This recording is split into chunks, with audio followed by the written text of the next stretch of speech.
I am here in the middle of nowhere.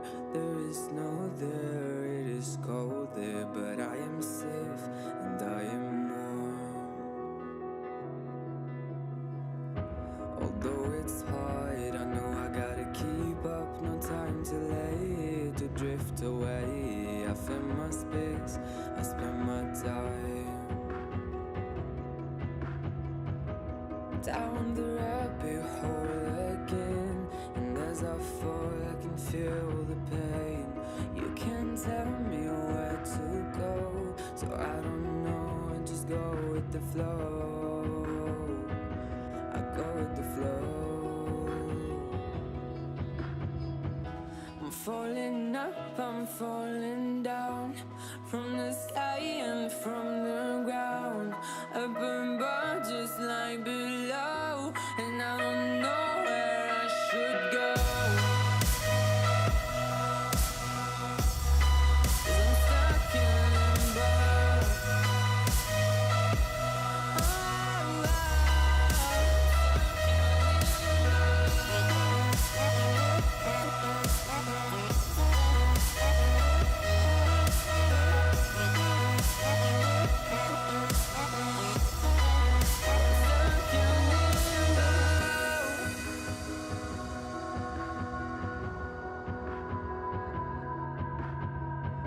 I'm out of love, but I guess I deserved it. Trying to hide, to pass you by. I'm getting down, feeling fine.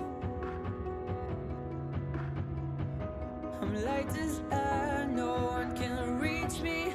Lost in a dream, lost in between. Let's keep on flying, let's keep on breathing. I'm falling up, I'm falling down, from the sky and from the ground. Up above just like below, and I don't know where I should go. 'Cause I'm stuck in limbo.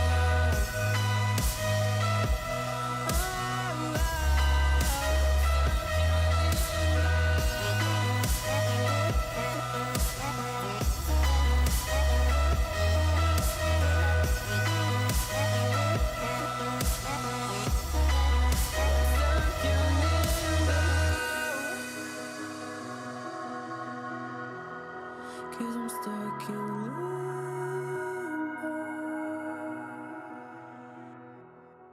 Cause I'm stuck in limbo.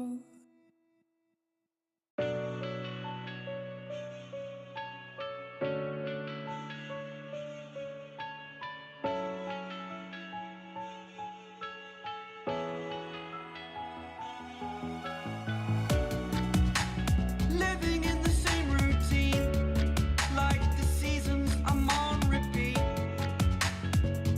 It's a long way down.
change, but so can you. So can you. For too long about the mistakes, while I resent, I learned to hate. Forgot your names. Fear the struggle to follow on. Need to focus to prove you're wrong. I'm not wrong. I know I'm holding on to this. Holding on. I know I'm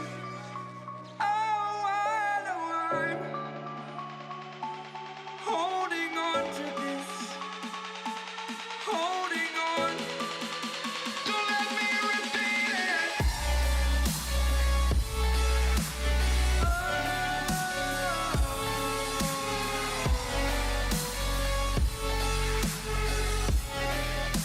Don't let me repeat it.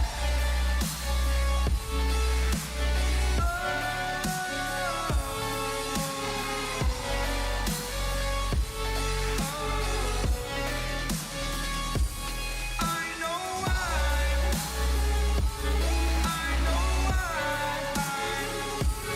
holding on to this. Holding on. Holding on. Holding on. Holding on. Holding on. Holding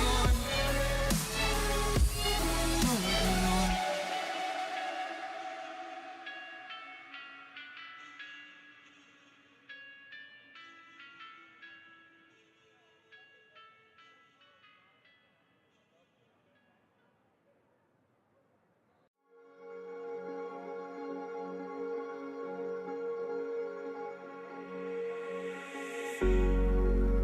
Cigarette ash, it looks like snow. When it falls in the wind, you know. And you, oh you say you wanna dance. You're wary, you know, you'll end up in the wrong hands. And you're having fun. Why don't you show your friends? And you're having fun. What if it never ends? I'm lacking sincerity, but you don't care at all. And this booze, this cigarette's trying to take me home.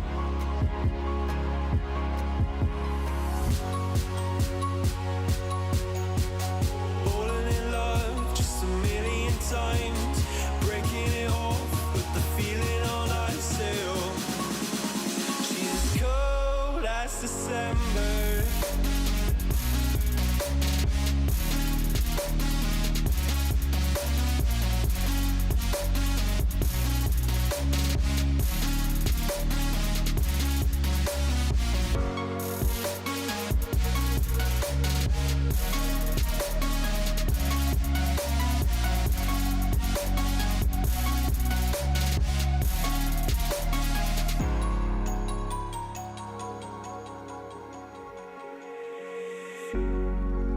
I swear I've seen you before, holding your shoes in your hands, running out that door.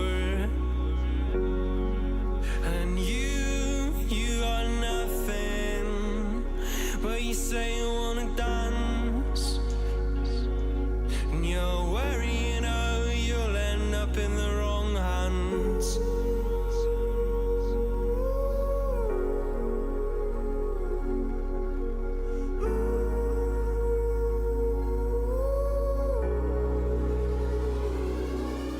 I'm lacking sincerity, but you don't care at all. And this booze, this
feelings. It's like I can't walk on the ceiling. Oh yeah, got me dreaming, dreaming in colors I never dreamed in. Oh yeah, I let you in deeper than I let anyone else before. Fell in love with my broken pieces, took them all and made them yours. Didn't know what my heartbeat needed, skipping out, no I can't keep score. When I lose my breath, boy, you got me breathing. Oh, every little thing you do, every time you hold me, take me higher, higher. Every little thing you do, every time you hold me, take me higher, higher. Oh,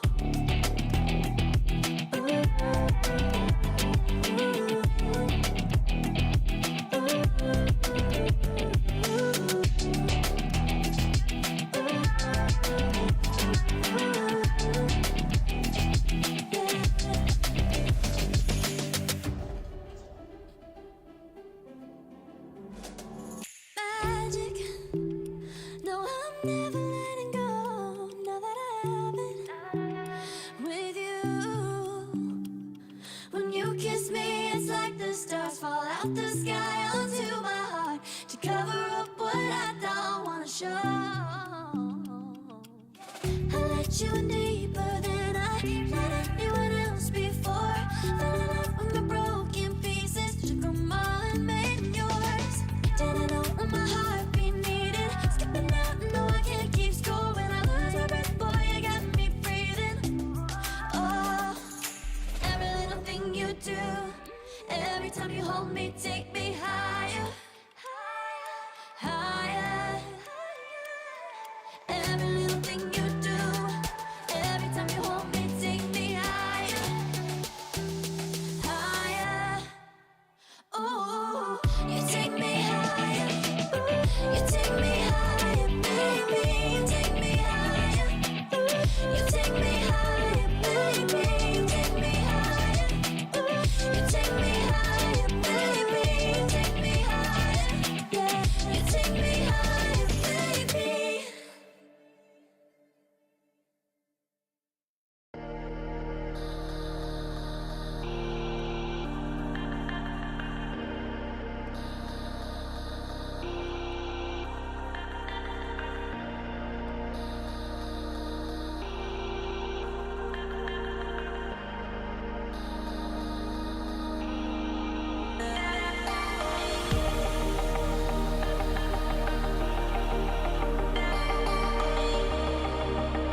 Good night. Welcome, everybody. It is time. It's the culmination, the very final day of NECC spring season here of 2022. I'm here with Man of Class with Self-Danim on my left or on my right, depending on how your screen is looking. It's going to be a hot one. And we're starting here tonight with Champions, Yellow Division. It's going to be RPIA versus Bethel University. And Soph, this is a match.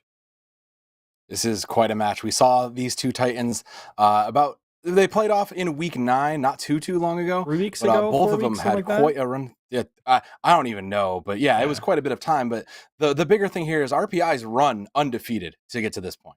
9-0 plus just running it through all the playoffs, as you can see there. Meanwhile, Bethel had a little bit of a tough streak they had to play in, but they're down 2 losses from the overall season, still number 2 seed. This is gonna be a game, and this is a great way to kick off, I think, this night of champions. Yeah, and I mean, we do see a lot of the times, especially in these playoffs, we've seen some a performance change up, some evolvements of these teams. They change things up. They know each other better. They get to do more targeted VOD reviews and preparations. And of course, with our map ban and pick system coming in the finals, in the playoffs, there is a lot more going on between these teams that is more strategy, more tactics, more just cerebral thinking going on. And you really love seeing it. And I mean, these two teams as well. They're now even getting another factor, which is that we're playing a best of 7 instead of a best of 5. So it's an even more longevity potential. Let's talk about not only just how you play the game in game, but let's talk about how you play the game outside of game. Every single map pick, every ban matters, every single sub in and out matters. And I think with that, because we've been talking and kind of waiting for these subs to roll out, let's see who these teams are putting in here for this, because this is going to be the other important part as to who is here today. And for the side of RCI, we've got Trevorton, we've got Bigfoot, we've got Declan, RJ, Z-Hobo, and Grapple to round it out. This is the 9-0 squad. It's a lot of fresh talent, but they are looking very, very strong for being so young. And the same, of course, coming in Bethel. Bethel, a little bit of the underdog, depending on their record, but it's all in the series tonight. Playoffs. And they're gonna bring it up with Dawson, Red Ninja, Momo, Quibsy, Big J5, and Kuda. I mean, very honestly, we've seen these players play before. We know how good they are, and there's obviously a reason why they're in the finals here. I would say they almost need no introduction, but we introduced them anyways. Yeah. So what are the battlegrounds that we're looking at tonight? First map is going to be played is going to be Busan. Of course, a control map. Looking up here, potentially going all the way to 3, but might be done after 2. And I mean, I think it's a nice one to start on, in terms of neutral ground, in terms of the diversity we can see. What are your thoughts? I agree with you completely. There's so many different things you can do, the various maps between Temple, between Mecha Base. You can kind of force some of your favorite comps, things you're comfortable with. This division in particular loves its brawl, so those things are still good here. But once you get to those open sight lines, you got to start being a little concerned, because someone's got an Ashe, someone's got a Widow in their pocket that definitely, if left unchecked, could run the lobby. But even the longer game, do you give that surprise away now? You're in map 1. Granted, this was a pick. This was, I believe, RPI's pick. So, do you give away some of your tricks now? Do you hold on to them and assume you may need them down the line? It's all kind of a long mental game here. And with a long mental game, I mean, they've already been playing the entire season, right? You're talking about the long game, the long mental game, the long everything, all the prep, all the weeks, everything has been worth it leading up to this. And especially those last few weeks, they didn't really have to win anymore. They were kind of already in playoffs. You're kind of doing it for seeding. So really, these last 2 weeks in quarterfinals and semifinals, that's where it really has come to fruition for all these teams. Now, Bethel coming out here with the Wrecking Ball instead of the Reinhardt, and in general, a lot more mobility from them. So just coming out with this poke style. Yeah, I like it. It's a good look. It's able to isolate and kind of surround this brawl comp that is really looking for someone to close in on, but who do you drop onto? There's no one to really come onto. Yeah, there really isn't. So right now they are trying to just roll in. Big J5 already get taken out, but they do take out the Immortality Field, which is a good start. So Dawson, good on that for the Zenyatta, and Zobo will fall as a result. No more Baptiste for the defending team that's currently next to the point. With both supports going down, it's going to be a very short fight here. They're going to be in control for a little bit longer, but the stall without supports, it's not going to be all that long. Although I say that, made an ice block with a wall, that's going to take a little bit to take down. It will take a little bit, and the D.Va will be last to fall. A modest, 18, 19% out of it. That's a good start, but now we're swapping to the Winston in. I like that. We know we just need to kind of collapse quicker, and I like this change over to this Sombra. I like this whole comp change. It's a lot more brawly, that same kind of idea, but it's easier to isolate and burst down these targets. Quipsy pulling around on this wrecking ball close to the minefield, but might not be able to use it because Kuda and Dawson immediately falling on that break into Zenyatta. And both supports gone. Not a huge problem for this comp necessarily, but if your D.Va then also gets demeched and your wrecking ball gets hacked, you're not going to have a fun time anymore. And that change from Declan, that just really did him in. Oh, that whole comp change was just the correct counter pick here, and they rightfully earned that back. They will almost have that coalescence. That's kind of the only tool that they'll get, maybe early, short of they continue to keep this pressure up, though, and they'll force ults out. Nice early ult pools at least, but Quipsy not really going to get much done with that minefield. I think they're just putting it down to be like, Declan, you can't get close to us to hack us, and there's a minefield in the way. Gonna go in with the smash straight away, and with Tevtron being on that Winston, there's not a whole lot stopping them from walking through this choke. The pulse bomb doesn't quite get anything, but it does zone out the Reaper, at least in his Wraith form. Sound Barrier will sustain RPI-A for a little bit longer, but it's going to be not that much healing and support left. Especially with Rally countering them, there's going to be a huge amount of aggression coming through from Bethel right now. They are looking strong, but meanwhile the points continue to tick up, and these ultimates are getting committed. The EMP even thrown in, class. Oh no, EMP hacks a bunch of targets. Honestly, the death wasn't really getting that much. EMP was well timed, but I think a lot of the members from Bethel were already moving on, so to speak. It doesn't even win the duel versus Kuda after that. Brigitte is still a monster in this game. Kuda will also almost fall to that Moira, honestly. Doesn't quite get out of it. And that Winston from Tevtron, even after the Primal Rage, did not have enough health left anymore to stay alive. This fight looking to go to Bethel, but they still have to try and cap this point before it ticks into 100%. And they've just been gaining percentage RPI, so they've just kind of net themselves a gain. It's going to be one fight by the time they take it back, and even if they just stall us out the littlest bit longer, they'll do themselves some good, and they continue to turn it for Bethel. They'll close it out here. 97%, that is a whole bunch, and it's exactly what you need, because within 3 seconds before it ticks into the 100%, that's when you need to touch it as the other team in order to stop it from going into to start to go into overtime at all. So yeah, 3%, roughly 3.6% is what we call that in the game.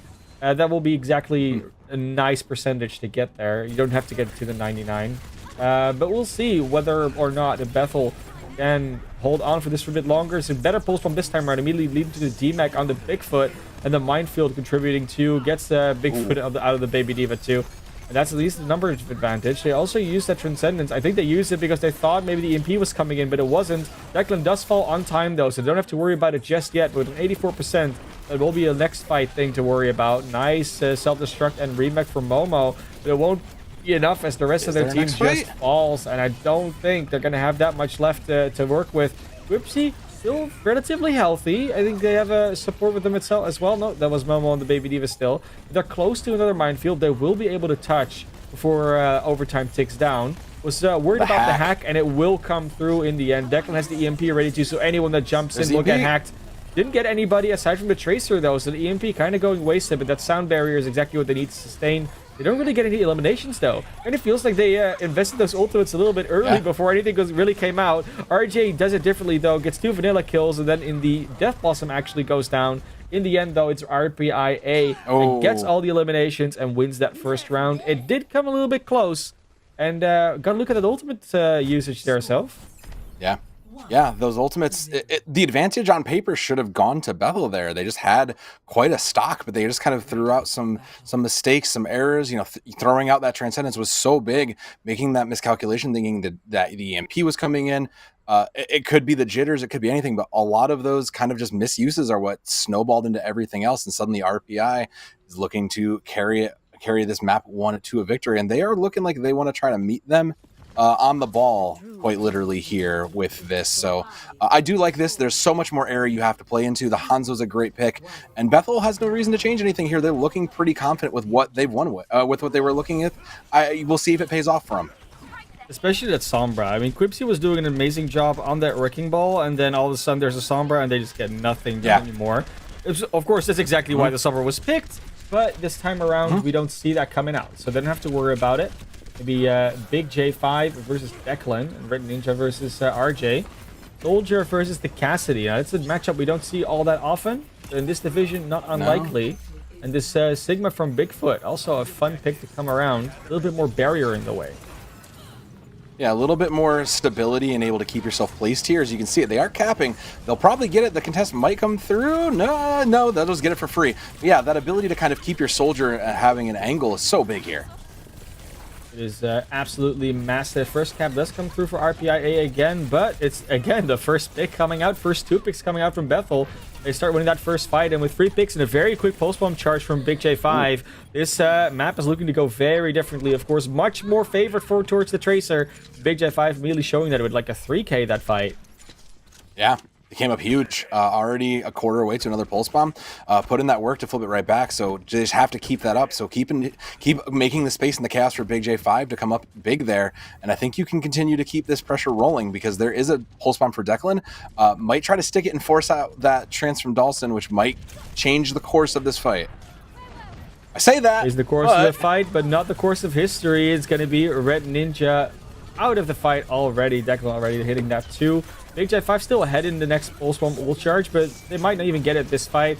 Early Transcendence used from Zobo though, and Dawson has it in a pocket in case they really want to use it, and they do actually press that button, and they press it later. That second support ult, we always talk about it, that might be the better one, and with that minefield just being cleared by the Zenyatta, Quipsy can now actually get an advantage if they throw the minefield second. They don't go down as a result, not yet, but it's the Tech Visor that gets 3. I thought this was Overwatch 1, but it looks like Overwatch 2. That is a triple kill from RJ5. 1, 2, 3, 4, 5 actually. And Jobo finishes it off at the last 2K. The other unfortunate thing that happened there was Kuda threw in the rally at the same time that trance hit. So it really forced out both of those ultimates right away. You needed to layer those out for Bethel to keep themselves alive here. And 50% is a decent start, but you got to keep holding now. And there's going to be that rally from RPA to kick it off. Is looking like a stick. No, not quite. Declan actually not hitting it this time around, but I don't need to. Triple kill comes in regardless. That's Bethel on the back foot once again. Percentage only now being evened up though. So Bethel's still in a pretty good spot to try and pull this back, get some recovery out of it. Will not be able to run away from RJ 1, 2, 3, 4, 5 there. Does Big J. Yeah, it makes sense, you know. Like we saw, the Soldier is getting so much value with the Tech Visor, but Ninja is on it as well. So they're going to have that soon. Yep, and that big pulse bomb from Big J is going to be the big question mark for this fight, because if that stick comes through, it means they can win this and turn this back, and they have to make a decision soon. RPI is getting close to that 80% mark, so this is going to start coming down to one fight if they don't hurry. But they're still going to be fine for at least a little bit right now. The pulse doesn't quite hit the Sigma, but at least it didn't get eaten, so they got a little bit of damage off. Declan looking for a lot more targets. Both him and Z-Hobo get one on the board. And now we need a little bit more coming out from Bethel. Otherwise, this time is just going to tick down to 100, and it won't get anything done. Red Ninja has the ultimate. Will get taken out by RJ before they can even use it. The RJ now charging up to one of their own, and they can't even touch on the point. That is a 2-0 for RPIA on Busan, taking the early lead in this series.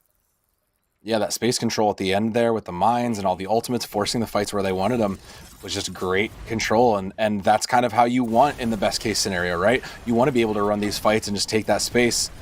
Z-Hobo putting in the work also on that Moira. You know, the flexibility from this team on the side of RPI has looked good to be able to kind of not only just counter this poke comp, but to also just turn around and say, look, we don't need to just counter it. We can also play it too in our own variation and come out ahead. Is a great statement to open this match with, because you're going up 1-0.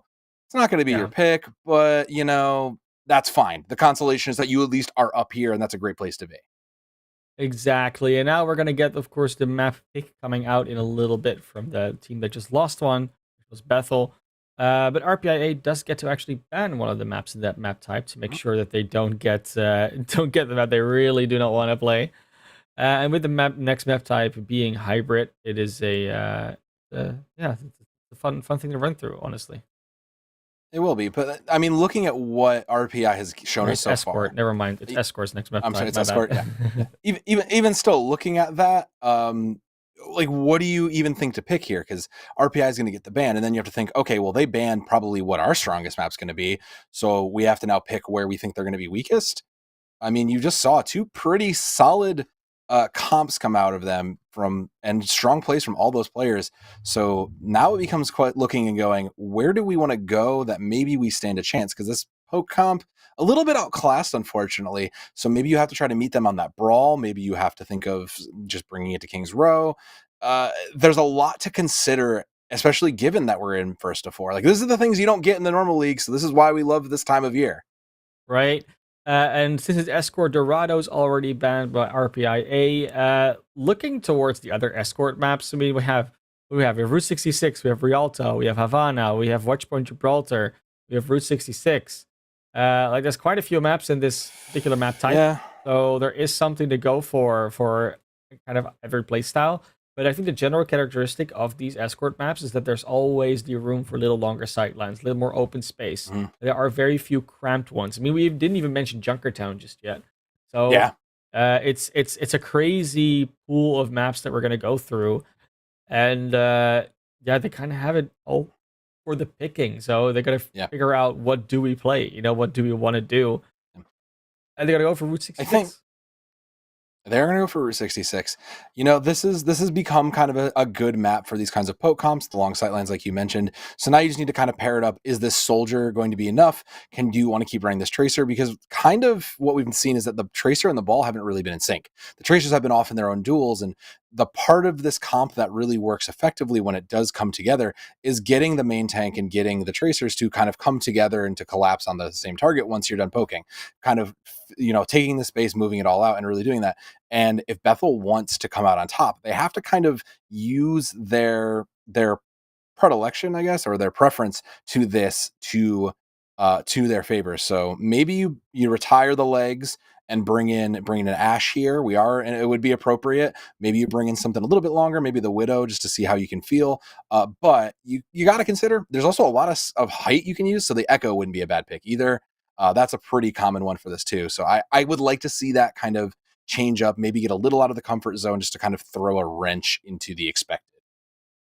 Yeah, and there's like, again, there's so many different things you can do. Like, I always love seeing teams, even though it's not the greatest strategy, I always love seeing teams go for the tunnel hold with a Mei. Just be like in there with the Reinhardt, with Narissa, with the Mei, with the Junkrat. Just be like, well, if you want to come in this tunnel and have a bad time, if you want to move the cart, you're gonna have to get us out of this tunnel. Don't think that's really either of these teams' style, but it would just be fun to see. Nah. But Bethel will at least get to the attack first, so there's that for them. Maybe they'll come out, see the poke comp, and probably just fall back into what is comfortable for them. Or maybe Quibsy runs out on this hog in Spirit of Overwatch 2. Who even knows right now? But maybe. I do like the Hanzo, and I do think that's a good pick. You have so much sight lines. The information is just so good to have. And meanwhile, in RPIA, they've shown this. They've shown that this is a comfortable place for them. And I see nothing wrong with what they're going to do. This hold back is a great place to be. So it's just going to be vying for this space here initially. And that's going to be the important thing, is who can kind of control this map space with ball and all the rest of these kind of tank positionals. Always a good question, right? Who is going to do it? In this case, it's going to be Declan again on this tracer, which they were doing pretty well with last map. RG on the Hanzo now, both him and Red Ninja having something to prove on these new heroes that they haven't played yet. Ripsy need to go to the high ground. Nice boop off. Almost gets the knockoff off that high ground for the supports, but doesn't quite find the backline to be boopable enough. Devtron will not make it out though, so that's a numbers advantage already for the attack, and Bethel going to be steadily pushing this card a little further when they get the chance. Yeah, I like this Ash. Oh, that's beautiful. Yeah, I love this Ash play. The rest of this has come through. The pressure from Dynamite's so big, and you can see it. They just really have been able to keep the cart rolling the whole way through. It's the roll through plus the slam plus the dynamite. Like, it's so much just immediate burst and then overtime damage that it's pretty much impossible to heal up for Z-Hobo and Grapple. They're gonna be able to get one more contest if they really want to, but it's gonna be tough. It is. They're gonna have to dig deeper, find that teamwork again, because here it comes. Yeah, it definitely is. Devtron already on this point together with Declan, but the pulse bomb finds two. That's Big J5 showing up big, and the kill feed gets a triple as well. Declan on 4 HP will not really do much of it all. Someone just needs to breathe in their general direction, and that's where they will go down. Just the payload going into B, and that's a very convincing start here from Bethel, and they needed that after the last map. Yeah, you want to talk about resetting the mental 5-minute clock is a great way to look at this and say, we've got this. This was our pick. This is exactly what we planned for. This is what we scrimmed for and wanted. And, you know, this is a great, if you're them, you'll have Bob, you'll have a trance in case you feel that post bomb's coming your way. So the ultimates are looking there for Bethel. It's probably going to, it just depends how late they use them. I mean, how many times haven't we looked at a match where control is won by one team and all the other map types are run by the other? It is definitely not the first time that would be happening. Momo does get taken out by Declan. No more Mac, no more Pilot Diva. But Declan will get countered by their opposite number in Big J5, who just goes into the next DPS and takes them out too. Tracer's unstoppable in this game so far, in this match so far. Series not over by a long shot, but Tracers are wanting to get there quick, it seems. Yeah, and it really kind of, you have to put a stop on this, right? They won that without really committing any ultimates into it. They gained 2, so Bethel's in a great position, and Big J wants more. He's hungry. He wants more. I mean, Big J needs a lot of feeding. You know, it's how it works. It's feed the Tracers, what they keep yelling. You got to feed to get big, yeah. Meanwhile, the cart's slowly pushing forward as well. 3:45 on the clock, and they're already getting close to B. That could be a massive time bank going into third. But the ultimates are online now for both teams. This is where the fiesta is really going to start happening. But you got to be alive to use your minefield to have drawn. Don't just sit there and watch it burn. That's not how that works. Your health bar is not a game that you want to see going down quicker. Declan does find the counter, and RJ does take out the Bob at least. There's a lot of resources they have to put into a couple of different heroes. And with the Transcendence, it actually might provide a lot of sustain here for the attackers to keep on going. And they get the eliminations, the minefield, the self-destruct. Gripsy and Momo just finishing it off with the support of Dawson and Kuda. And that payload only has a little bit more to go. 0.68 meters. That is barely anything. Is the length of my forearm. That's what you're looking at. And that's what that cart will be able to push. Bethel getting point B, 4:25 on the clock. But I was saying, and as he goes down, Big J already has another pulse bomb. Like, he spent one, got it right back through that fight. Really to say to that, and RJ is really not having it anymore. They don't want to try to deal with that. They're going back to the soldier here. I think it can work. I think it can be effective if you're worried about getting burned down. I think there needs to be a little bit more help versus Big J though, because Big J is just getting so much value. Big J5 just running around the map, binking, blacking, blooping. That's what the Tracer's doing these days. It's how it is. I mean, we don't see that much Tracer, but when you see it like this, you can understand exactly why she's still in the game and why you never can count out a good Tracer player. Ripseed is rolling around on the cart together with Momo. They make sure that cart keeps on rocking, keeps on trucking. And speaking about trucks, that's where Grapple just finds a pulse bomb from Big J5. RJ does finally get the counter out, so you're not running with your Tracer for a little bit. But she's so fast, she'll be back in no time. Be quick before you even realize it, and control this important high ground is going to be so big. They're willing to commit the rally and keep this cart moving, though. They're going to be able to do exactly that. Kuda just pushing a little bit further forward. No one really with them there to keep pushing, so they do back off. But with this minefield almost ready from Quipsy, that could be a perfect corner to throw it in. Is that what they're going to do? I think they want to. There we go. It's out minefield, but the Transcendence to just counter it all. There is a bit of a skirmish going on. Bigfoot does find the floor, but Quipsy and Tevtron, with a couple of their supports and DPS on this truck area, is just a immediate cluster of damage, and heroes and abilities keep on going. And in the end, no one really pulls on the long end of the stick here. Visor does come out, but there's a Diva in your face. There's a Transcendence going on. There's a Brick in the air, but she is a shield. Okay, they take down one with 2 ultimates. It's not really the efficiency you're looking for. And that self-destruct just pulls it right back on Tevtron. And the ultimates are coming up now for Bethel. They're going to find a few more. Pulse Bomb, Bob, Minefield. They're getting closer and closer to all of those. Another Pulse Bomb, the defense currently RPIA. They're looking for a little bit more. Declan is still on the cart together with Teftron, who has a minefield out. They'll keep on going, but this cart needs to stop rolling, and that's exactly what it does with those couple eliminations coming in. It looks like RPIA finally held. And they burn a lot of time off the clock too. Down to 2 minutes is really, really manageable. They're going to give up that Bastion. You know, just the panic. The panic set in. We're going back to Soldier. It's fine. But I like this. Now they can take control of the space that's here. They can get that reset. And it's a breath for RPI because they can finally get this game back into their control if they want to keep this going. And Ziobo is going to open it up in a great manner of control. Yeah, Dawson will be back relatively shortly. I mean, spawns are pretty close right now for the attack for where they're fighting. But you want that orb. The Discord orb especially is the one that you're really looking for. The Harmony orb doesn't do a whole lot in this situation. It's just a little bit of extra for Big J.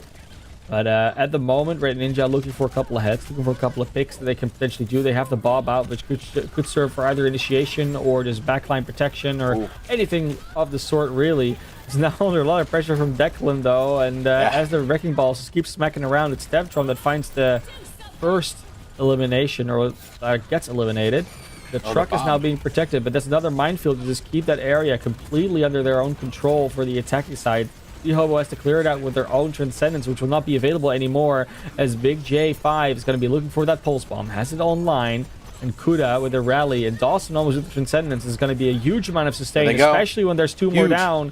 How are you ever going to get them off this card, and how are you ever going to kill any of them when they have this much utility ready? There's just so much control still out there. Just one left, and there goes the last one. The card will roll in just a little under a minute. Still enough time for Bethel University to keep something going, but it was a hard, arduous fight there for them, but they earned it. They earned that completion. So, your pick, this is great. It's exactly what you wanted. Now just run it back and do this from the other side. Keep them held like they tried to do to you, and they can do it. But I think the big key there is going to be trying to keep these Tracers in control. When Declan is free to just kind of run in the backline from RPI, picks happen. When Big J just is left uncontrolled, the entire team falls. So you got to figure out, you got to make those calls. You got to figure out where it is. The Briggs got to stay a little bit closer to kind of follow those a little bit more, I think. And that's going to be key to keeping these in check, because the second these Tracers just kind of get unleashed on each other, and they're not necessarily fighting each other all the time. They are taking the duels, but then they're just immediately going, well, there's a better target that I know I can burn down. Let me just catch that out. And then they're just buying for that instead. Yeah, I'll be right back. Let me just kill your teammate, and then we'll do this again. Yeah, it's exactly what keeps happening. They are definitely trying to figure out who the better Tracer is, but just maybe not directly in duels. That's exactly what's going on. I love seeing that as well. Devtron and Quipsy on these Wrecking Balls, though. I mean, we got to talk a little bit about that, because it feels like Quipsy stays alive a lot more efficiently, and Devtron just sort of gets stuck sometimes. I don't really know. I haven't really seen why that is or how that happens, because I don't think it's Bethel necessarily being better at dealing with the Wrecking Ball. No, I think Bethel definitely has a preference, and Quibsy definitely has a preference for playing this. And you can see it in the comp RPI, like Tebtron it wasn't quite there today. So they want to opt into this Winston. They want to this hack comp, and I agree with it. Quibsy's just kind of playing a little bit more passive, just go and get a slam, try to get some information, get some value, set up their team, and set up J, and then go from there. Sombra has already been found out, though. Declan immediately having to back off. Does have the mega health back in the tunnel. But every single time that Sombra translocates out, you have a little bit of a window, a little bit of time where they're going to get less damage value, and Declan is actually catching out, getting caught out by Big J5 there. That's unfortunate for them. Yeah. Good start here for Bethel already. I mean, this worked for them in round one. Like, why not just run this back? If you're struggling to meet them at their game, just play your game, which you can play. We've seen a little bit of trouble. We'll go relatively low, but I think just going to roll around, get a mega health back, and they'll be completely fine. Is exactly what happens. And with the high ground being still in full control of Bethel, they're going to be able to easily fire down, jump back up, do the whole ping pong tank thing. And they'll be right as rain in no time. 2 minutes 45 on the clock of this card is getting close to the objective. They still have to actually find it, because most of Bethel's still alive. They are, but the picks are starting to fall, so Bethel is starting to lose it there with Quibsy and Big J going down. Yeah, and Red Ninja following suit. No one really going to be able to hold on to this unless there's a huge ult from either Momo or Quibsy. They don't even get them online on time, unfortunately. Nope. It looks like it's going to be the cart reaching point A. Not a real big contest from either team on point A, but point B and C is definitely where we're going to see a difference. Especially point B is the one where they could make up a lot of time. Yeah, the high ground here could definitely be a big advantage for RPI if they can get control of this. And that's going to be a lot of this fight. It's just the ability to keep that in control. But those ultimates for Bethel are going to be bigger here. But if Declan gets this EMP up, if they use it well, this can be a fight win on its own here.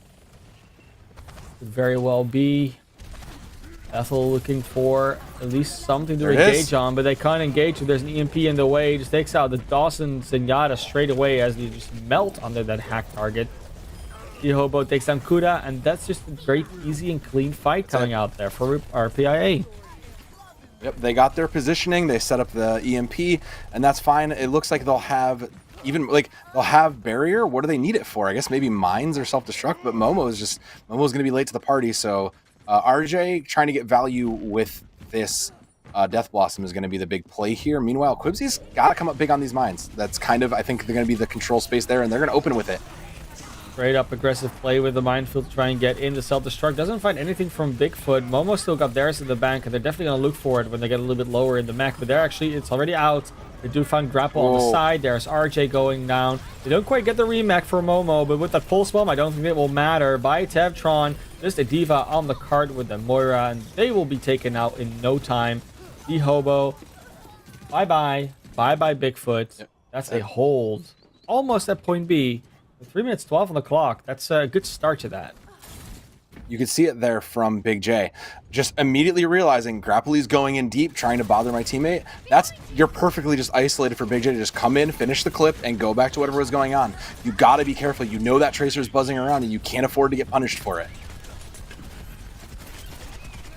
Speaking about being punished, Quipsy is desperately trying to avoid the silver hack.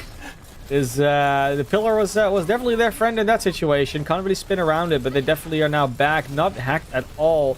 Actually managed to avoid that. The minefield is out. A little bit of trade between Big J and RJ5, but when the Red Ninja actually finding a lot of value on this Cassidy at the moment, nothing to worry about. Red Ninja unleashing here with the 6-shooter. Peacemaker is definitely back in action.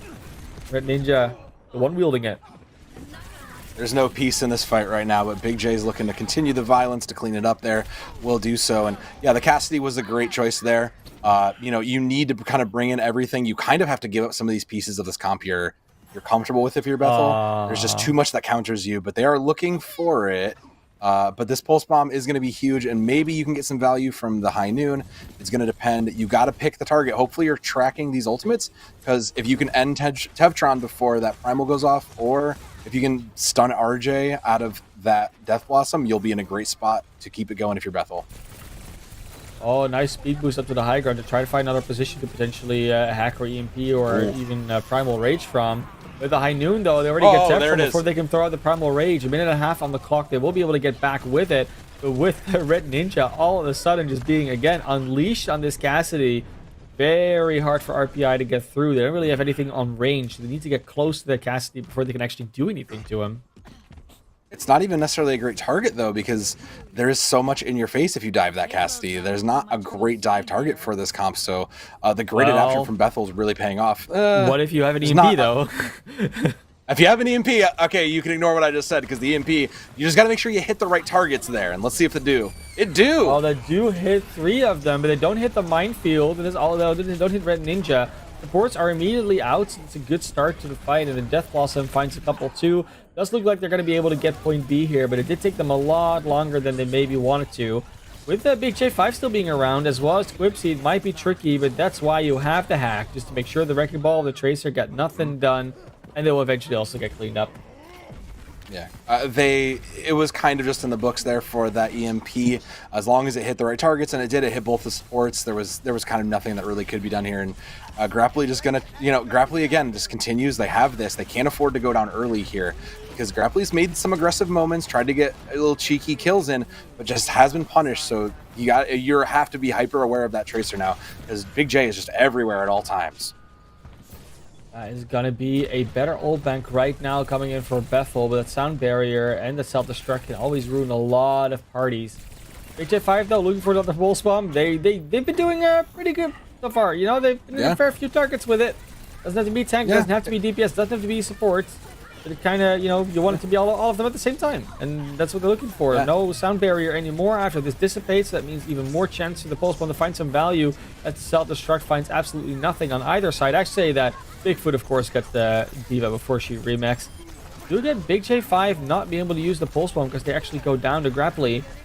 Red Ninja is in a prime position to high noon if they want to. They will commit it. No skulls home, though. Sometimes you don't get them and they just stand there, watch the world go by. But Big J5 trying to chase down this Lucio together with the Reaper are going to really do a lot there and actually be losing most of their teammates. This car's just been rolling in the meantime, and with 35 seconds on the clock, they might actually just get it. even before overtime. That being said, respawns are about ready to come in, so they might be able to make it. It's going to be a very, very tall order, though. Oh, no, the to get there boops. from this side. They do actually make it just in time with the Doomfist and the Zenyatta with that Death Blossom. Just seals the deal, pushes them off the cart. That's going to be the completion. 23-second difference between these teams, so.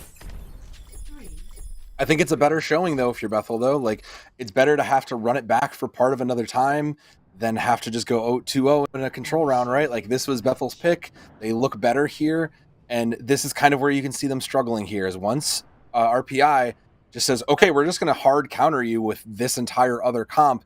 You need to deal with it. They've kind of faltered in that. They've kind of just said, well, this is what we're best at. Let's force it. Let's see what we can do, make the small adaptations and try to counter it.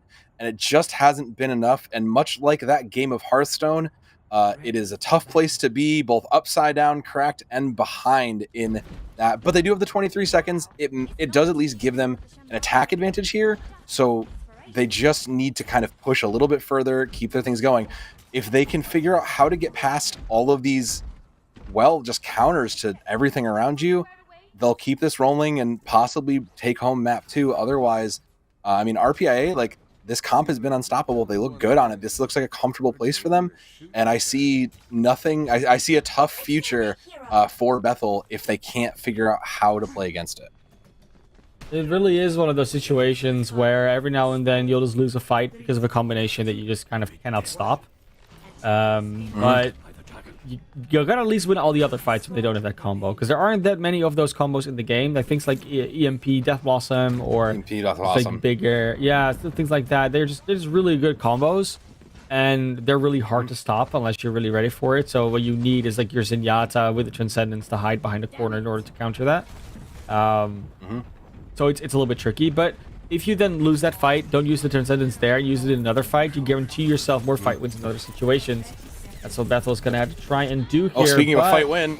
Well, they both lose one. They lose kind of each other's nemesis at this stage. Declan and Quibsy both fallen. This cart's already started rolling, and this high ground is very contested. It is needless to say, but the peel is good for the side of Bethel. They are looking to cover this back and keep this hold alive here, but the cart's still rolling. It's going, class. It is definitely going, but of course you only have to wait till overtime. When the overtime starts running, that's when you have to win the fight. This is where Bethel wants to win the fight. They didn't really care about it before. This is where they want to start winning. With the pulse bombs, with all the damage coming in, they're actually doing quite a good job. This cart is hard to keep going here, as RPI kind of wants to get off it in a lot of situations. RJ in a good position to do a lot of damage to the Wrecking Ball, but do not much else. 85% towards the Death Blossom. Will they make it is the question. Do get knocked up in the air. Again, able to do much more damage. 95% towards that ultimate. They might actually make it with the Coalescence coming out as well. That's a remake from Bigfoot trying to get some damage off. No one really falling for it, though. Momo also really close to a self-destruct, but the Death Blossom does so much damage. No one can really get anything done. Quipsy with the Minefield throws it out on the cart and the roof at the same time. Trying to split that attention a little bit more. It might not be enough for the defense to hold here. The rally was good. It provided some sustain. And now Momo is back in the mech. UBC, huge self-destruct. Will it clear out the card? Will it net them a victory? At least gets the ball out of the way for Teftron. So no minefield just yet for the attack. Even though they are looking for it. Declan ridiculously close to that EMP, waiting for that to come off. It is ready in the bar. They almost get off the cart. They barely make it, but the high noon gets 3. And we're just like that. When you thought the EMP almost a C9, they just get Red Ninja with the high noon to get all their attention off the card and out, eventually getting the triple kill. That was a beautiful finish. And Bethel just holding on for long enough to get those ultimates off. You were talking about holding the Transcendence for the next fight if you die. Well, you can also hold a high noon if you die and then bring that back. And that's what happens. Those kind of patient plays and decisions are rewarded because Red Ninja just was set up perfectly for that. The win condition is in sight here. Bethel just has to get it 82 meters, approximate. But that's not far. Just cap A. You can do it. And, take your breath, get there. You have your comp pieces. Red Ninja on this Ashe was a great opener. You were able to kind of force the team apart, which allows you to isolate and pick. It's a great look to be. And I mean, I'm kind of, I hesitate to say Big J over on this Hanzo's a bad idea just because of how he's been playing. Like, it just the absolute terror that Big J has been on that Tracer kind of makes me almost hesitate for that. But I think there's definitely knowledge and info to be gained for it, so I like it. You are mistaken. Well, definitely looking towards RPIA to put up a heck of a hold. That being said, though, a little bit extra time for Bethel. They have some time, so like an extra reset they can potentially do if they want to. In general, I think this is going to be one of those long, drawn-out fights that they've been having before. Big J5 still goes over to the Tracer, just checking if there's anyone in the train card, and indeed there were, so they just know exactly where they go. They go back. Yep. Nice sonar arrow. Yep. Gotta go back on it straight away just to make sure that they're out of it. Quipsy's gonna push a couple of them out of that train card, actually do some damage to them too. He's got some minefield charge up there, but you know, in the end, this is all just stall. That's all they want to do here on RPI side. They do actually get Quipsy as a result. The hack came off. Big J5 and the Tracer also going down, and that is not a very terrible start for them at all. As Deftron does go low, is does get healed up as the safety behind that cart. No, they've got the position, they've got this forward hold, and they've already burned half the time off, so 30 more seconds to victory is all they need. There's a high noon to kick it off. Eventually that will come online. Obviously, a lot of damage again from Red Ninja. Does do a lot. Barrier, bubble in the way, though, and somehow, some way, even with all the heroes going down all the time on the side of RPIA, we're still getting kills going their way. Bethel EMP too! Really finding anything. EMP goes out after the minefield. It just blocks everything. They managed to find the exact timings that they were able to elude the entire time. Now Death Blossom gets stunned out of it. Unfortunately, though, RJ finally have to go away. And with 3 members down on the side of RPIA, you gotta think this is gonna be it. This is where they back off with overtimes in fashion. And this is gonna be one fight to decide this entire map. The ultimates are coming in on both sides. It's going to be Big J's Pulse Bomb coming in just as it starts, but Grapply has that important support ultimate. If they can get the value from it and keep the team up, RPI can make this happen. That's going to be kind of big. The other question mark is who's going to get their ultimates in next, because Red Ninja is closest, so the sooner you can kind of get these ultimates in and get value is going to be better in this last fight.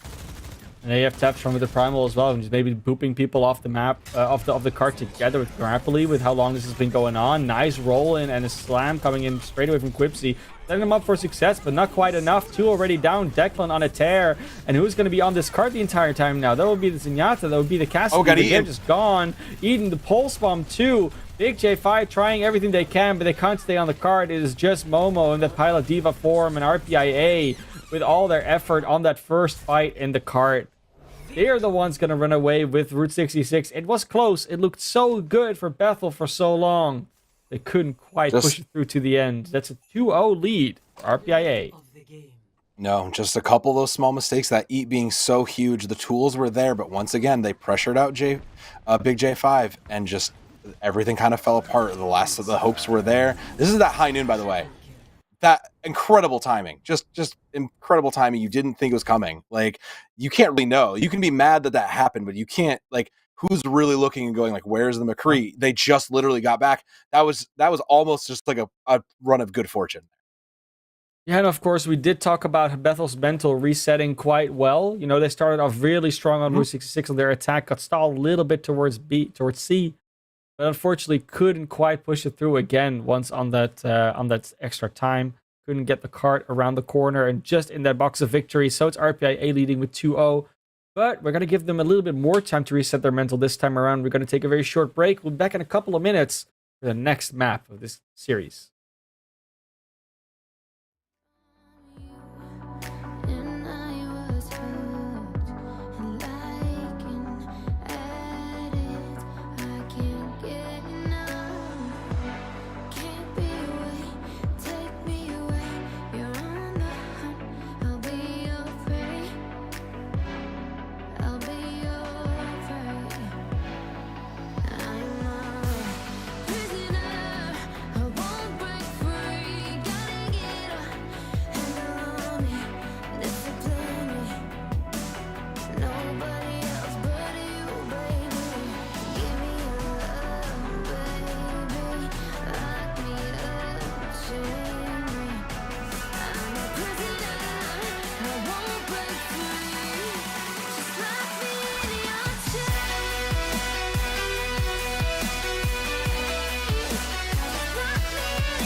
I am here in the middle of nowhere. There is no there, it is cold there, but I am safe and I am warm. Although it's hard, I know I gotta keep up. No time to lay to drift away. I find my space, I spend my time down the rabbit hole again. And as I fall, I can feel the pain. You can't tell me where to go, so I don't know, I just go with the flow. I go with the flow. I'm falling up, I'm falling down, from the sky and from the ground. I burn bright just like below, and I don't know where I should go. 'Cause I'm stuck in limbo.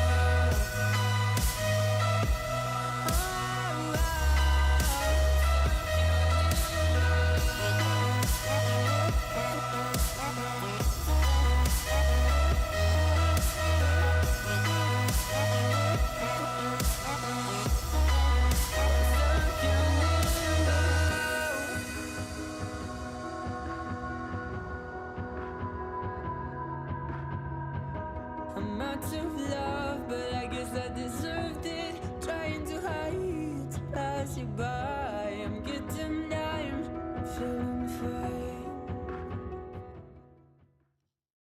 Welcome back, everybody. It's the finals of the NECC Spring Season 2022 in Champions Yellow. I'm still here, Man of Class, with Soph Denim, and it's currently a 2-0 versus between RPIA and Bethel University. So, Soph, map number 3. It's the best of 7. They have some room to come back, but you don't really want to start losing more maps, do you? Nah, you can't afford that. This is kind of that turning point where you got to start thinking, well, all those things we banned are going to start to kick us in the butt. We're running out of options. So once you start rotating through all those maps that are gone, well, you kind of got to start digging into what you scrimmed. And it's worth pointing out now we're going to Hollywood, which is worth... I'm sorry, Eichenwald. I wanted them to go to Hollywood. They banned Hollywood. I wanted them to go there because that's such a great ball point. But Eichenwald, you can do all those things Bethel wants to do here also.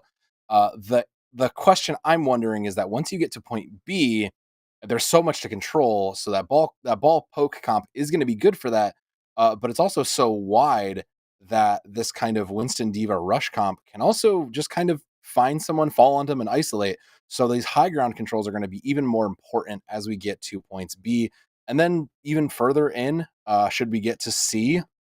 It's going to be interesting to see because that's a lot cramped. There's not going to be as much space to kind of throw mines everywhere. You might lose some minefields. Bombs are the self-destruct are going to be difficult to necessarily land any value. So you may have to consider changing up some of their pieces, but Bethel has been good about adapting. And they need to continue that adaptation process to try to put the halt on RPI here. Otherwise, they're looking at match point.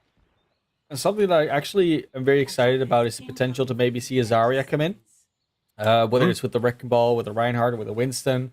Like that extra bubble, and especially the Graviton, can be very valuable on a map like Eichenwald. The main problem that you run into, especially on the streets phase, is that you don't have that vertical mobility. That's why the divas from both Momo and Bigfoot do still make a lot of sense. It just would have just been fun to see. How good the Wrecking Ball will work for this particular objective, especially when you see this giant spam setup on the defense. I'm a little bit worried, but we'll see. We'll see. I have faith in Quipsy. I mean, the positive for Bethel, though, is there's no Sombra. You're looking at a Torbjorn, which is frustrating. It's damage. But you don't have to worry about Quibsy getting hacked out of anything or anybody really getting isolated.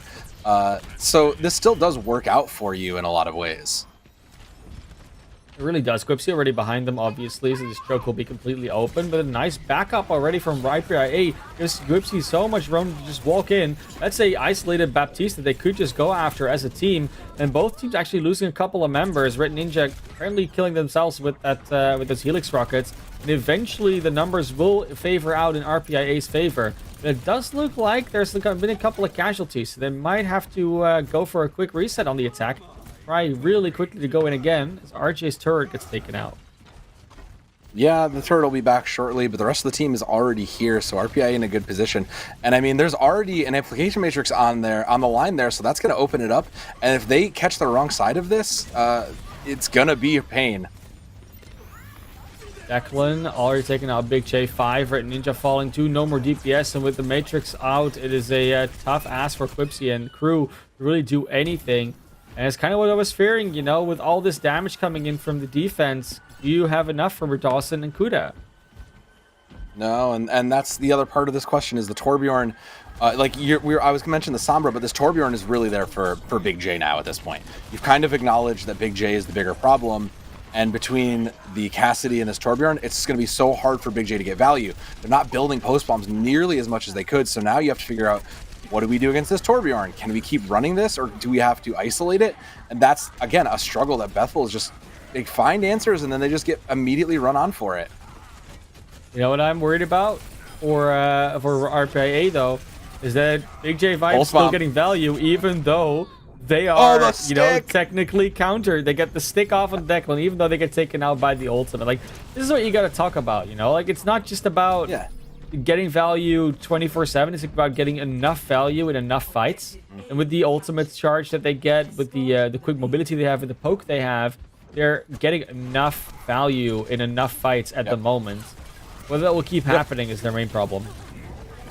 Oh, but there's going to be some value out, and that'll try to keep him into spawn, immediately pushing him right back there.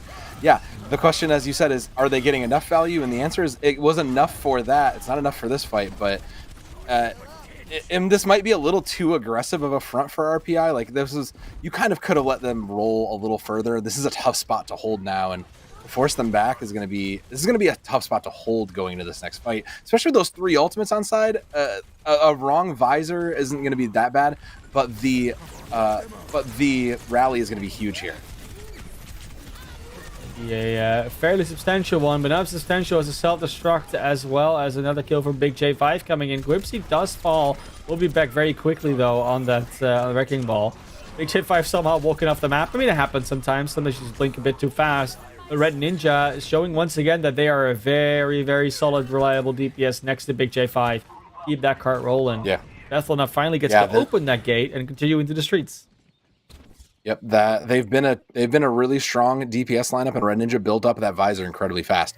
Was kind of just feeling around on that Cassidy, settled back on the soldier they're comfortable with, and I like it. Already putting in that work, but RPI has both of those tank ults, so catching someone off guard here will be a big win con for them.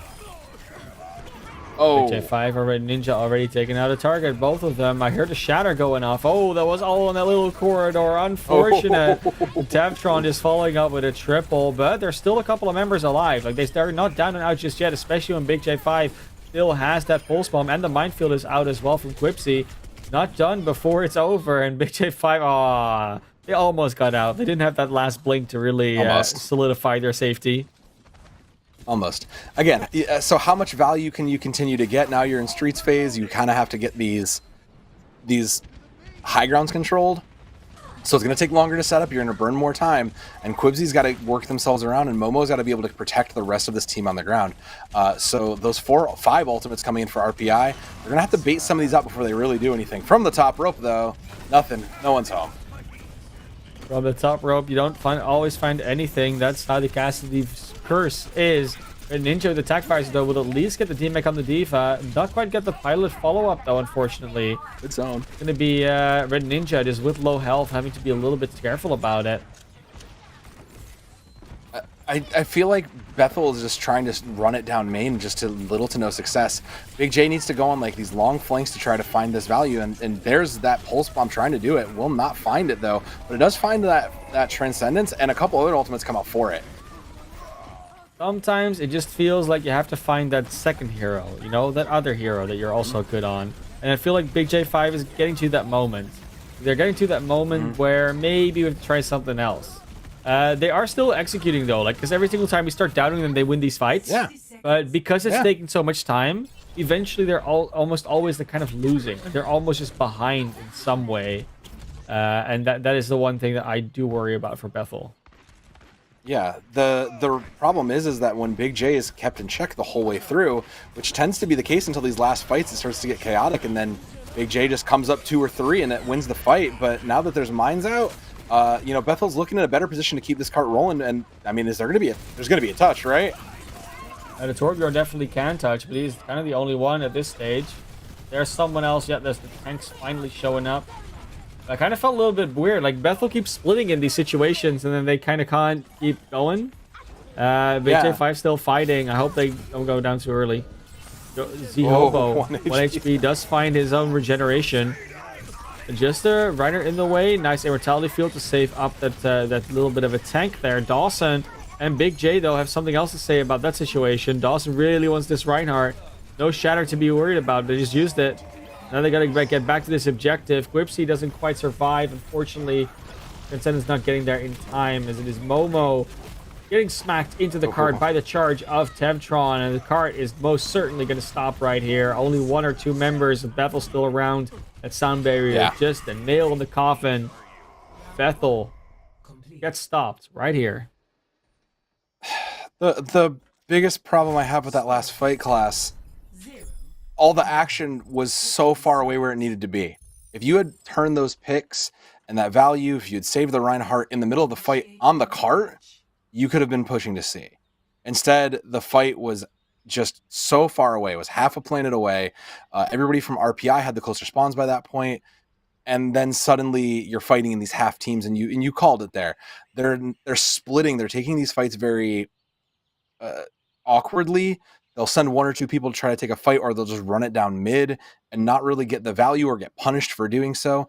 And the second Big J gets contested or can't really find a target, it starts to fall apart. That Torbjorn was a menace in the back line there and constantly just kept Big J in check because they were always just able to know where he was at any given point in time. And now that we're flipping sides, you know, there's probably not going to be that Torbjorn, so Big J's feeling a little more comfortable in that. But RPI needs to keep that same idea happening, right? They need to keep Big J in check. They need to keep figuring out how to keep this DPS line from Bethel in check, because the DPS line from Bethel has been phenomenal. They've put in so much work. And if they can keep them in check, they'll continue to bring this home and then look towards match point. And they want to do it on a classic brawl comp here, the May Cassidy. I like it. I think we haven't seen it out of them yet, but they think they can win in this brawl, and I would agree.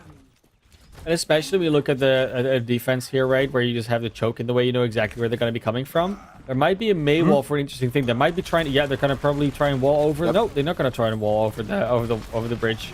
They need to. It'll be a fun one. They need to. They're just already in, waiting up against the towers, waiting for the next self-destruct. Oh, that's nice. Both Reinhardt's down. That's a little bit of an advantage there. Usually coming out from Bethel when that Reinhardt isn't in the way. They don't find the next target. It's actually RJ taking that Red Ninja. Momo out of mech. That's just a lot of value here found for RPIA just straight off the bat. Nice and coordinated attack. Nice and coordinated effort. And the targets are being focused on very efficiently. I just don't think Bethel was ready for it. I think Bethel was maybe expecting that Sombra Reaper. Maybe they were expecting something different. They were overwhelmed. They gave up the choke point for free. They were playing a bit passively. And then before they even realized it, Grapply just moved the team onto them. And the May gets so much value from that freeze. Enjoy it while you can, everybody, because that freeze isn't going to be as valuable come the future. Exactly. I mean, it will do a little bit more damage, but it won't actually freeze you up anymore. RJ looking for something here with that Cassidy. 1, 2, 3, 4, 5, and that's going to be 1 shot, 2 shot, 3 shot, 4 shot, 5 shot. Right away for RJ, finding a lot of value already. Not quite finding any eliminations. That's actually going to be the Red Ninja boop off the map. Both the Mortality Fields already down and out. We see the Hanzo May matchup, and Dawson getting taken down on the other side. Bethel getting nothing done so far in this round of this map. Momo founds 1 elimination on Tevtron after Quipsy also falls, so that means that it's going to be a little bit more of a scrappy fight with that Reinhardt's in the way. Both teams don't really mind that, although Bethel would probably mind finish this fight by taking too long. Might almost get to point B here. They sure would, and that self-destruct maybe catching 1, but no, Momo going to get punished actually for it. Almost move off the map on the Dawson. Shatter actually finds 1, and Owner Arrow finds another, but they got to fight on this objective. Once again, it's getting awfully close to ending here. No one's home. Quipsy isn't on there. Oh, Cassidy almost makes it. Red Ninja does manage to stop it, and they do have the numbers to actually get this going. Boop off the map on the Red Ninja. The self-destruct is good. Gets 2. No one's there to touch, and that is the end of the map. RPIA going up 3-0 to match point, series points. And of course, championship points of the NECC Spring Finals 2022. Only one to go. We could be done and dusted in no time. And I think RPI is looking good to close it out there. This is that shaft in a small room with what I assume was the double fire strike probably up of it. Yeah, beautifully done. RPI did exactly what I wanted Bethel to do. They contested that high ground. They knew they were going to be contested, so they took the team, brought them up to the high ground, fought it there on that terms, took control of it, and meanwhile the cart was continuing to roll. They just textbook execution of what you needed to do to get yourself to progress that. And because the cart never stopped, the Diva was there or the Baptiste was there, they were able to take these fights, win, and by contesting that space and that high ground, they were able to give themselves the better position, the better plays, and well, the win. It's just how it goes. Unfortunately, that's how it be. But I'm gonna go over to Escort next, which was the best map type so far for Bethel. They won't have Hollywood. They won't have sorry, they won't have Dorado. They won't have Route 66. So yeah, they have some idea. They have a lot of ideas of what they can go next. But again, there's so many maps, right? Like we have Gibraltar, we have Junkertown, we have Rialto, we have Havana. Like the list, I would say the list keeps going on and on, but that's kind of it. But yeah, there's so many options for them to go to still in the Escort map type. So it's all about where they want to go, what they want to do. Looks like Junkertown's going to be banned. I understand. I mean, it's like the wacky map out of all of them. And the other one was usually Havana that teams either really do or really don't like. Although it is pretty good for Wrecking Ball. Yeah, I was going to say, I think that was a very strategic play, though, because Wrecking Ball is great, especially that first point, for Wrecking Ball. There's so much space that a good Wrecking Ball can just control, manipulate, get angles, pressure. I think that was the right choice for RPI. So, what's left? Definitely not Gibraltar. You're probably not playing the high ground comp well enough for that. Maybe we do go to Havana here. Havana here, class. We'll have to find out. We're waiting on that, but... Yeah, of course. I mean, I would say Rialto is a very real possibility as well. But even Gibraltar is too. Like, it kind of all depends on what they want to play DPS wise. Like tank wise, they're going to be fine because they're not going to be changing up that much. But I really do want to see what Big J5 and Red Ninja can do when they're either working with a little longer sidelines, when they're not really wanting to flank that much. Maybe the Tracer Soldier or Tracer Cassidy is not really their jam on most of these maps. Maybe we're going to get to see some Widowmaker. Like Widow Hanzo could be really good on Gibraltar, for instance. And they can still run with that Wrecking Ball Diva. It's a pretty good combo. The supports can sort of tag along for the ride, so to speak. But it does look like the flexibility is more online for IPI, though. I would agree 100%. They've just kind of shown a little bit more dominance across all of these variants of comps. They've shown the ability to kind of flex and just pick up things that we know counter this, and I think you're right. It's so hard to be like, Jay, go play something that's not Tracer. We know you've been getting 2s and 3s and 4s all night, but we really need you to go to Widow. Like, it's so hard to be like, please get off this thing you're doing really well on for the team. But that's part of the team thing, right? Like, that's part of it. So the question is do they keep that? Yeah. But as part of it, the one thing we haven't seen that I would have liked to have brought out was an Echo. Like, that's kind of the other piece that could have been so big for this poke comp. But if you have 2 hit scans, I can see why you wouldn't bring it out. I think the main thing that I was looking for as well was not necessarily switching the heroes, but maybe also switching the playstyle. Like we've talked about how they're playing very split, playing very like Big J is doing something on that side of the map while the rest of us are doing something on the other side of the map. It's like if you combine those things, you distract them so that there is a tracer actually in your backline disrupting while you're also trying to deal something else, then finds even more value. And I think those were also the fights where we saw them get the most when the chaos was created, or at least the team created environment where it's not just split off fights, but just one big brawl going on. So yeah, we'll see if they maybe have found a way. Obviously, they get some time to discuss this next map pick, so still waiting on that. It's important. It's important. It's an important map it's pick. Definitely. I mean, it could be the one that decides their fate in the season. After all, but I mean, it's been a crazy ride. But if you're Bethel, it's been a heck of a ride. Like, if you're Bethel, though, like, think about it. This is a 9-0 team you're up against. You've played them not long ago. You went 3-1. This is a pretty big ask, all things considered. Like, you are the number 2 seed, but the number 1 seed does have a little bit of a gap on you going into this. So I think all things considered, you're not you're not unhappy making it this far, but you would like more, right? Like you'd love to see yourself actually taking a couple Don't maps. you always? I mean, don't you always want Yeah. more? I mean, even if you're the Yeah, best, you're going to exactly. be the best again the next year. Like it's never enough. But Oh that yeah. being said, they are going to be able to prove whether or not they definitely prove they belong here. But they're going to try and Oh prove yeah. that even more by even winning a map. It is. I mean, it's a best of 7, but if you're already 3-0 down, it's really a best of 1 the entire time. Like you're really trying to just keep not losing maps or winning them. Since there's no assault, the map types will be fairly consistent. So see what these teams are coming out for. I think we're getting it in right now. Yeah, Havana. It's going to be the one that we're going to go to. Havana Nana. No. It is time, and there are some fun things they could do on Havana as well. Yeah. I am scared though, because RPI has shown the flexibility. We're probably going to see the Widow or the Ashe or the Hanzo come out from them as opposed to Bethel, which we'd like to see. But anything's possible here. This is also a great place for those early holds.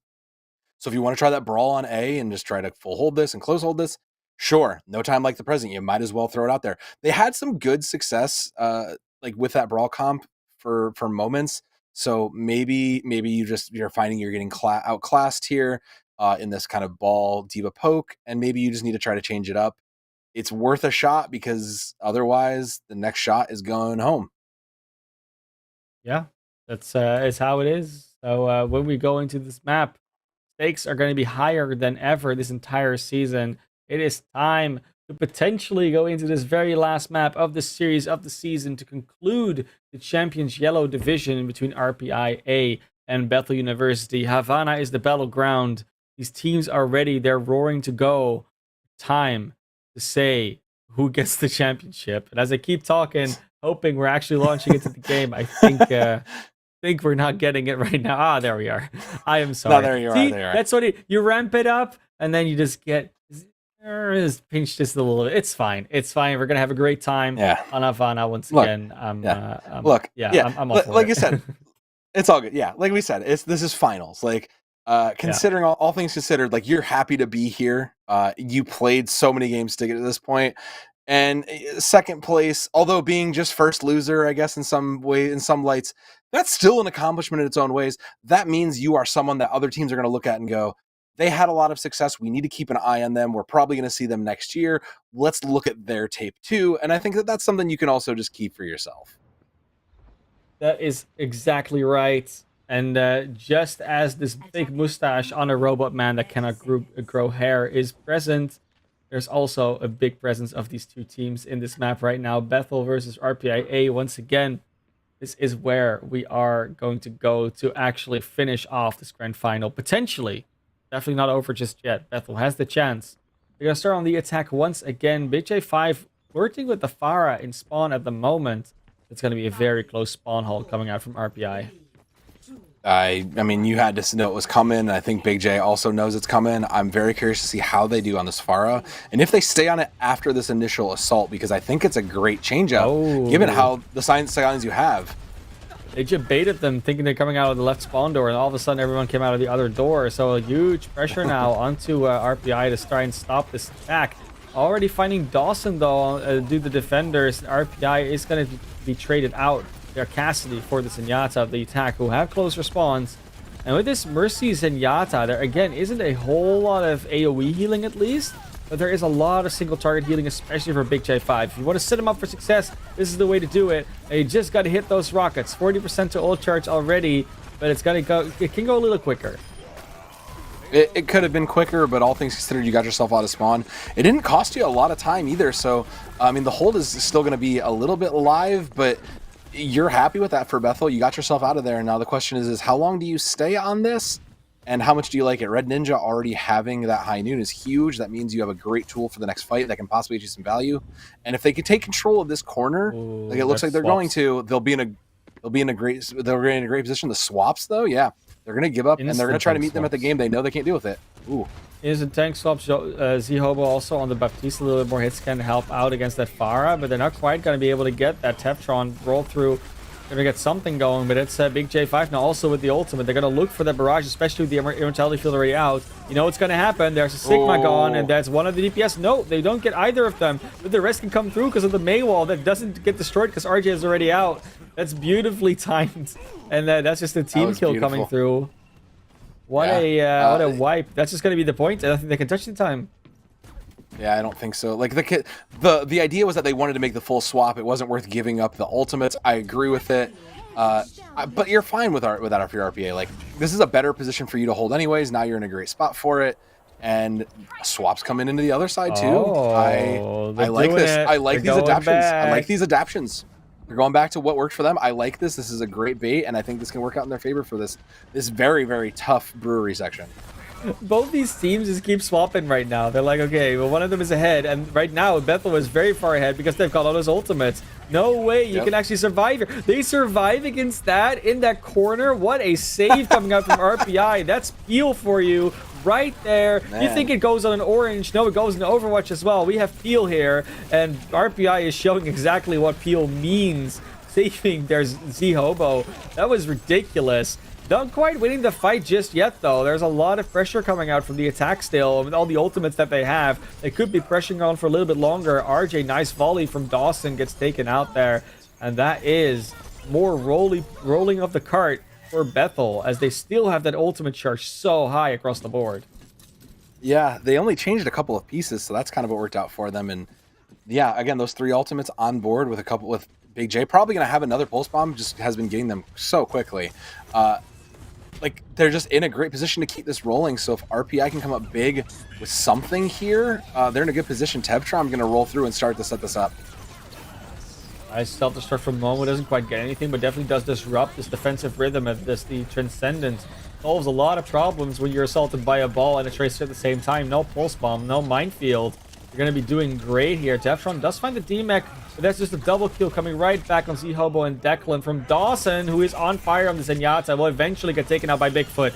But at that point, it's already too late as Bigfoot, the lone Sigma. Oh, you're just walking into the mines there, Momo. That's not what you wanted to do. That's unfortunate. I think I don't know if they got pushed into it. And this recontest will come in just in time for the Tracer. So the High Noon will find one. They'll come in with attack visor. They won't be able to find the elimination. The boop was in the way. They wanted to find the soldier, but the soldier just got saved right there. And that's a wrecking ball and a soldier and a Transcendence that will save a lot. Nice minefield in the way, though. They might not be able to get out of this corner ever, even if they wanted to. A lot of mines in the way right there. RJ in the corner with his bionic field will be able to be rope-a-doped around and around by their wrecking ball. You see him spinning like a record. That is Bigfoot, though, with the Graphitic Flux coming back in to save the day. Is exactly what they're doing. Huge play from the Sigma and the Wrecking Ball, respectively. 1:55 on the clock, and they've almost got it. But again, the length of my forearm is still the distance you have to go. Well, your forearm's getting a little bit longer now because it's going to roll back to about the size of me at this point. So it's longer than that. Now it's both of us. You know. Now it's both of us. Yeah, it grows by the minute. But yeah, the outstanding recovery from RPI was huge there, given how far down they were. So that shouts to the teamwork. That's the teamwork that Bethel needed to have on this comp prior, and they are showing how it's done here. And that rally is going to open it up too with the counter coming out. Ooh, Quips, he takes so much damage from this Brigitte. He was taken out by Declan and the break combo. Rapidly doing a huge job with that mace to the face, well, to the ball rather. It's not really a face in the way of that stage. Big J doesn't quite get the recall off because they don't have it just yet, and it is going to be another hole here. Nice right click coming out there from Red Ninja, but it was just too much HP on Bigfoot. Couldn't get it off. The cookies were in the way. Nope. But less than a minute and not a lot of ultimates. Red Ninja holding onto this High Noon maybe can get some value. The tank ultimates will come in quick, but really it's going to be a question mark of what does Dawson use this Transcendence for. There are mines out there, and is that valuable enough? And I don't think it is. I think you need to save it, so you might just let Trebtron go, but let's see what they decide to do there. Teftron just on the card, has the minefield out as well, can block a lot of entry, as well as Big J5 is going down early. They have the Transcendence to potentially sustain through this fight, but they have to start using it at some stage. Nice minefields going in aggro, both minefields out actually. Red Ninja looking for an angle for this High Noon, but he's so split up from the rest of his team. That's not what you want to see from your Cassidy that's been carrying so much of these fights. Oh, that's going to be the Tracer coming in. Declan getting the elimination with 5 seconds on the clock. Barely anyone can make it there, if at all. Momo out of mech, out of life. And that is the 0. Oh, someone touches. I think it might be Big J. And there's also... Oh, yeah, that's going to be the Sigma. Taking out the Wrecking Ball. That will actually be it. 1 point and 92.16 meters. That is what there lies between RPIA and the victory of the NECC Grand Finals in the spring season of 2022. It all comes down to this, class. This is it. Comes down to this. Bethel. Bethel needs to find an answer here because RPI has just been executing these comps a little bit better. Unfortunately, these kinds of ball tracer team ups have just been perfect. They've been finding those executions. The peel, like you called it, has been there, smooth, perfect, just coming out. And Bethel, they've gotten by on a couple tricks, but it's just been moments that haven't quite come together. They're almost playing this ball diva comp as if it's supposed to be some sort of a hybrid brawl, and it's really tough because with everybody grouped up like that, you really wanted to see Big J take a flank and find some value on somebody. And it was never there. It never happened. A little bit more of a spread comp would have done them so much better to find some space and control, something there. But instead, they're going to do what I was hoping they would do and play this comp for. So now they're going to play this symmetric close. They're going to get the teleporter in to try to keep this front hold as long as they can. And I agree with it. They need to try to, because otherwise it's game over. And we'll see them in Overwatch 2. But RPI, they look ready to give them a taste of their own medicine with that pharmacy. Nice teleporter strat is maybe teleporting back and forth a little bit. That can lead to some fun shenanigans. And we do see the fire come out from RJ as well. Red Ninja has been very accurate on the casting though, so you got to be careful. Already getting ticked out of the sky right there with Zeftron. Finding 2 immediately. Gotta find a little bit more if you want to keep this hold going. And I don't think they're going to be able to. They find 1 or 2 more picks, but they just lose everybody on that cart in no time. Barely any stall, just like RPI couldn't really get much going on their defense. Big J straight over to the Tracer, Red Ninja back over to Soldier, and that's going to be Declan RJ on the Mei Hanzo. I mean, to be fair, that is a hard idea to execute well, so kudos for the effort made, but now you're behind an ultimate economy, now you're behind in a lot of other things, in this brawl comp, you technically have the advantage as a poke, but this brawl comp has just been really, RPI has just outplayed you in a lot of comps, so you have to be aware of that fact alone as this ball comes through. They're just going to let him go, but that spatial awareness has been good for RPI. Looking for Z Hobo on this Baptiste to potentially save a teammate. Not going to be able to save Grapples. That's only the Baptiste healing left. A lot of utility gone as well from Lucio. No more speed, no more heals from that. And with the reduced healing from Dawson and Kuda, you do actually really like to only have 1 healer against you, if at all. I don't think the Dragon Strike will really find anybody. They're not in that room anymore. Declan will go down to Red Ninja as well, who's on the perch up top. Big J5 taken down by the Baptiste. And now we're going to get a very fun... I was going to say we're going to get a scrappy end here to this point, but it's just going to be the shatter. Oh, no. Z Hobo finding 3, maybe finding 4 with that Baptiste. The gun is just deadly. Former Talon member Baptiste just still knows how to get some eliminations done, it seems. It must be something in the air, maybe, but I'm concerned because Declan's use of those dragons tells me that either information was late or communication was off. So, I mean, it's hard to criticize RPI. They came out on top there, but I mean, that's a concern for me because that was a little bit out of peg, but he's making it up fine. He's just making picks, and to shut down the Tracer so early, that's so big for RPI. Yeah, very much a huge situation for 14 to go almost entirely through point B. It did basically touch the door already, so they do actually have to almost complete it. At this stage, though, with all these ultimates on the defense, you would hope they at least win one fight, but Quipsy just goes in too far and is not able to roll out again. And Momo out of mech too. No more tanks. We'll use the self-destruct to try and stay alive through this. Not going to be that easy. The remake does come through. Quipsy's coming back from spawn. No, but there's still ultimates on the side of Bethel, so they can hold this if they can get some value with them. But it's been so hard, especially with Jay getting forced back after looking for that pack, though. I mean, there's just so much they need to get pressured on, and Jay's going to fall here if he doesn't play too careful. And this is running out of time now. Now they're just giving up that space, class. just more and more picks, more and more rust starting to form on the dreams of Bethel. Their golden cup will not be erased tonight if this keeps going. And with all these ultimates coming out, you got to think someone's going to find some value, but just pressing a button, this does not equal getting elimination straight away. Red Ninja can tell you that story because they got nothing with that visor, just a little bit of extra damage. With the self-destruct coming out there for Bigfoot, they don't quite get the remake, but they don't need to. No one's on the card. There's barely a touch coming through from Bethel, but they got to be very careful about this one as it's almost there. It's just the Mei on the card right now. The Big J going after someone in the backline gets headshot by RJ straight away. That Mei Icicle can just one-shot a Tracer anywhere on the map. That's how it works with the headshot, 150 damage. Someone's on the cart. They will be able to touch for a little bit longer, it's still rolling. But it's just rolling. It's still a little bit there. I mean, it's the same story, right? You got to get that soldier in the corner, as we just saw from RJ on the last round. So Red Ninja will be fine for a little bit longer, especially when that ball finally goes down. But it is taking a lot longer than they wanted to clean up this fight, and they keep losing members here and there. So now they finally get the breather, they get the reset, and it's all up to RPI to have 2 minutes 20 and finish this map off. And they will continue to make those swaps back and rebuild this comp. RJ going to go to that soldier as well. They're just going to try and match him and meet him at the game, and I think that's fair. Big J with his pulse bomb is going to be probably one of the important win conditions for this. Quibsy will have a minefield, but really who this pulse bomb hits will decide a lot here, especially if it's Declan and negates those dragons. That's going to be the biggest play that they could need here.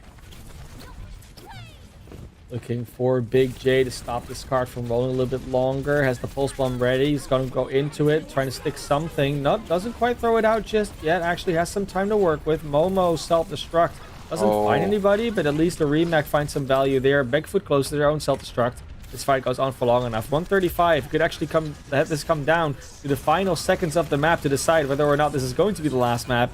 Quipsy, ready with the minefield, gonna go straight onto the Zenyatta of Z-Hobo, who actually picks up 1 or 2 kills in the meantime, and they do actually lose quite a few members. Minefield on the card, just to stall out a little bit longer, buy some space, buy some time. Nice self-destruct, doesn't fight anybody, they have to hide and hug their cart just to try and stay alive as Declan gets taken out by the ball in the background. As going to be a nice roll around, but there's also the attack visor, just 2 tanks in the way. You're not going to be able to do much more because there's a matrix in the way, but at least the ball will be easier to hit when it's an auto fire. A little bit of a diva in your back line, but I think you're going to be able to reset here if you're Bethel. You're going to be safe, you're going to be fine. No one's really able to push this card in right now with all your members around. Teftron also using their mines already. Yeah, it's tough to walk around, but you're fine. Yeah. At least for one fight. There's still a chance for RPI though to close this out. I mean, they'll have both of their DPS ultimates, so if they find value on those, they're in a good spot because there's nothing for Bethel. Momo might get self-destruct, or Big J might get a pulse bomb, but they've not found success with those lately. And with RJ going down early though, that's a great opener. Very nice early fight pick. Both DPS now down as Declan also falls. They did lose Dawson, who was close to the Transcendence. And since they don't have a rally that Sustain alone could net the victory here for RPI, they do go in here. Both DPS without their ultimates in the fight. The Dragon will eventually make it there very slowly, but they do get there after a while. We see the self-destruct from Momo coming out. The attack visor is good, but it doesn't quite find much more than just Big J on the Tracer. And now with Quipsy coming back in the minefield after both supportals have been used, as well as Dawson with the Transcendence, this fight could just be saved, but they have to be quick about it. No one is quite there just yet. Quipsy with the minefield. We'll throw it in front of the card. We'll be staying alive as long as possible just to save this. No. Dawson doesn't quite make it with the Transcendence, and with 3, 2, 1, that is it. RPIA are the champions. Champions of Champions Yellow. They win the NECC Spring Season 2022 Finals 4-0. A clean sweep for them. It was close from time to time, but with this play of the game from Z-Hobo, you can just see how clean some of these support plays were. It was impressive. This is the 4K, I believe. And again, like, great split on the window there. Great looks for that. You know, RPI as a team came together. There was no real moment. We were never, we can easily pick Big J out as one of the standout players for the side of Bethel, but it's so hard to look at RPI and be like, that person was just carrying most of this match, because there wasn't that case. There was a team effort across the board. There was composition choices. There was great communication. Everything came together for them. They came into this undefeated, ran the gauntlet. They will finish their season as champions undefeated, and kudos to them for that.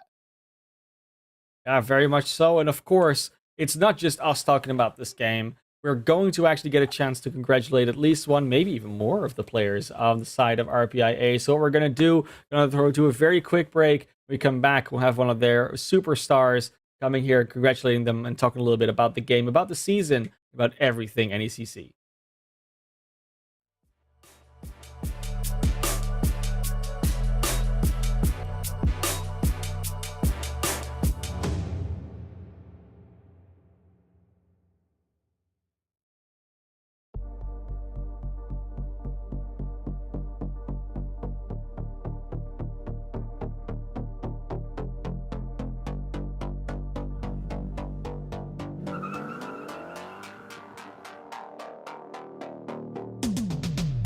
Hand on the wheel, got my pistons pumping, all 800 horses running. Oh, baby. 125 in the middle of the night, got my engine thundering. Dream machine, racing queen, I'll take you wherever you wanna go. Let's slow us down, break the speed of sound. Tonight we all know racing. Dream machine, racing queen, you make my heart beat. You make my heart beat. Dream machine, racing queen, you make my heart beat. You make my heart beat. Driving on a highway, lights flashing behind me. Dream machine, racing queen, you make my heart beat. You make my heart beat.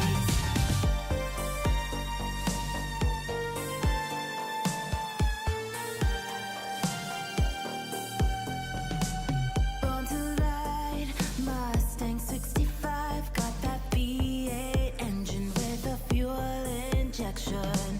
Drop the clutch, pedal to the floor, turn that kitty butt into a lion's roar.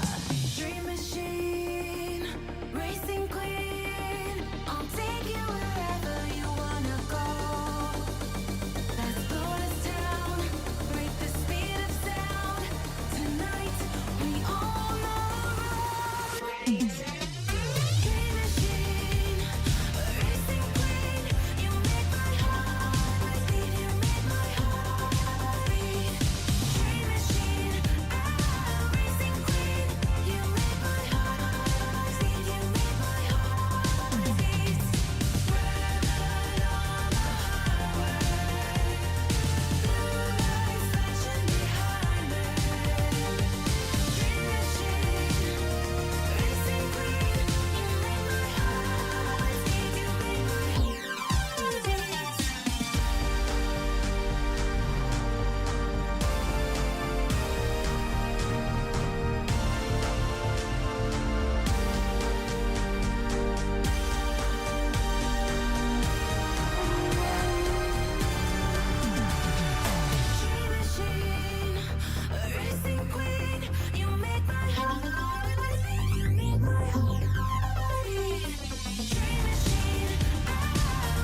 message from a new world I'd never known.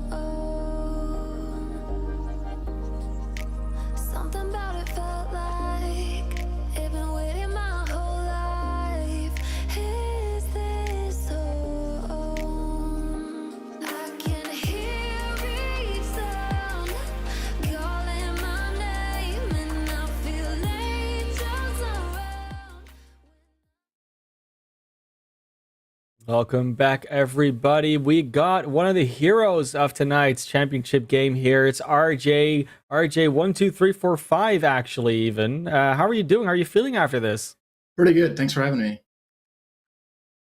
Yeah, of course. Of Not course. the longest of championship games, but there were definitely some close moments. Was there any point in time where you're sort of like worried about what was coming at you? Yeah, definitely maps 1 and 2. We were really going firing on all cylinders. We know that Bethel's a really good team, and our pregame or our normal season games have been very close. So we came in, firing on all cylinders and making sure to take them seriously. As the maps progressed, we kind of hit our stride a little bit more, and those maps weren't as close. But the first 2 maps definitely they really had us working at full capacity. Yeah, It was shows. there Yeah. was there something that was like you think is like the deciding factors, like the secret ingredient that made you guys just come out on top tonight? I think honestly, it was just practice. We've been practicing specifically, with our different comps, and we know what we're comfortable with, and we know what we're not. So, kind of just abandoning comps that we're not really good at, and just sticking to our own strategies and knowing what we're good at. I think is really what helped us win.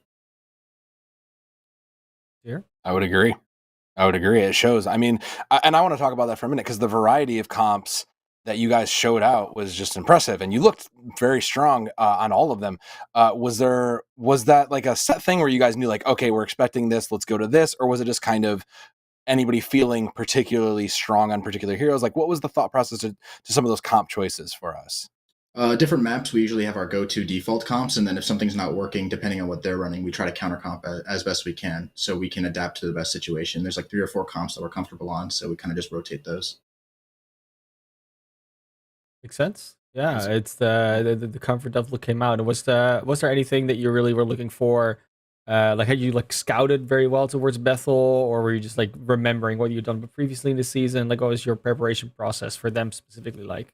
Usually, our preparation is going back to our previous games against them, usually during the regular season, and running over what they were running before and what they're comfortable on. We also have a few of our players kind of go and they scout actually, based on different VODs or different other games and how they went.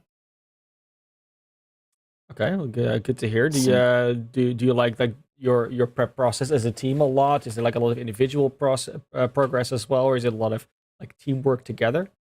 It's mostly individual, actually. A lot of us, like, we kind of know what each of us can do individually, and because of that, Hmm. we work together to kind of see, all right, this is what my mirror is going to be doing, or this is the strategy they're going to be running to best counter me. So that's what I need to be ready for. I know one of our players, Zihobo, actually does a lot of work, kind of going in and seeing a lot of stuff that way. So we rely on him a lot to see what's going to come up. with Yeah, that's with like all the scouting you guys have with all the scouting you guys have been doing, like you guys also got to do a lot of banning, obviously coming in and taking those map wins. Were there any maps that you are like specifically looking to avoid as a team? Because you talked about being comfortable in a lot of things and having those comforts. So was that a plan of yours to try to avoid the places you weren't comfortable? Like, did we see any of those maps you weren't sure about in this series? Yeah, actually, so we're not super confident on Route 66, but we did actually end up banning a few of the other maps. I know Hollywood was one that we banned. I believe that was map 2 or map 3, and that's a map that we kind of just always ban. We usually have our set bans, and then we have other comps or other maps that we're okay on, not our strongest, but not our weakest either. Makes sense. Makes sense. Yeah, definitely. Of course, the whole pick ban strategy coming in at the end of the playoffs is always a Yeah. little bit of a switch up. So that's nice to hear that you guys at least know yourselves well to go not to go to Route Yeah. 66. Yeah, because obviously you guys have been playing this entire season as a team. Like you said, there's a lot of individual practice going in as well. How's the like the environment for you guys? Like at the university, like the way you play together, the way it's set up in terms of organization. Yep. So I do my best to kind of run the team together, but we don't have too much, like there's no gaming space or no gaming arena unlike a lot of the other clubs out there. Mhm. So we just do our best to interact more as friends, and when we're gaming, it's usually everyone's in their own dorm or their apartment or wherever they are, kind of just working together to do their best. Yeah. Is that something that It's fair. you guys are like striving for to get more of like a sort of a centralized support from the university, or is that something that just as a hobby you do it next to university essentially? We're trying to get more funding, and I know the school already gives us funding. I mean, we're hoping to go to nationals, given we've just actually recently became Mhm. members for NECC. So they are giving us money that way, but to have a more unified environment, we're working on a games room. Fingers crossed on that. But other than that, it's kind of we're working together, and until that is the case, we're more friends working together for a common goal. And then when we get the funding, hopefully, we are working on that. Speaking of the future of this all, I mean, I can't state it. Like, you guys went undefeated this season. You guys have been in a powerhouse the whole way through. Where do you guys go from here? Are you just going to do you think you guys want to like take it up, try to move those ranks up and maybe take the next step up in the NECC levels and maybe play it up a little bit? Or do you think this is just kind of we're in a good position. Let's just keep refining this as we look towards the future. We're definitely open towards moving up. We actually started originally in the upper league, and we were a little bit outclassed, if I'm to be honest with you. So we decided to move down as a team to take that initiative and kind of come down. But at the same time, with Overwatch 2 coming out, all those changes, honestly, it's really hard to say where we're going to end up. A few of our players, myself included, are rotating out at the end of the semester. So, the roster is going to be in a little bit of a shaky position. But who knows? Honestly, I think they really will do well next semester. I'm hoping so. I'm sure they will. I mean, this is a great season to ride into. So, I mean, I'm sure they will. We'll have to keep an eye out on them for next time. Yeah, for sure. And I mean, obviously, being in a collegiate team, was this something that like sort of just happened? Like how this team formed originally? We've actually had an Overwatch team for a few years. NECC is one of our newer leagues that we've been trying out. But we've been playing in ECAC before this, as well as the collegiate, which was prior to that, TESPA. So we've had a team for a few years, but this roster is actually quite new for us. This is the first semester where we're all together, all six of us. Okay, and was that? Did you like have tryouts, or did you just find people? Like, how did you organize that? We had tryouts. Our school actually offers a couple of different games, and we are fortunate enough where we have two different Overwatch teams. This was the top 7 players came onto Overwatch 1, and we had another additional 6 for Overwatch 2.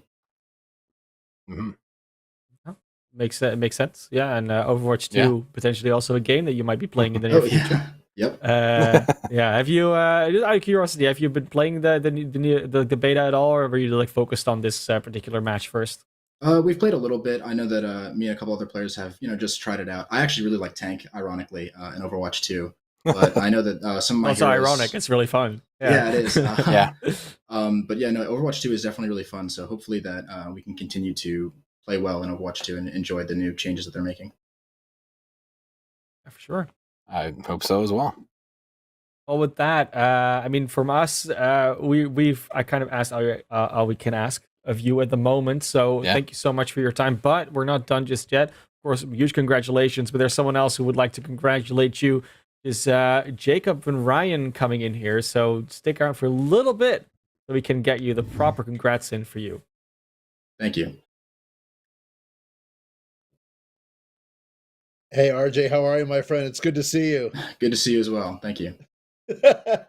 Hey, congratulations. Obviously, it was awesome to watch. A terrific performance. Not surprising with regular season you had. As a guy who grew up in upstate New York, I'm from about half an hour from RPI's campus.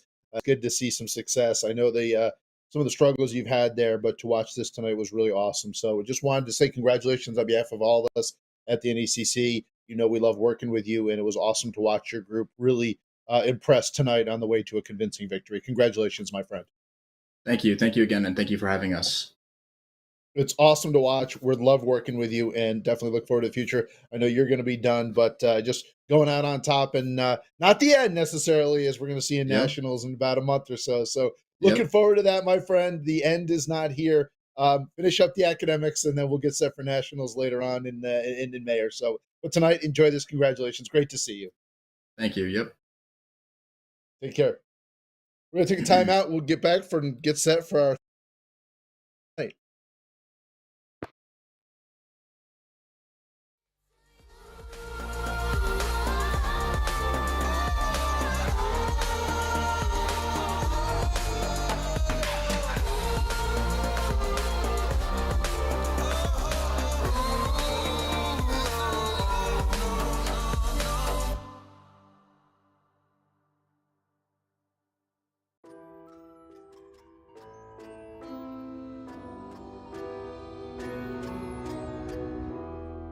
need a scarecrow after what you did.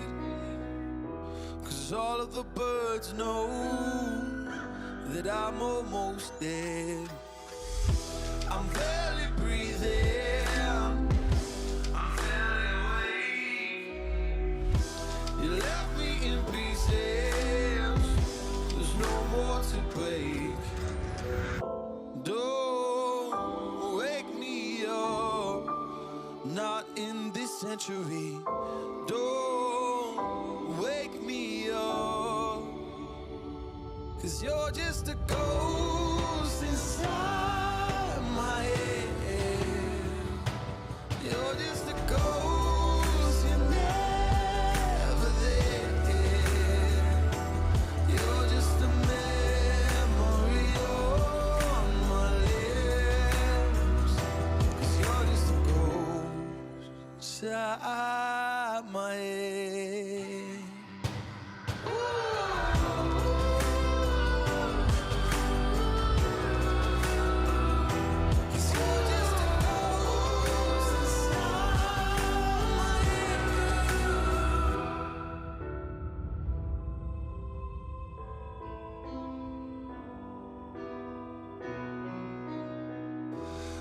I need an angel after what you did.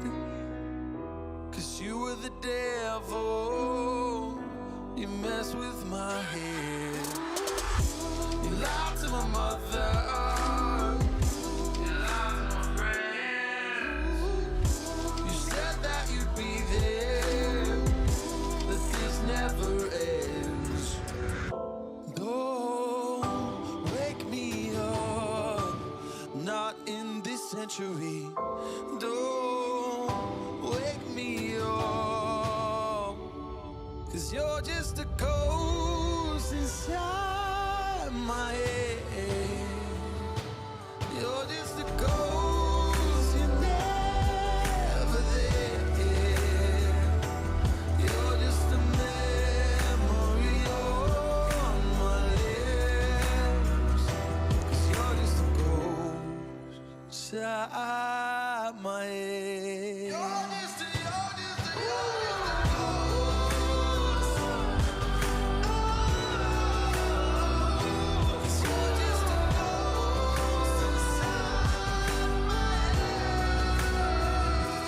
You're just a ghost inside my head.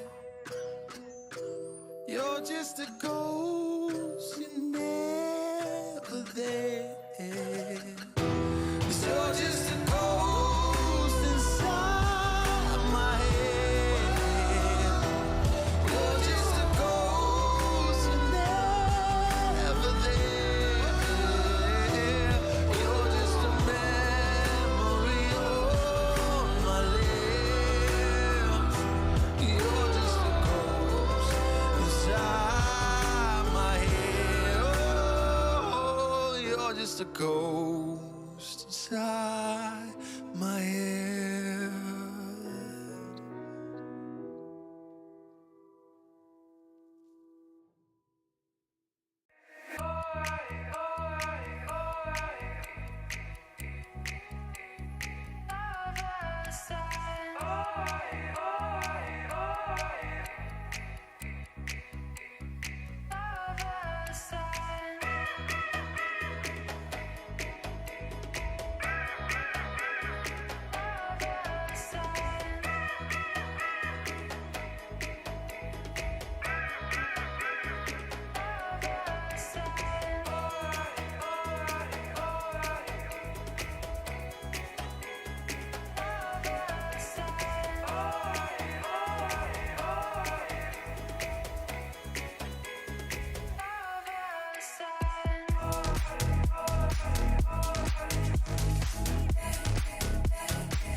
One touch from you, and I was hooked. And like an addict, I can't get enough. Can't be away, take me away. You're on the hunt, I'll be your prey. I'll be your prey.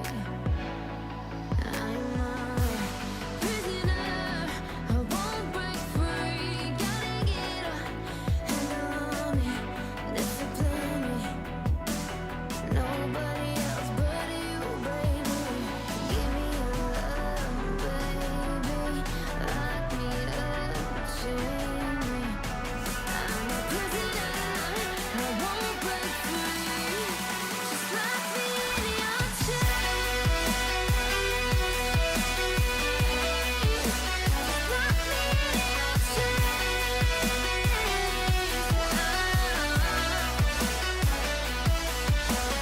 Give me your love, baby. Lock me up, chain me.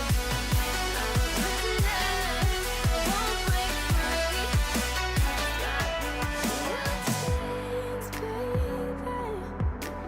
I've been bad. I need someone to give me demands. So take me away, have your way. You're on the hunt, I'll be your prey. I'll be your prey. I'm a prisoner, I won't break free. Gotta get a handle on me and discipline me. Nobody else but you, baby. Give me your love, baby. Lock me up, chain me. I'm a prisoner, I won't break free. Just lock me in your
I am here in the middle of nowhere. There is no there, it is cold there, but I am safe and I am warm. Although it's hard, I know I gotta keep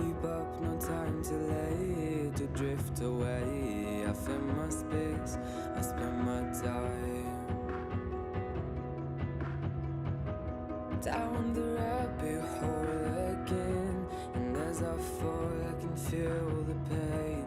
You can't tell me where to go, so I don't know, I just go with the flow.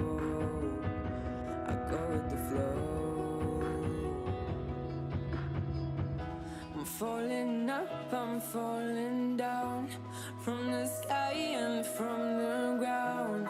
Up above just like below, and I don't know where I should go. 'Cause I'm stuck in limbo.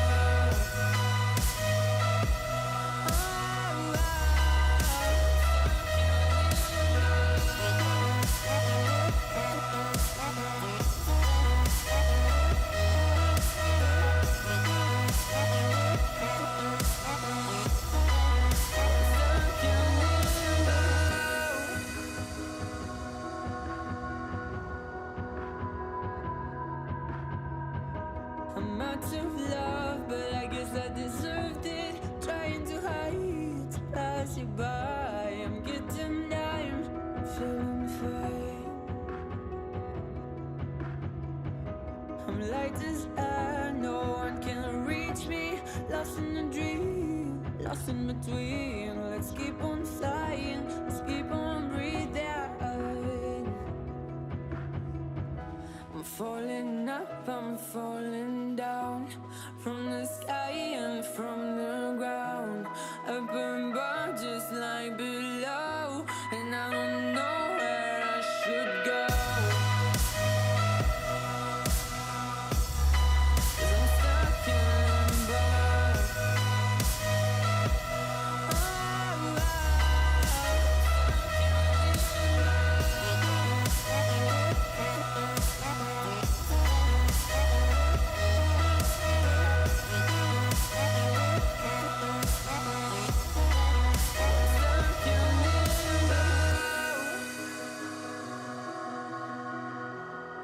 Cause I'm stuck in limbo.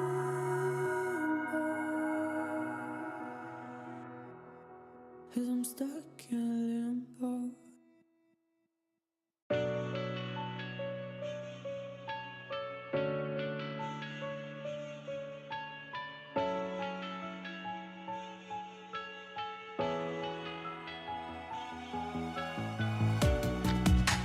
Living in the same routine, like the seasons I'm on repeat.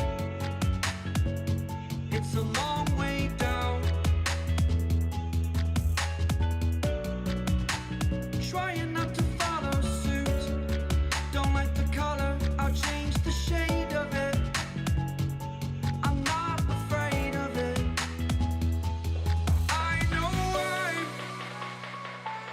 I know I'm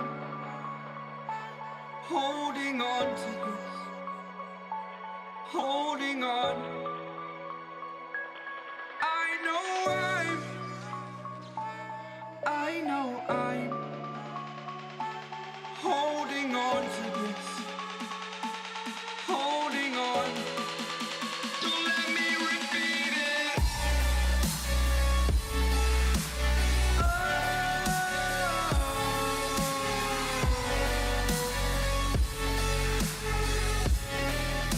Don't let me repeat it.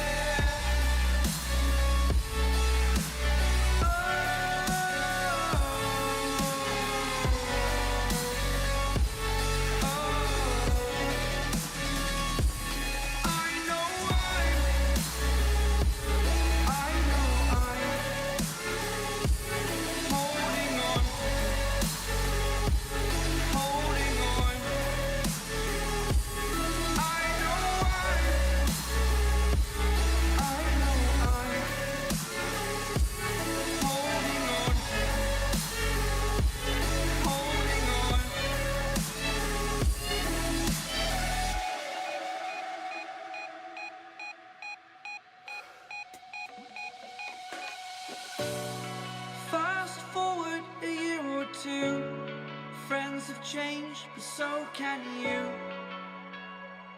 So can you.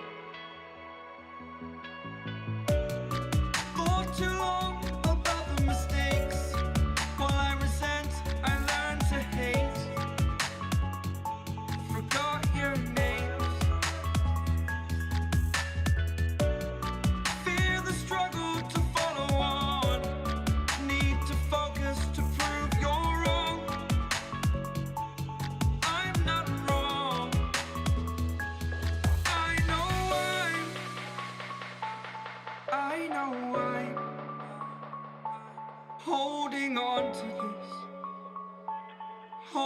holding on. I know I know I'm holding on to this, holding on. Don't let me repeat it.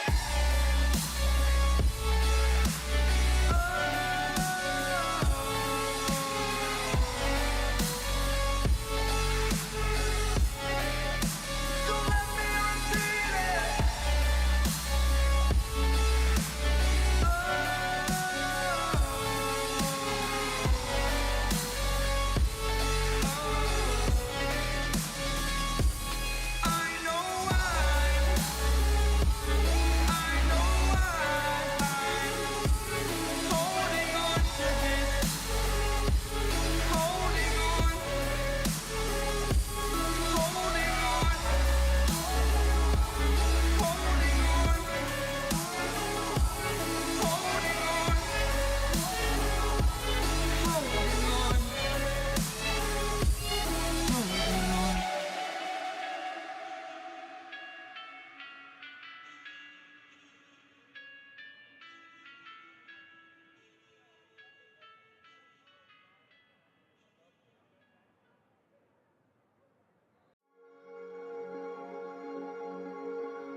Cigarette ash, it looks like snow.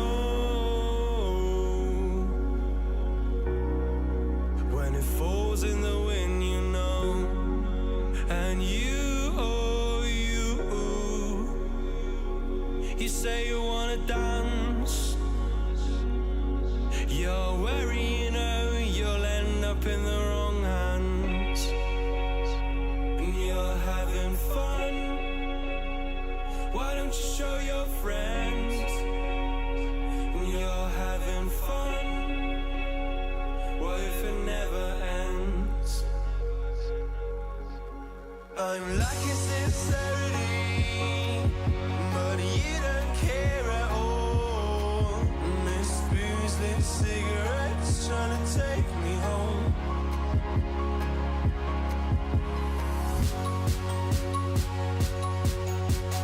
Falling in love just a million times, breaking it off with the feeling on ice still.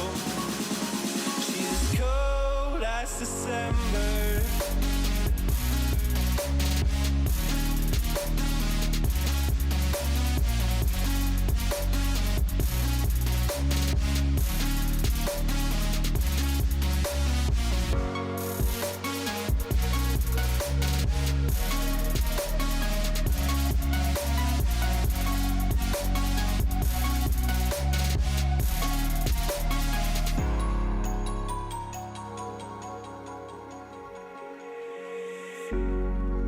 I swear I've seen you before, holding your shoes in your hands, running out that door.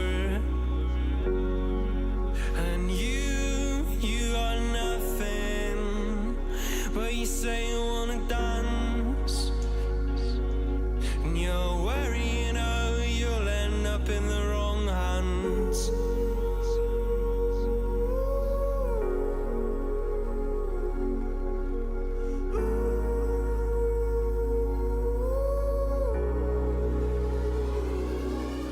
I'm lacking sincerity, but you don't care at all. And this booze, this cigarette's trying to take me home.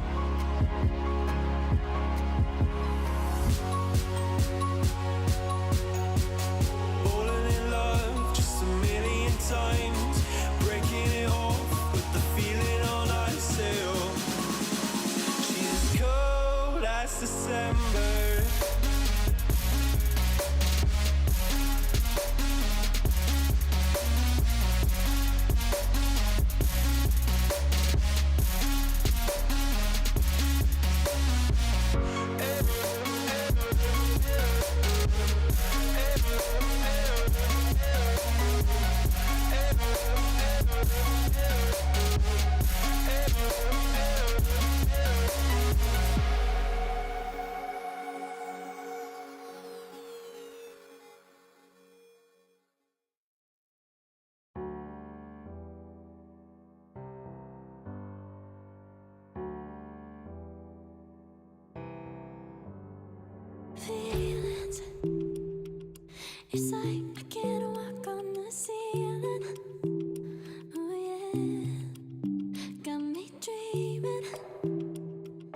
Dreaming in colors I never dreamed. Oh yeah. I let you in deeper than I let anyone else before. Fell in love with my broken pieces, took 'em all and made 'em yours. Didn't know what my heartbeat needed. Skipping out, no, I can't keep score. When I lose my breath, boy, you got me breathing. Oh, every little thing you do, every time you hold me, take me higher, higher. Every little thing you do, every time you hold me, take me higher, higher. Oh.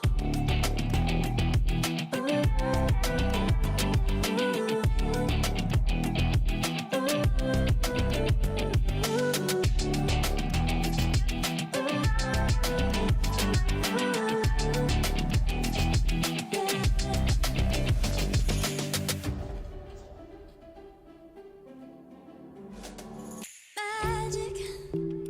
No, I'm never letting go. Now that I have it with you. When you kiss me, it's like the stars fall out the sky onto my heart to cover up what I don't wanna show. I let you in deeper than I let anyone else before. Fell in love with my broken pieces, took 'em all and made 'em yours. Didn't know what my heartbeat needed. Skipping out, no, I can't keep score. When I lose my breath, boy, you got me breathing. Oh, every little thing you do, every time you hold me, take me higher, higher. Every little thing you do,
you go?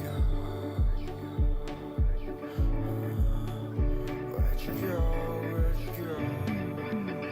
Let me be there again. Let me feel you.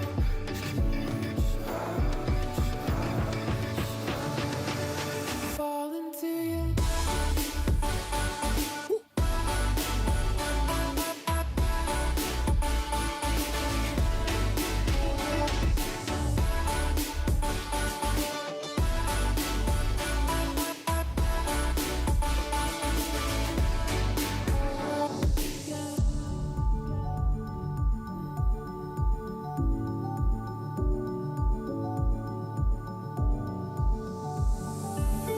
I found the rain dripping down your eyes when I'm not around.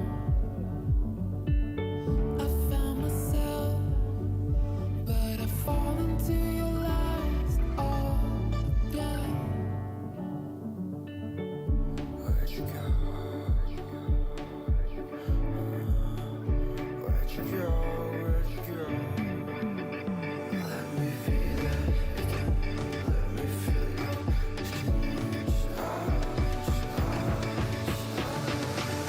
Fall into you.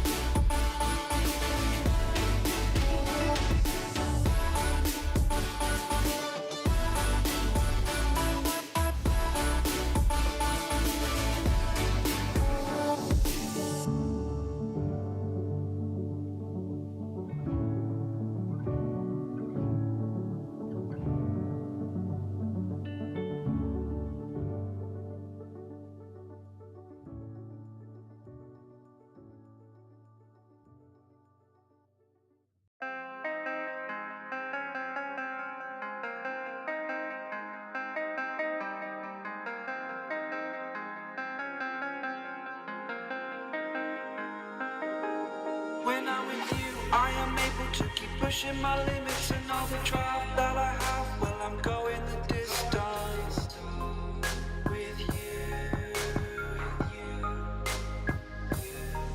I didn't know what I had till I knew what was missing and everything that I dread. Well, I built a resistance with you.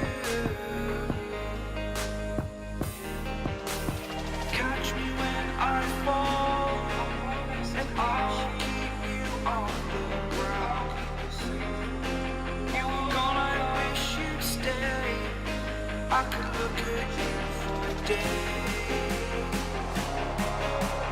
Time was well spent, that's when I knew that I need to spend my life here with you.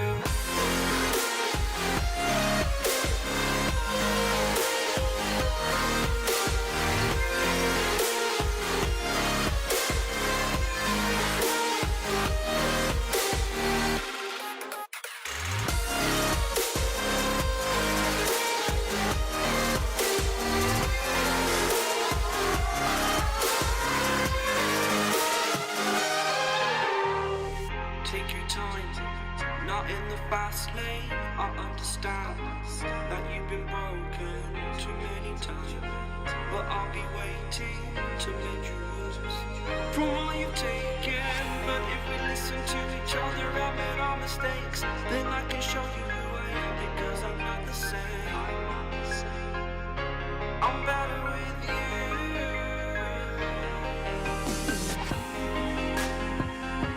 I'm better with you.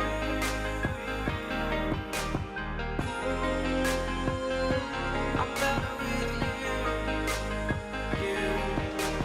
Catch me when I fall, and I'll keep you off the ground. That's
The seasons come and go like thoughts of you.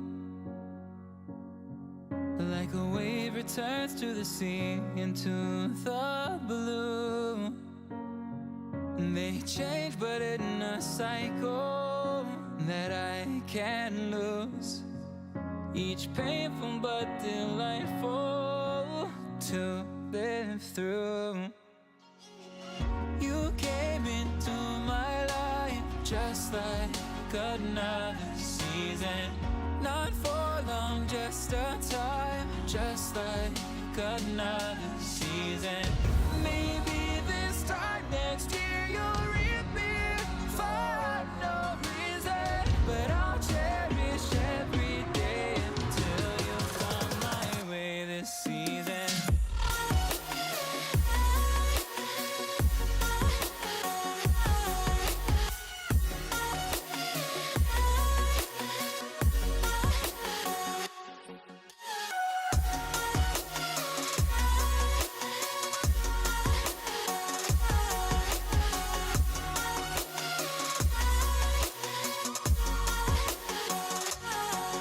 The seasons turn and change just like your mind. Like the sun gives into the moon, into the night. Time continues marching, it slowly crawls. With each new one starting, I recall. You came into my life just like another season. Not for long, just a time, just like another season. Maybe this time next year you'll reappear for no reason, but I'll cherish every day until you come my way this season.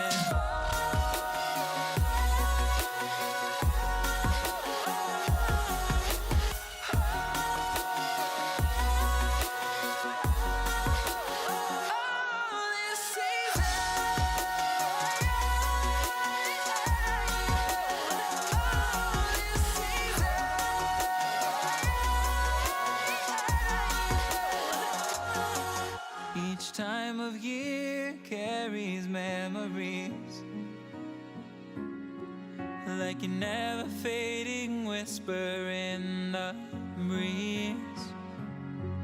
Oh, we will keep on changing all over again.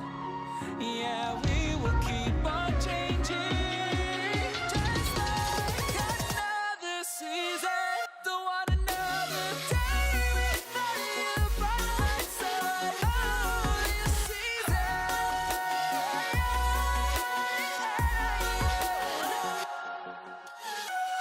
You came into my life just like another season. Not for long, just a time, just like another season.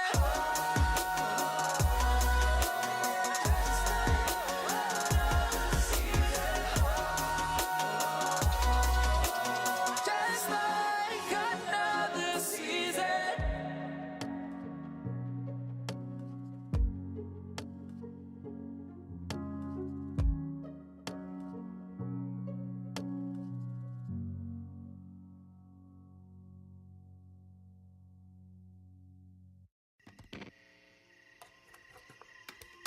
Is it okay if I'm to say I'm catching feelings from all the dealings? Am I astray? What do you say? How are you feeling? Is it the same? I hope you're not planning to waste my time. To my surprise, that was her reply. Good evening, ladies and gentlemen. Once again, it is I, Chase Nuclear Nukem, joined here by Berkeley Alt Charge Stevens, and we have some exciting action for you tonight, as it is NECC Overwatch Finals evening. We're over at the Challengers White Division. We have Murray State Gold taking on Purdue White for Purdue University. First, we're going to look at the bracket. Take a look at what we have going on. Berkeley, line this out for me. What are we looking at here? Yeah, so what we've got going on is Murray State, the number 1 seed. They have an undefeated 9-0 record in the regular season, currently 2-0 in playoffs.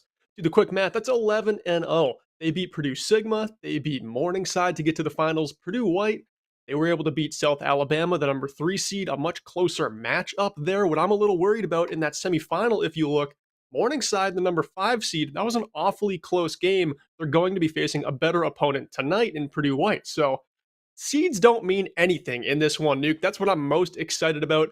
And then also in the quarterfinal, just so we got it on the table, Purdue White also beat SIUE Red.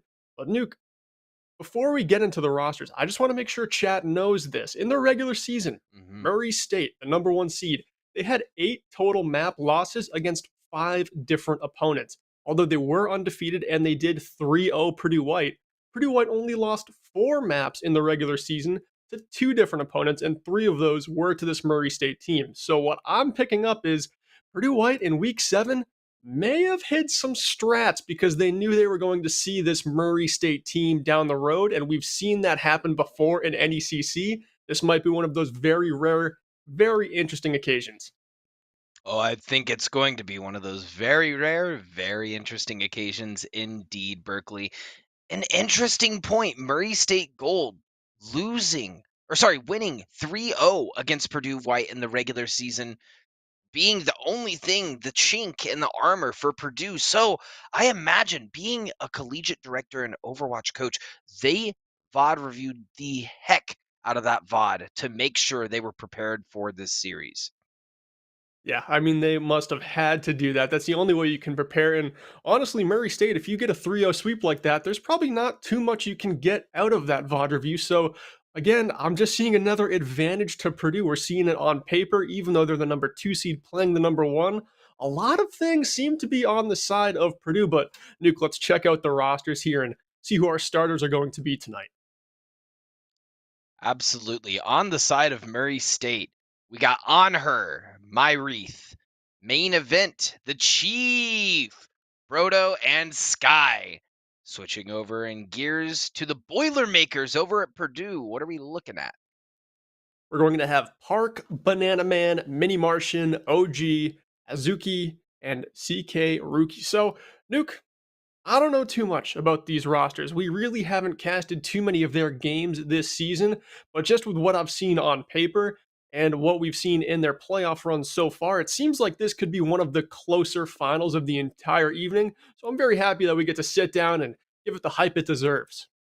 Absolutely. And what's awesome is, normally I would be able to tell you what's going on with the Purdue roster because I'm a fellow Hoosier myself, but this is a predominantly freshman and sophomore roster. So I'm also coming in a little bit in the dark about this roster, but very, very excited because a lot of these other teams in this division we've seen dominate both this year and years past. Valpo has done a great job in the past. Morningside as well, and Cumberland Phoenix, South Alabama. So to see both of these teams in the finals is a staple of this division. Looking at the maps, first map, we're going to be going over to Busan. And interesting, usually this is not the first pick in the control maps, Berkeley. Usually this is one that we come back to when we're in this playoff setting. It's usually one that's later on. With that being said, if you're just now tuning in, finals will be a best of 7. And every single map, the winner will ban, the loser will pick. And then once more, the winner will pick what side they want to be on. That makes more of a difference on hybrid and escort maps where it's attack and defending. Control, not so much. So if you win map 4, you don't get as much of an advantage going into map 5. But that's all hearsay right now. What we've got in front of us is going to be Busan. Like you said, not something that usually leads off a set. Usually this is the second control map picked. It's one where, there's not too many cheeky sim strats where you can kind of hide what you're going to run on those hybrid and on those escort maps we're going to see later. So what that kind of tells me is we're going to get a very good look at the compositions that teams are going to play that aren't cheeky strats. We're not going to see that symmetric pick. We'll probably see some pharmacies. Maybe one of these teams is going to flash one of their hit scan picks they like to run with, or one of these teams might show which variation of dive comp they'd like to run. And right now we've got 2 different compositions.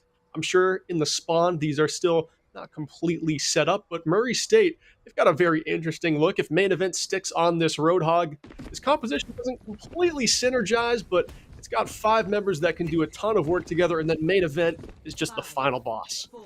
Absolutely. And I remember from casting this roster earlier that Capture the objective. the Chief is an absolute menace on this wrecking ball. So I'm eager to see how it goes up and fares against Banana Man and OG in their dive composition.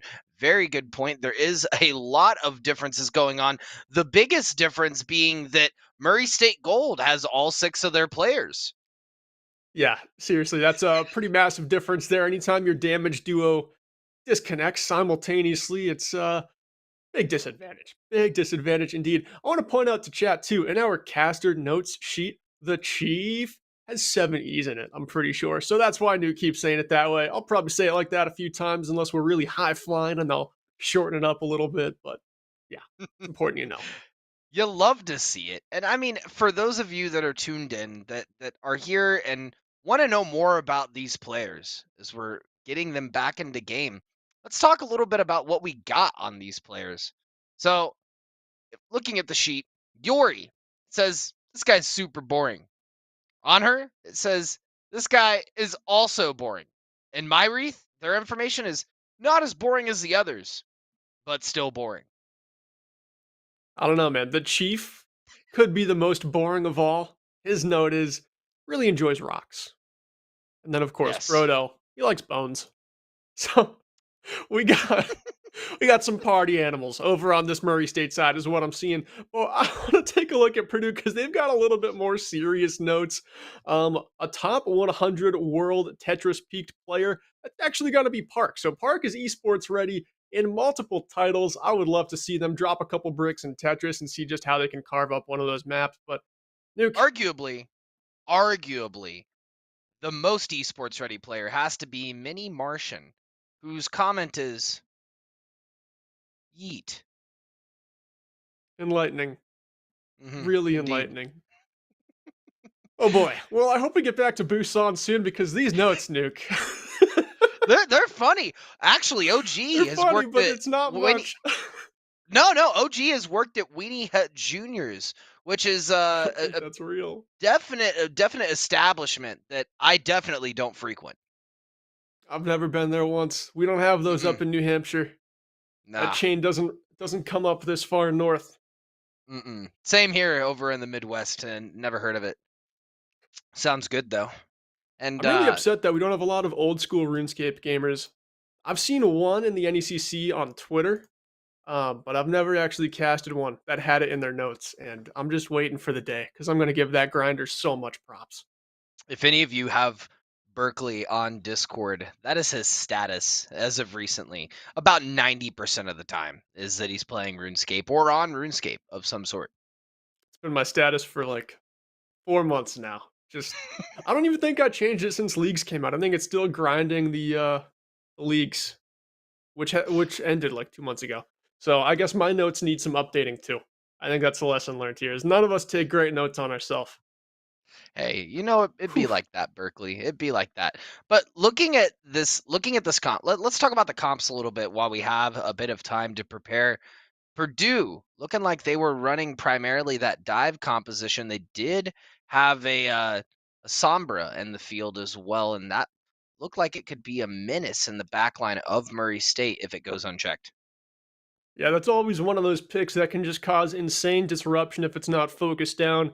You can either opt for a couple of play styles against it where you can choose to treat the Sombra individually or just focus targets that are around the Sombra, not actually that hero herself. You can throw on stuns to deal with the Sombra, or maybe you can throw in some more mobile compositions that can get away from her faster, capitalize on another elimination elsewhere. But yeah, there were a couple of compositional differences, like we were saying, main event on the Roadhog, that is just a total curveball that Murray State was going to throw out there on Sanctuary. So I like how Murray State is going to be a little bit creative with their team compositions out of the gate, not go with just a full stack of one composition look, having main event on something like Roadhog. Maybe they change it up with a different hero in their roster at some point, but not just going to be a very standard composition. They're going to have some other look that you might not be ready for lurking in your backline.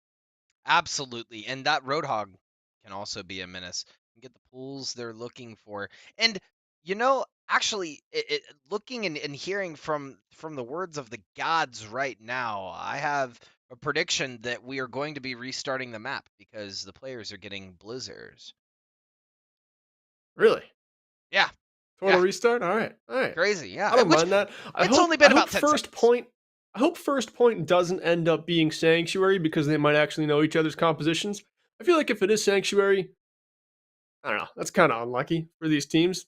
I mean, they both got the Yeah, same scouting report, so it's fair, but you never like to go into a first map with that little inside edge on the other team. That's something that you should have to figure out by playing, in my mind. So I hope they end up on Mecha Base or downtown or one of those other points on Busan. it would be pretty neat. And it would be even more interesting if they don't go to Sanctuary at all. If one of these teams take it 2-0 and then, they go to maybe Mecha Base and then down in downtown and don't go to Sanctuary, that would be pretty interesting for sure. So, yeah, there's going to be no impact at all to the outcome of the match because we were obviously only 10 seconds in. No one had touch point. The point wasn't even unlocked for heck's sake. So, I mean, what's the point, right? We should restart and allow these players to get back in, get ready so that they don't get to point late. I think the only fair way to go about this is we play map number 1 on the Overwatch 2 beta. Berkeley, I'm glad that you brought that up. I'm actually so mad at Blizzard for Oh dropping no, why? Overwatch 2 this week.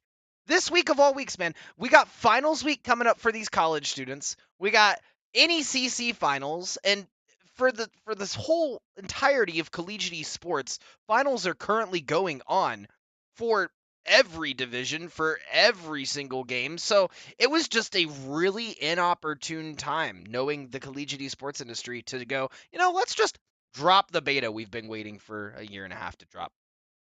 Yeah, I guess so. We could see some GPAs plummet as a couple of gamers get distracted on that brand new shiny toy they've been waiting for 6 years to come out. It is kind of disappointing that they would drop it right now. I mean, if you're just like a college teacher and you're like, why are a third of my students just falling off the planet with their grades right now? Their marks are all dipping. But I mean, Yo, hey, it's the Overwatch 2 beta. but Sojourn, though. I know. Have you heard the call Sojourn. out for her? No. You know how Soldier 76 is legs? Yeah. Sojourn apparently is thighs. So I get it have because that of the now. slide. Because of the slide. I That's a good think, one. or yeah, That's a good one. gotta be. It's got to be because of the slide. That's great though. Yeah, I have was lucky enough to get a beta key, tested out a lot of the players I've seen in collegiate. I'm active in the discords. I'm looking at what the players are saying. A lot of people are happy. Chat, while you're hanging out with us, tell us in chat what your thoughts are on the Overwatch 2 beta, where you're at with it, what you like, what you dislike. There's a lot of new features, which for the first time in 3 years is pretty exciting for the community.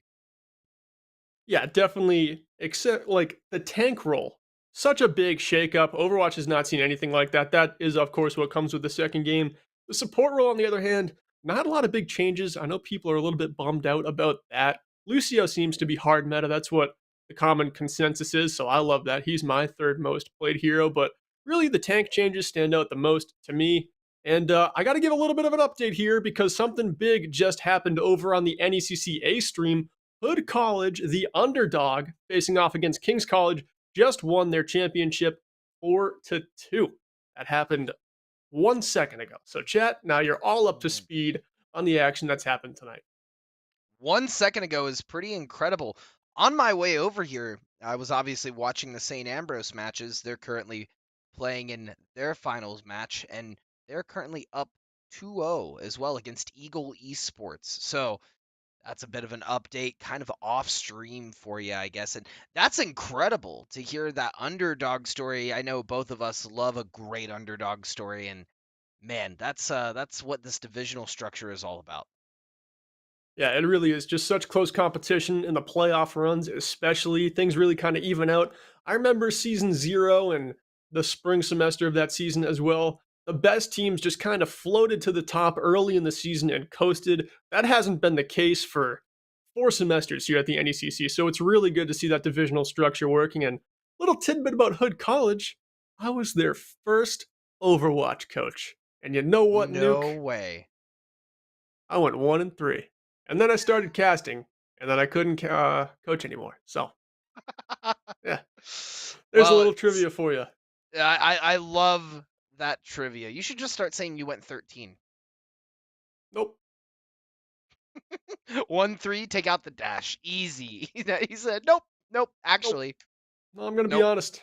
We were a losing team. But a lot of that roster is still around, and they've won back-to-back championships. So every time I see them win, I'm pretty proud of those kids. I usually send them a message on Discord or something. Maybe I'll play the Overwatch 2 beta with them because we're all buddies on the Battle.net. But Nuke, after much delay and level 99 stall tactics from us, we are ready to go back into Busan. Yeah, we are all tracering this point right now. Absolutely, we're heading back into Busan, and we are seeing a massive change in the roster switch. OG actually opting for the Zarya. That's a hero I've not seen very much of quite at all recently. Yeah, and this is probably the only point of Busan where you can get away with that, and I like how we are seeing a different objective here on our first map. We're not on Sanctuary, we're on the Mecha base, and this Purdue White team, they've got the sharp head of their spear here. They've got Park on the Doomfist, but goes down early just trying to get back in there with those cooldowns, but instead pays for it with their life and her getting the first elimination of this championship match, and Nuke, we are underway. Set the load size to Oof. Purdue White taking out one to kick it off. On her will fall early. Wow, that is a very, very fast field coming out from the Baptiste. The amplification matrix popped, and Murray State turning this one around. They could take point. They just got to rotate around. They did win the high ground. That will be them on the first point. However, looking at the Purdue White side, they have been racking up that damage. 3 ultimates now online.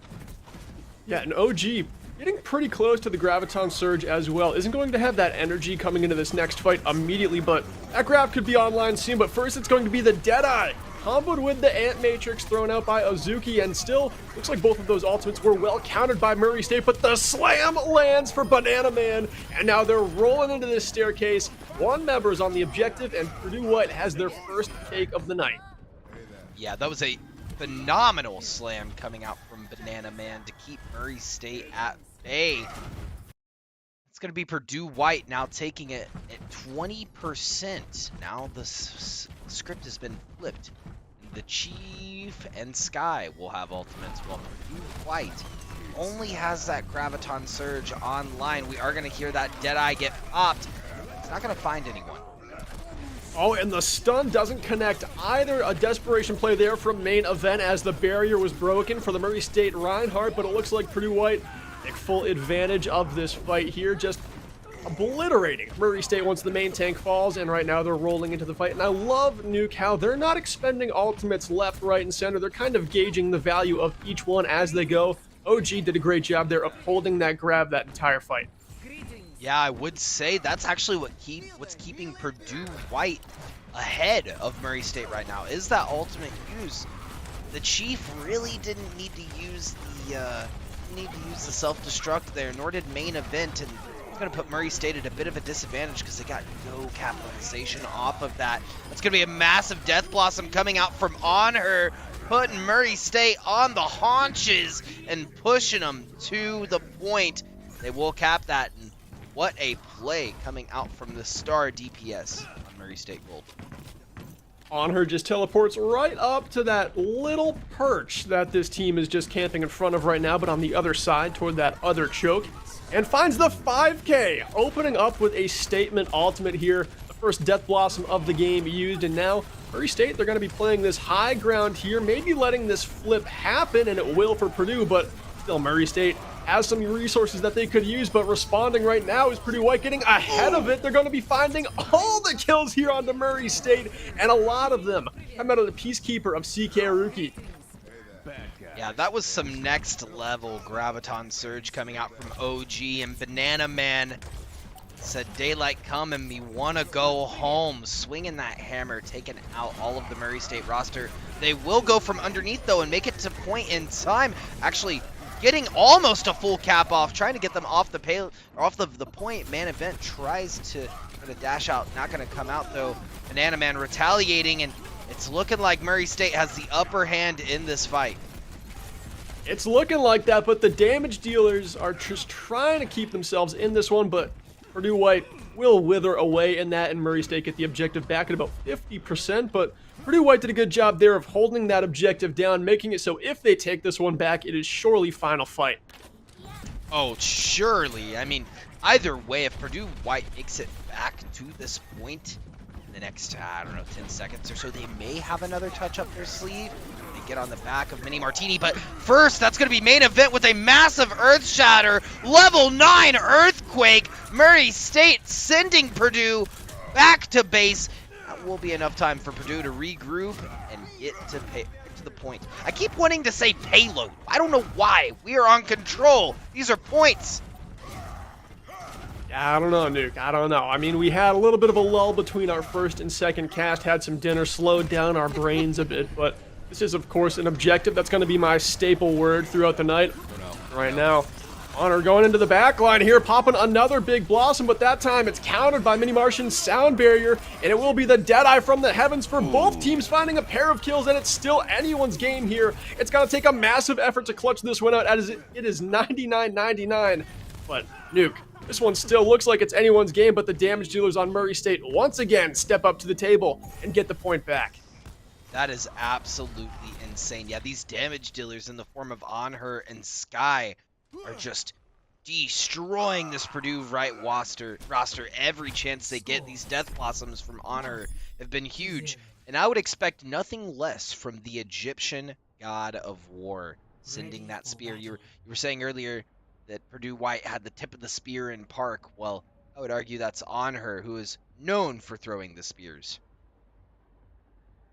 I don't know that much about the Egyptian god lore. Mythology? I like god lore because you called an ant matrix a super wall earlier, so we'll go 1 for 1 on these, Nuke. Calling me out. No, it's okay. It seems like every week, Berkeley, it's one of us that are just saying some goofy things where you're like, I understand what you mean, but why? That's just how it is. It's just how it is sometimes. Look at that, though. We got main event on the Hog and Chief on the Hamster.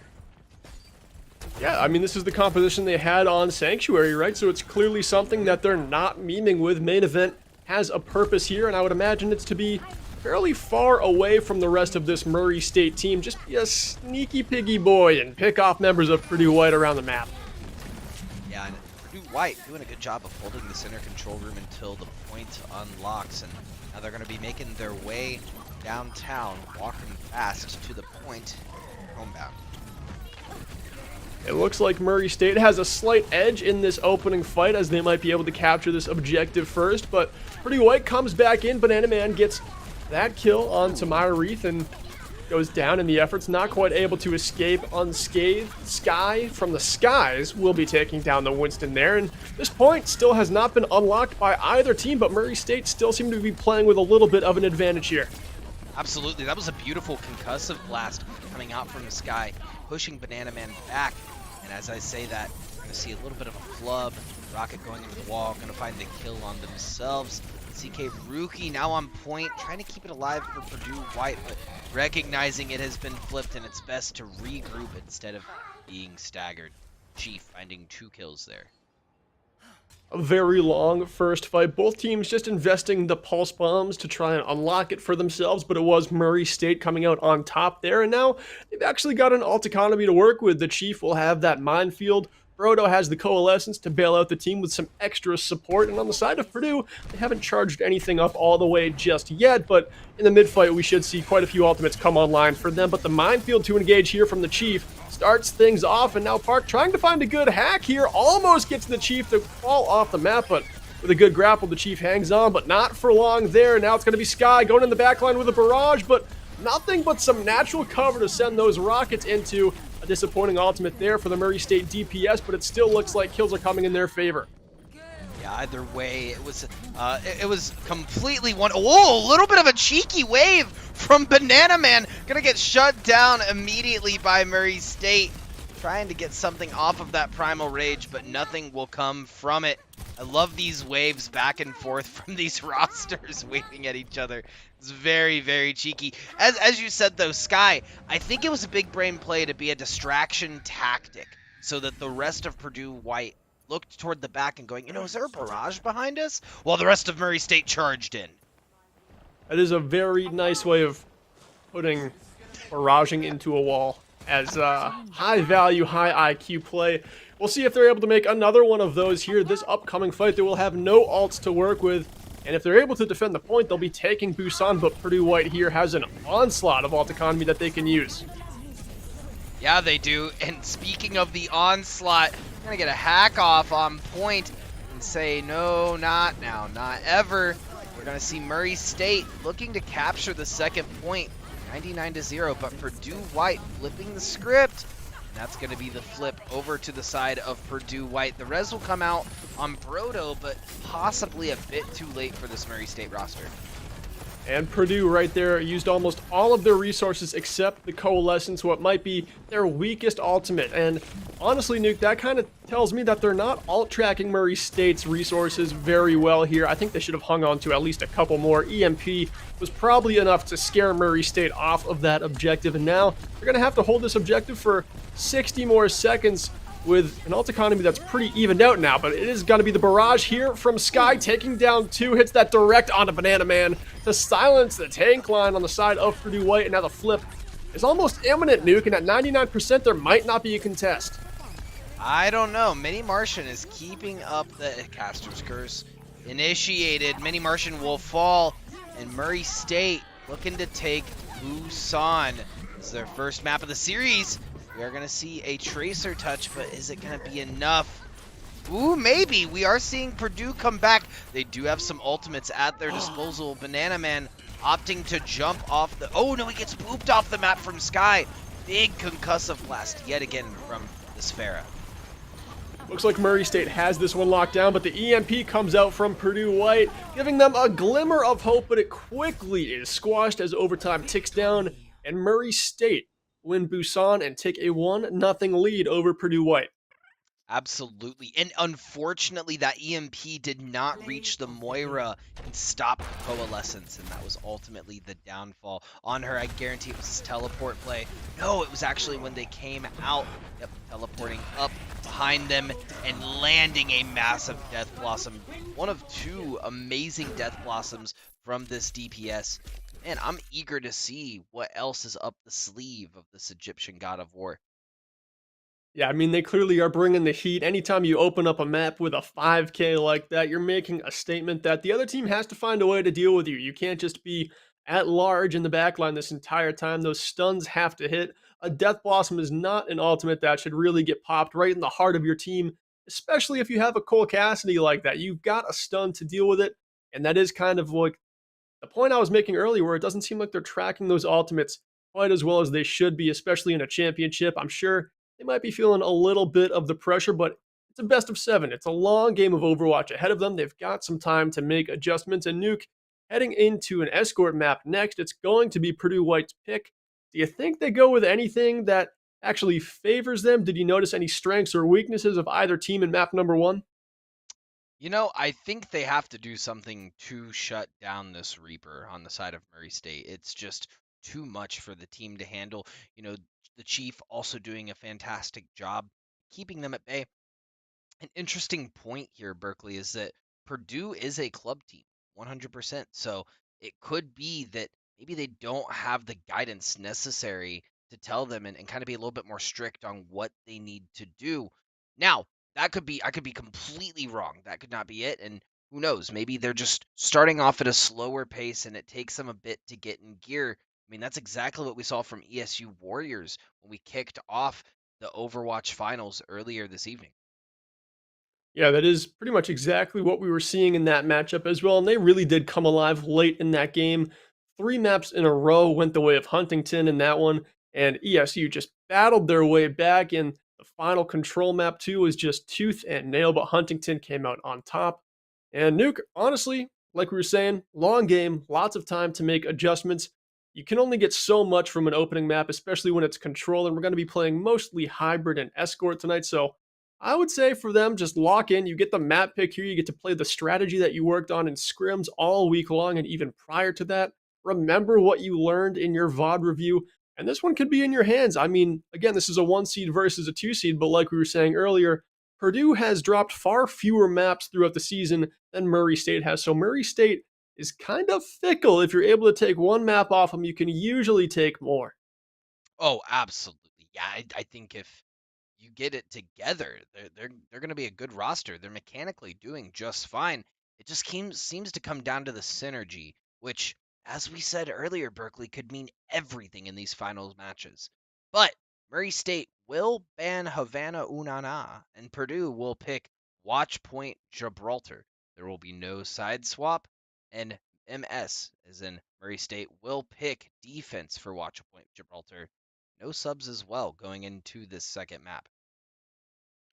So they're going to be on defense. A lot of people view that as an advantage, and you know, I kind of like it. They're not going to be playing that insane Roadhog composition too much tonight, I don't think. Main event probably has a lot of hours on Roadhog, but I would imagine they pick an off tank that more synergizes with the main tank and the rest of the team, but we'll just kind of have to wait and see. Murray State is a little bit of a wonky team. They're pretty confident in their play, and they're not afraid with throwing main event on Roadhog in a lot of different situations. Watchpoint could be one of those, but I honestly think Purdue, they've got to find a way, one, like you said, deal with the Reaper, and two, make main event uncomfortable. If you can make him doubt his hero choices, especially when he's going to pick something very niche like Roadhog in these situations, make it so he has to think twice about it. If you can make him play a little less confident, he turns a little more passive, and that could actually weaken Murray State because they were just very aggressive in that first game. That's what I noticed. Looking at the roster, thinking and considering the heroes that Murray State versus what Purdue is playing, maybe an Ana is an answer here. They could get a great sleep dart off on any of the opposing ultimates, whether it be the Pharah or the Reaper, and they could get massive antis on this Hog as well as the backline of the Murray State roster. And how many times throughout the course of these playoffs have we seen an Ana player be the insane difference maker for a team? Earlier tonight, we gave our player of the match in that Champion Navigators Final to Doxic, the Lucio Ana player for Huntington University, and I believe last week we gave it to another Ana player as well. I just am kind of forgetting which team it was from. I got it here in my notes somewhere. It might have been King's College. Yeah, Mojo I believe Jojo, it King's was. College. Yep, it sure was. It sure was. And that just goes to show the impact that you can have as a support. Note that when we were talking about Doxic, it wasn't just the Ana plays either, it was the Lucio plays. As a support in Overwatch, your job is arguably one of the most important, keeping the team alive and using your abilities both as a shield and a sword. Yeah, the support cooldowns are probably the most powerful cooldowns in the entire game. They've got the most mid-fight potential, especially Ana, which we're seeing both teams actually opt for, at least to open up here. The attacking team could always change before they end up leaving the spawn doors, but there's no bigger cooldown in the game than an anti-nade. If you can splash that onto 2, 3, or more members of another team, that is just such a green light for a mobile composition. Both of these teams running dive tanks, and if a big anti is landed, those are eliminations that are bound to be found. Yeah, both of these teams are running the same tank, or dive tanks, the same support line. Very, very, very different DPS lines. Sky opting for that Genji, the staple play of this player. I know Sky loves the Genji, so it's going to be pretty great to see what impact they have moving forward. I'm also going to be looking on her, on this Tracer, and see what impact that'll have in the backline. Yeah, the Murray State DPS duo has a lot of synergy here on Genji Tracer, but right now it's looking like Sky's in a lot of trouble here. Retreating over into the server's room, but finally getting out with their life. Very good support play there from Brodo and Myrith. And Nuke, these support compositions, like you said, they're the same, but they're very advanced. And this is something we see in our Challengers division and above, is we see Briggs peeling so well for their Ana counterparts. And that comes with the form of whip shots, booping tanks away, that shield bash getting off timely stuns onto someone just trying to aggress on your backline. And of course, the armor packs can just be dished out across the map to keep your team alive. But right now, Purdue is doing a pretty good job of just pushing this payload forward, and there might actually not be a second fight before this objective is capped. Absolutely. Purdue just rotating around the outside and keeping all of the members of Murray State off. Oh, except for the Chief, who will sneak by, get in, get a pound, and drop the minefield with only 1 meter left. And now we are going absolutely bananas as Banana Man drops the Primal Rage on point, trying to keep Murray State off so they can just move this payload but a meter more. And the grab comes out here from main event, and there was an anti-nade landed in it as well, but Purdue able to bounce back despite being grabbed right near the payload, and there looked like there was a ton of follow-up damage possible for Murray State, but it just didn't come to fruition there. I'm not sure how it didn't land. It could have been the Matrix from OG. It could have been great healing by Azuki, but somehow Purdue stayed alive. Yeah, Purdue did a great job of keeping their cool. It's so important when you're in these fights to recognize what your condition is, what your target is, and keeping that mental up while comms are clear. And Purdue, seeming like it's taken them a map to get into gear, but they're starting to shift it. They are putting the pedal to the metal. And that can always happen when you come in and you're the team that picks the map here right now in this upcoming fight. Sky pops the Dragon Blade, dashes into the back line here, struggling to find that first elimination, but able to dice down Mini Martian, taking down Azuki as well. In the back line for Purdue White is felled by the damage dealers on the side of Murray State, and they're thirsty. They're looking for more here, Nuke. Yeah, Murray State, this double bubble comp seems to be working well for them. And I love that they have a main event on Zarya. You get a lot of value by getting that bubble off on the Tracer, on the Genji, like really anyone on this roster. Sure, Brodo and Myreath will be peeling for each other, but usually you're throwing it on that Winston, but it doesn't always need to be that Winston when you have 2 dive DPS. Yeah, and of course, it's just added damage that D.Va doesn't quite have in her arsenal, especially when Zarya's at high energy, and the Graviton Surge, as everyone knows, probably the biggest ultimate in the game from the tank slot, so it's hard to land, as OG is pretty good at eating up projectile ultimates like that, but if it lands like it did on point number 1, there can be so much potential in that.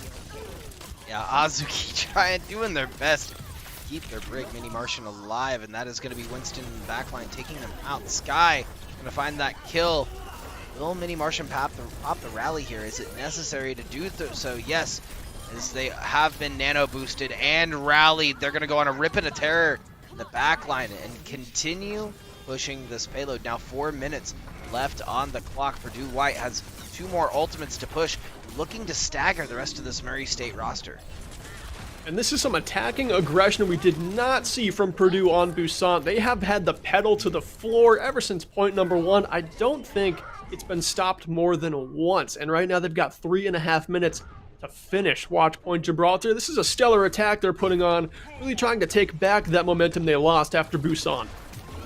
Yeah, absolutely. I mean, completely agree, Berkeley. They have definitely become a momentous team, which, I don't know, makes me a little nervous if they start to lose this momentum, what that could mean for this roster.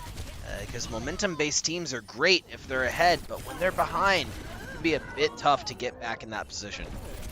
And as we know, it's really tough to keep that momentum going in a best of 7. It's just such a long game of Overwatch ahead of you. But right now, they only have 15 more meters to push this payload, and they have a couple of ultimates to close it out. The spawn doors are so difficult to get out for Murray State, and right now, they're acting in desperation. The pulse bomb there lands onto Azuki. The Reinhardt charge lands onto OG, and right now they've got 2 eliminations in this fight. They're looking for more here. The defense maybe starting to stabilize, but a copy here for Park lands onto the Reinhardt, and a shatter is imminent. Having to hold up the shield is main event, but not backing down to the tank line for Murray State, and they've still got some hope, Nuke. I'm not sure what that audible was, Berkeley, but OG had self-destruct that entire fight.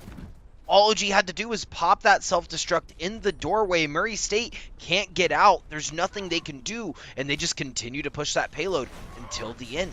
That could have been map, and I'm not sure what that audible was, like I said, but I'm sure someone called them off of it because we saw Park ult swap over. So just an interesting point of discussion. Yeah, and now Murray State is going to sweep away this follow-up fight, just battering Purdue back to their own spawn, and maybe it was a call to just use an economy fight there, only committing the Echo copy and trying to farm up some other ultimates as they go in a couple fights later, because now they're going to be set up with almost 5 ultimates online to close out this map, but the payload has drifted about 30 meters away from the finish line. Murray State could have another chance to get out of spawn in time and make this a stall fest. They could, and I think that they will. Murray State getting in position here on her. We'll have the pulse bomb. Brodo will have the nano boost.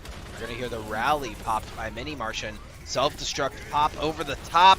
We're gonna see it take out Brodo. There's a trade in kills.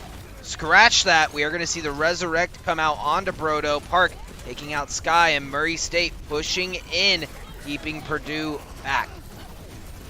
And I love it, the commitment to Shadow right there from main event, just to keep Purdue at bay for a little bit longer. Resources are low, they've got to collect themselves here, but Brodo goes down to the sticky bombs, thrown out from Park, and Purdue are starting to aggress into this fight. Park finds another, just cycling that cooldown perfectly, lands those stickies onto main event. And now the payload only has 10 meters to go. They're finally nearing the finish line here. And once more, they've got ultimates online to close out the point, but they've got to be precise here if they want to get it done. 3 meters now to find, and Honor goes down there. CK Rookie, and it looks like, Nuke, they might actually have this one, but Murray State gets their tanks back out, and it's still anyone's game. But Ark and CK Rookie are just not giving up. They're trying to keep this fight going, and we're almost in overtime now, but Purdue White, it looks like, Nuke, they've got it done. Absolutely. I think they do have it done with only 5.2 seconds to spare, almost dipping into overtime. Very, very, very good play from both of these rosters. Purdue White doing a great job at holding that defense, and that just goes to show, Berkeley, like we've said before, the first map matters, don't get me wrong, but it is for information. It is for gathering that info, getting up to gear, and getting ready for these payload escort style maps, which is dominantly what we're going to be seeing in this 7-game final series. Yeah, hybrid and escort maps are very similar in the way that they're played, and you're only going to see control twice tonight. You're going to see those other maps up to 5 times if this one goes the distance. So Purdue White really kind of transforming their play after playing on Busan and losing 2-0 to Murray State. But right here, it looks like their backline is solid on a brig, seems to be working very well for them to stay stable. And then the dive tanks are coordinating well with the DPS. CK Rookie on the hit scan, kind of able to hang back near the supports, and then Park is more up front, in your face, dealing damage alongside those tanks. I like this composition for Purdue, very well rounded. Murray State, it seems like the double bubble was working to add some damage and a threatening ultimate, but it's just got a couple of hitches to it that Purdue was able to take advantage of. It doesn't work that well when you need to throw so many bubbles out, right? And I think that was their issue on the side of Murray State. That, and they just kept getting staggered over and over. It felt like Purdue White, though, on the side of there, something I always look at is whether or not these echoes are mechanically skilled with the other heroes that they're copying. And Park just showing up and showing out against this Murray State team. The copies have been on point, and they've gotten multiple ultimates, it seems like, every time they've copied. Jumping onto the high ground, the Chief trying to find a kill, but instead gonna find death. We'll get rezzed back up there, though, by Myreath, and now it looks like the fight has evened out a little bit here. Sky hit a lot of directs there, splashing into multiple members of Purdue, so charging up that barrage fairly quickly, but charging up their ultimate the quickest here is going to be Azuki on the side of Purdue. It's the Ana player here, so you're going to have a big advantage to nano boost, more likely Banana Man than anyone else, but still, Purdue, they're starting to back up, but they're still playing confident. They know they've got the resources to win the next fight. Absolutely. Banana Man now stuck on the back line, trying to pill for each other. Brodo and Myreath trying to get the save out. Banana Man opting to go back down to point now. And we are seeing this double bubble begin to work as Purdue White starts to split off a little bit. And the Chief and main event are able to pick them apart one by one. That is where this comp was working for Purdue White. They were keeping the Chief at bay. Every time they dove in, they would just burn through that bubble and kill the monkey as soon as possible. But once you start splitting, you're gonna have a bad time. Nano boosted electricity hurts. This just in. Breaking news. The Chief amped up is a big, big threat. Nuke, one thing I noticed, in that last fight, at the very start of that long last fight, Azuki, like we were saying, had that nano boost quicker than anyone else had their ultimate, but tried to use it and went down before the nano boost actually found the target. So that big advantage just squandered by Focus Fire, something that is going to be so important in these games. Oh, absolutely. Focus Fire is literally everything in this division. When we talk about synergy, when we talk about target calling, that is essentially the Focus Fire that you need to win. Purdue White, though, sitting with 3 ultimates, could hold a strong defense here. It's going to be a big boop off the high ground from Sky, getting that concussive blast. Wow, that's going to be a shot from downtown, that Graviton Surge hitting the high ground. The Chief meeting them up there, and once again, the rosters are split. Big pulse bomb stick there lands onto some tank players, but it doesn't look like that's going to be enough damage to find those picks. Resurrect now coming through, but not able to get off in time as Banana Man collapses onto Myrith, taking down the Mercy player on the side of Murray State.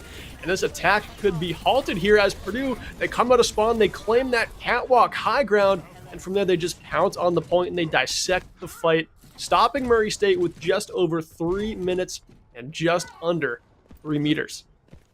That was very close indeed. Murray State gonna need to get it into gear. They're gonna want to take it to the end here. Purdue did a fantastic job of just sort of barreling through this point on offense. They have their win condition. Just have to stop Murray State here.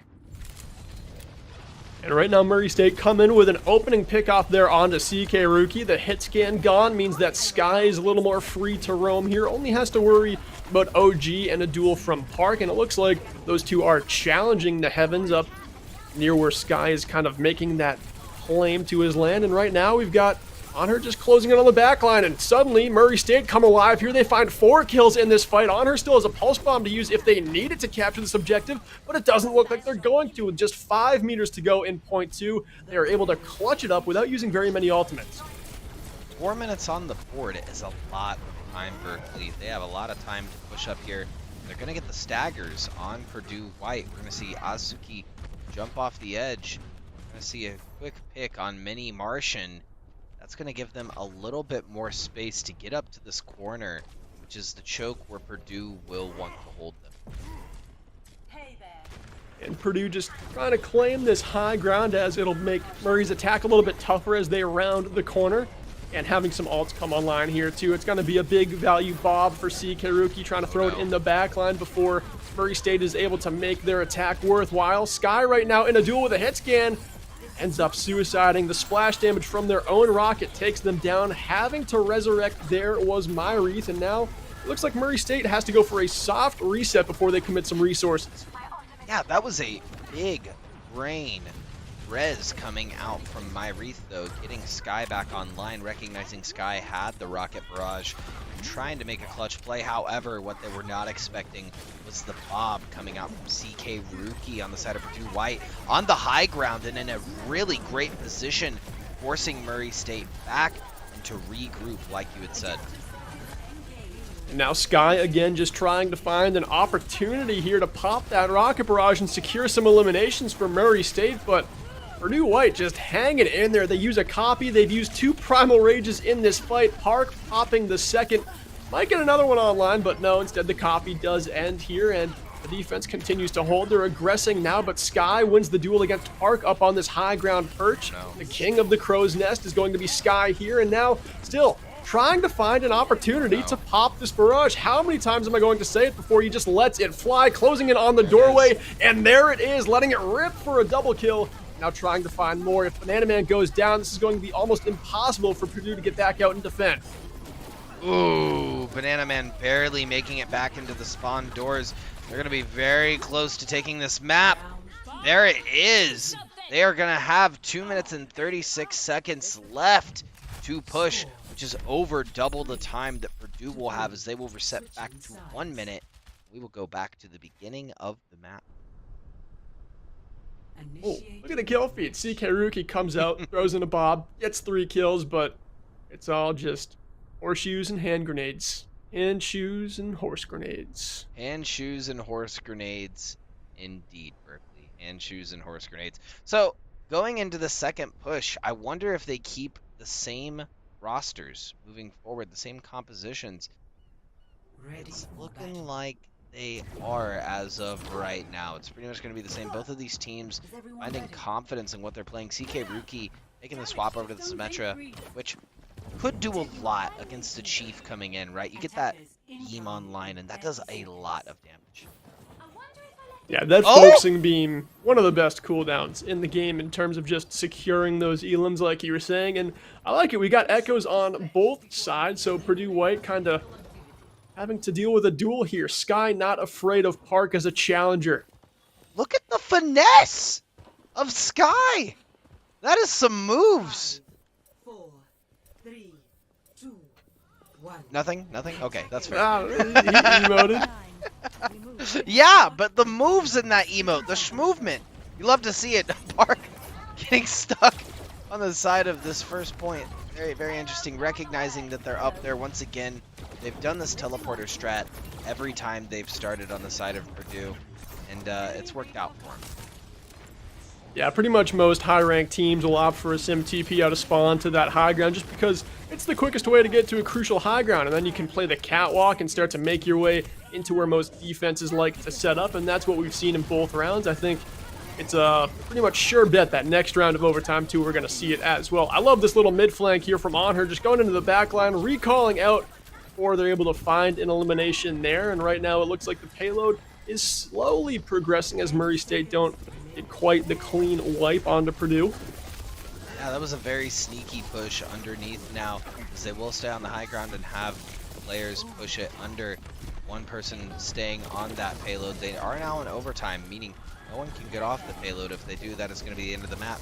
Main event, finding the pick on CK Rookie to sort of kick this off. We're going to see an anti-nade kill Brodo, and the Chief in main event go on a rip and tear on the side of Murray State. Yeah, the Chief has really showed up in this game so far, and as overtime ticks down, he's just trying to make the biggest plays they possibly can. Right now, main event sends in the grab. The Pulse Bomb sticks as well, and 1,000 HP for Banana Man turned to dust as multiple ultimates from Murray State were committed onto that Winston. And as overtime starts to tick away, it doesn't look like Purdue has much of a contest left here, but now they've got two members back in the fight, and CK Rookie is not dying easily, still at large. Ooh. No! Very close, but that will be the end of round 3. Murray State now has their win condition. They just have to get it a little bit further than underneath that bridge. I've seen crazier things happen than what would be a full hold here. 2.5 minutes seems like a lot of time, but both of these teams are playing compositions that can stall out a payload's progression pretty frequently and easily, so it could be Murray State struggling initially on this attack. If I were them, I'd be trying to just go with a little bit different of a strat and just try and shock Purdue, because right now they probably know what's coming in terms of compositions. This might be one of the few times where I would shake things up in this game, but it doesn't look like that's going to be the play for Murray State. No, I don't think that they're going to shake things up at all. This is the comp they know that they want to run on this map. It's likely what they've ran in scrims.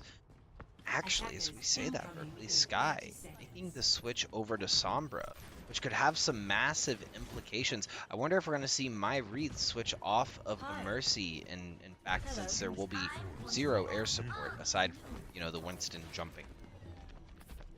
We could see something like that. I'm still not quite sure. I was liking both of these teams running the Ana Brig just because it peels so well for each other. Ana Mercy can get a little lost in the sauce. Your Mercy player can usually peel across the map for your Ana player, but you've got to have that awareness, so it's difficult sometimes.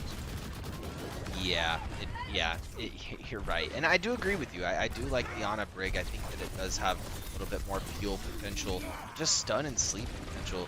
Mercy sure has the res, but doesn't really have much, if any, CC at all.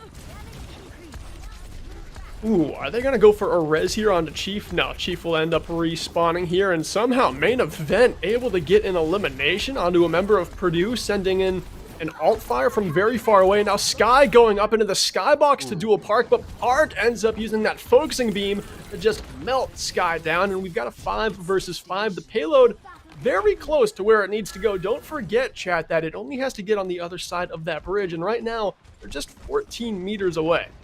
It was really, really sneaky, too. They had a couple of people down there just pushing the payload as they fought up top, using a bit of sleight-of-hand tactics.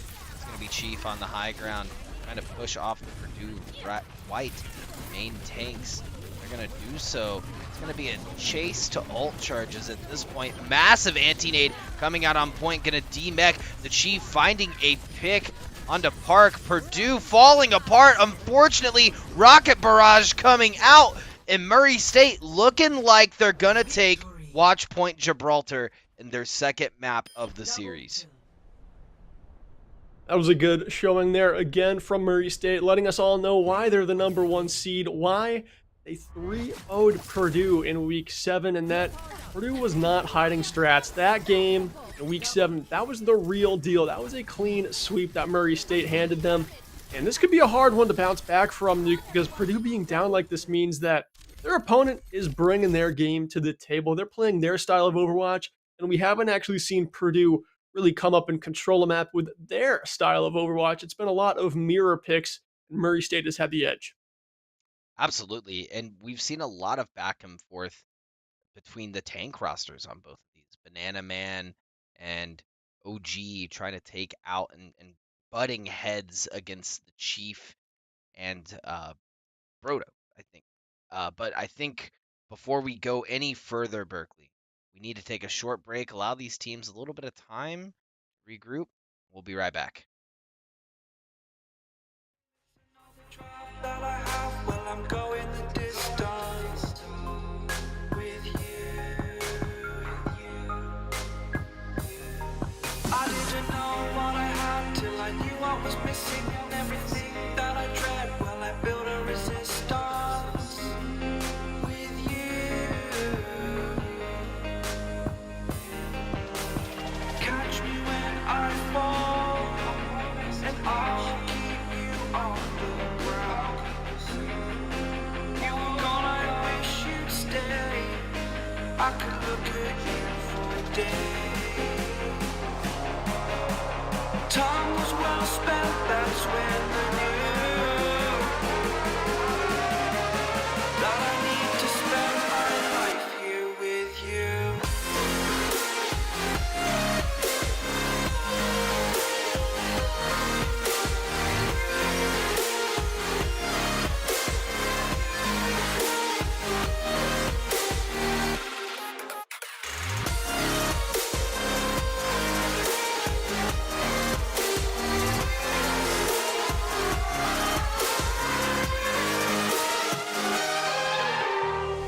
Take your time, not in the fast lane. I understand that you've been broken too many times, but I'll be waiting to mend your wounds from all you've taken. But if we listen to each other, admit our mistakes, then I can show you who I am, because I'm not the same. I'm better with you.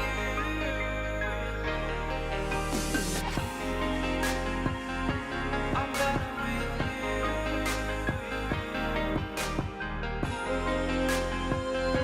I'm better with you.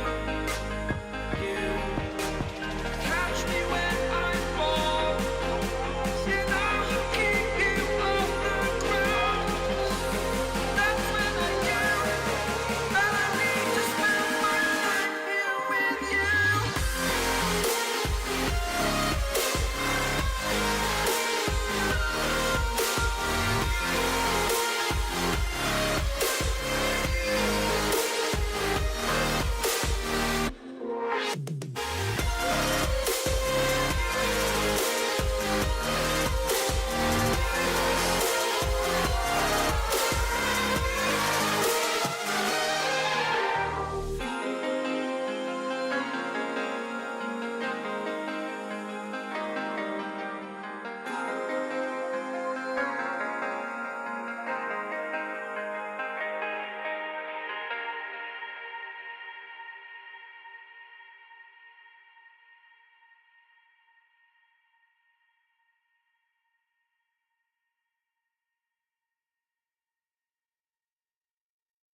The seasons come and go like thoughts of you.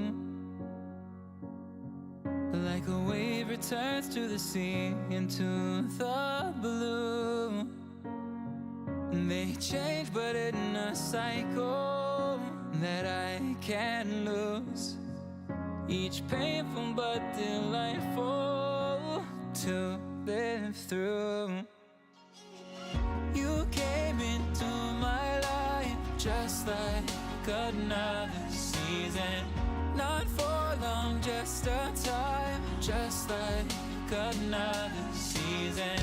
Maybe this time next year you'll reappear for no reason. But I'll cherish every day until you come my way this season.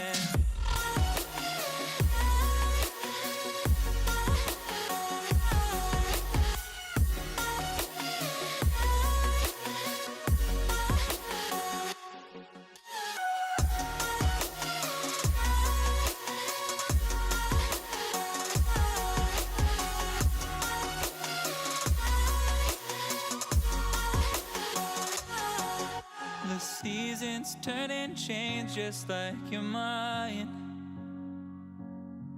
Like the sun gives into the moon, into the night. Time continues marching, it slowly crawls. With each new one starting, I recall. You came into my life just like another season. Not for long, just a time, just like another season. Maybe this time next year you'll reappear for no reason. But I'll cherish every day until you come my way this season.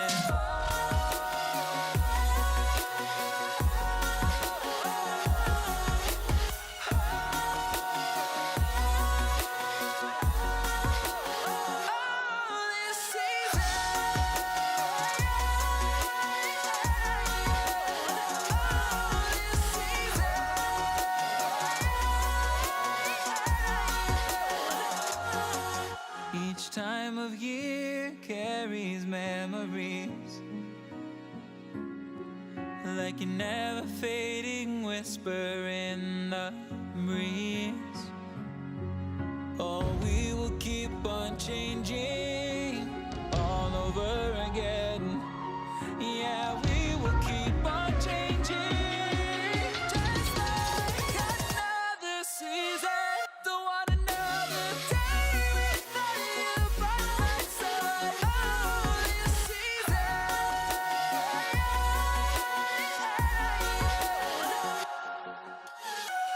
You came into my life just like another season.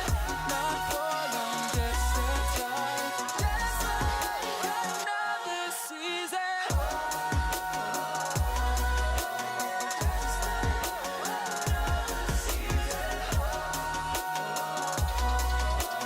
Just like another season.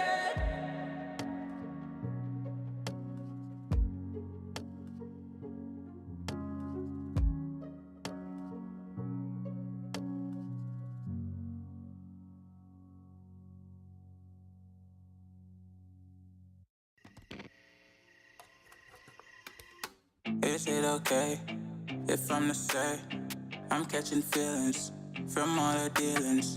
Am I astray? What do you say? How are you feeling? Is it the same? I hope you're not planning to waste my time. To my surprise, that was her reply. Now we vibe. It's been a while and such a ride, the stars align. I love the fact I didn't let her go. She loves the fact that I just let her know. Now we're together, it's a different mode. We getting crazy in a different role. Hey, he is here. Nuke! Yes, Oh. we are back. Once again, Thank all God. charge. Yeah, of course, man. Of course I'm back. I'm always here. Sneaky, suspicious, ready to go. And we are heading straight into King's Row, our next map in the series. Once again, I am Chase Nuclear Nukem, joined here by Berkeley Alt Charge Stevens. We're heading into the third map of Murray State Gold versus Purdue White. And it has been an absolute slobber knocker thus far. Yeah, Murray State are threatening to run away with this one if they get a win here on Kings Row. They'll be on match point up 3-0. I can't remember a time where we've actually had a reverse sweep in a best of 7. We've seen it a lot with best of 5s, but I really don't know if it's happened in best of 7 other than just one time 2 semesters ago. Last spring we had one. I don't think there were any in the fall. There haven't been any so far in this leg of championship matches, so Nuke, I mean, if you're Murray State, you go up 3-0, you got to be feeling pretty good. And if you're Purdue and you give up that map, it is tough, tough, tough to bounce back. Yeah. Oh, yeah, it is. I mean, your mental at that point is so low, and you see the steep hill that you have to climb to make it to the end. 4 maps in a row is no simple feat whatsoever. So Purdue will want to bring their everything to this map to ensure that they put 1 on the board against Murray State's 2. And this was, again, their pick, so we could see some more strength start to pop up for them. It is a very brawl-heavy map, as pretty much every Overwatch spectator knows. I know we've got some family members in the chat who are probably just hanging around, don't know too much about the game, so let's just explain, Nuke, why this is such a brawl-heavy map. Yeah, this is a very brawl-heavy map because a lot of the ways to get around the map are very narrow, very tight corridors where you can get that Reinhardt in, and there's a lot that can complement the Rhine and your support line getting through these chokes. Pretty much the only difference that we may see is the Mondada hat trick we may see at the very, very, very beginning of the game, and that is getting a Symmetra and a Bastion to teleport on top of the statue at the very beginning of the map. But that is that's kind of a niche pick. Not a lot of people have been opting for that this season, as it's pretty scripted.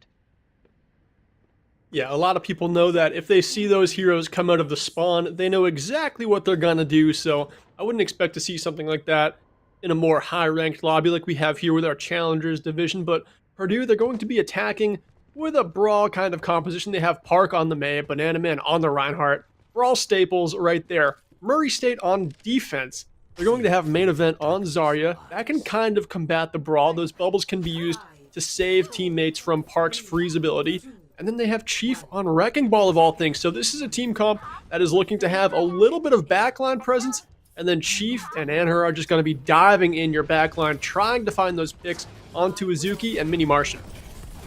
Absolutely. And we're kicking it off Banana Man. Trying to get around this first corner. And we'll see if they can get those picks like you were talking about, Berkeley. That's going to be huge.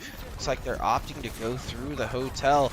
Onto the other side, speed boosting, trying to get onto point. Banana Man going to fall underneath 100 health, and that is going to be extremely close.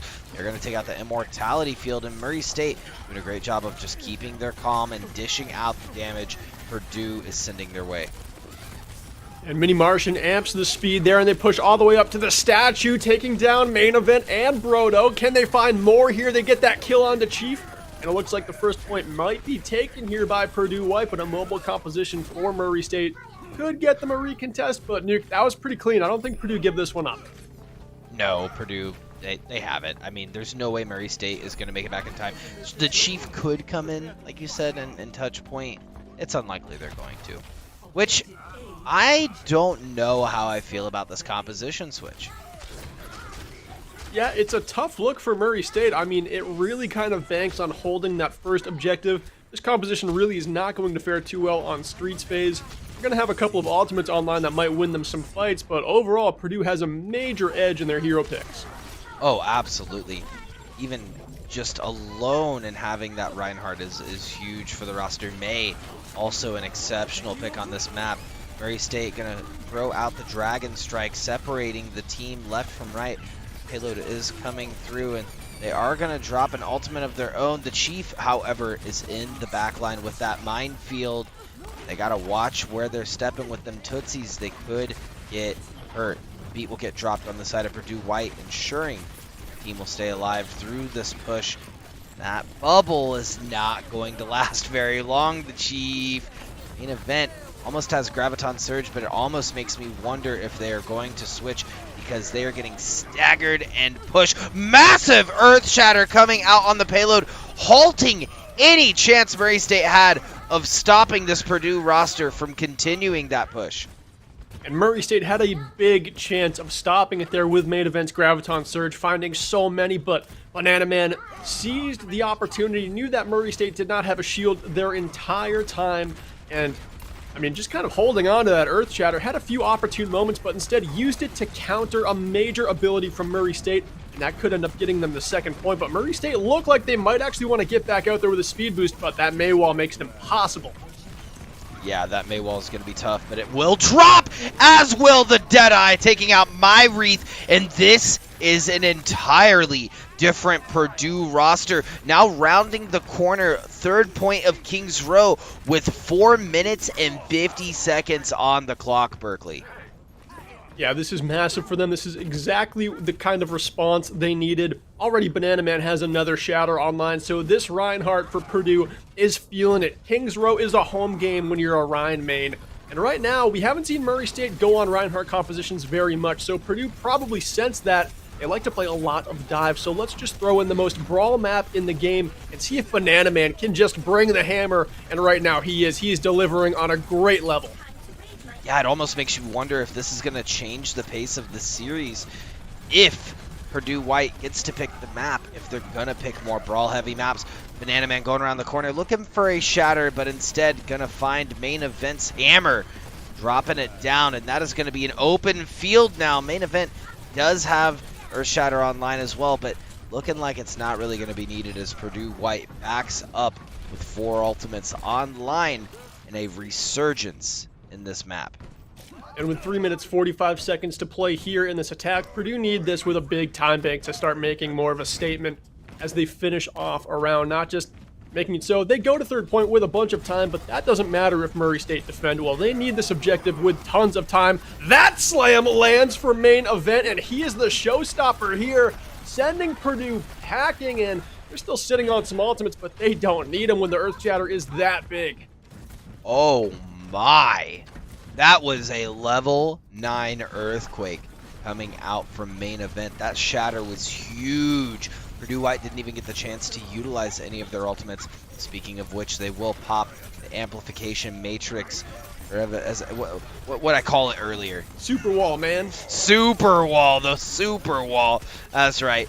Park trying to get in on this Murray State roster, getting a freeze off. Instead, you're going to get the whole blizzard to come off. Self-destruct will be dropped, but they're only falling 2s thus far.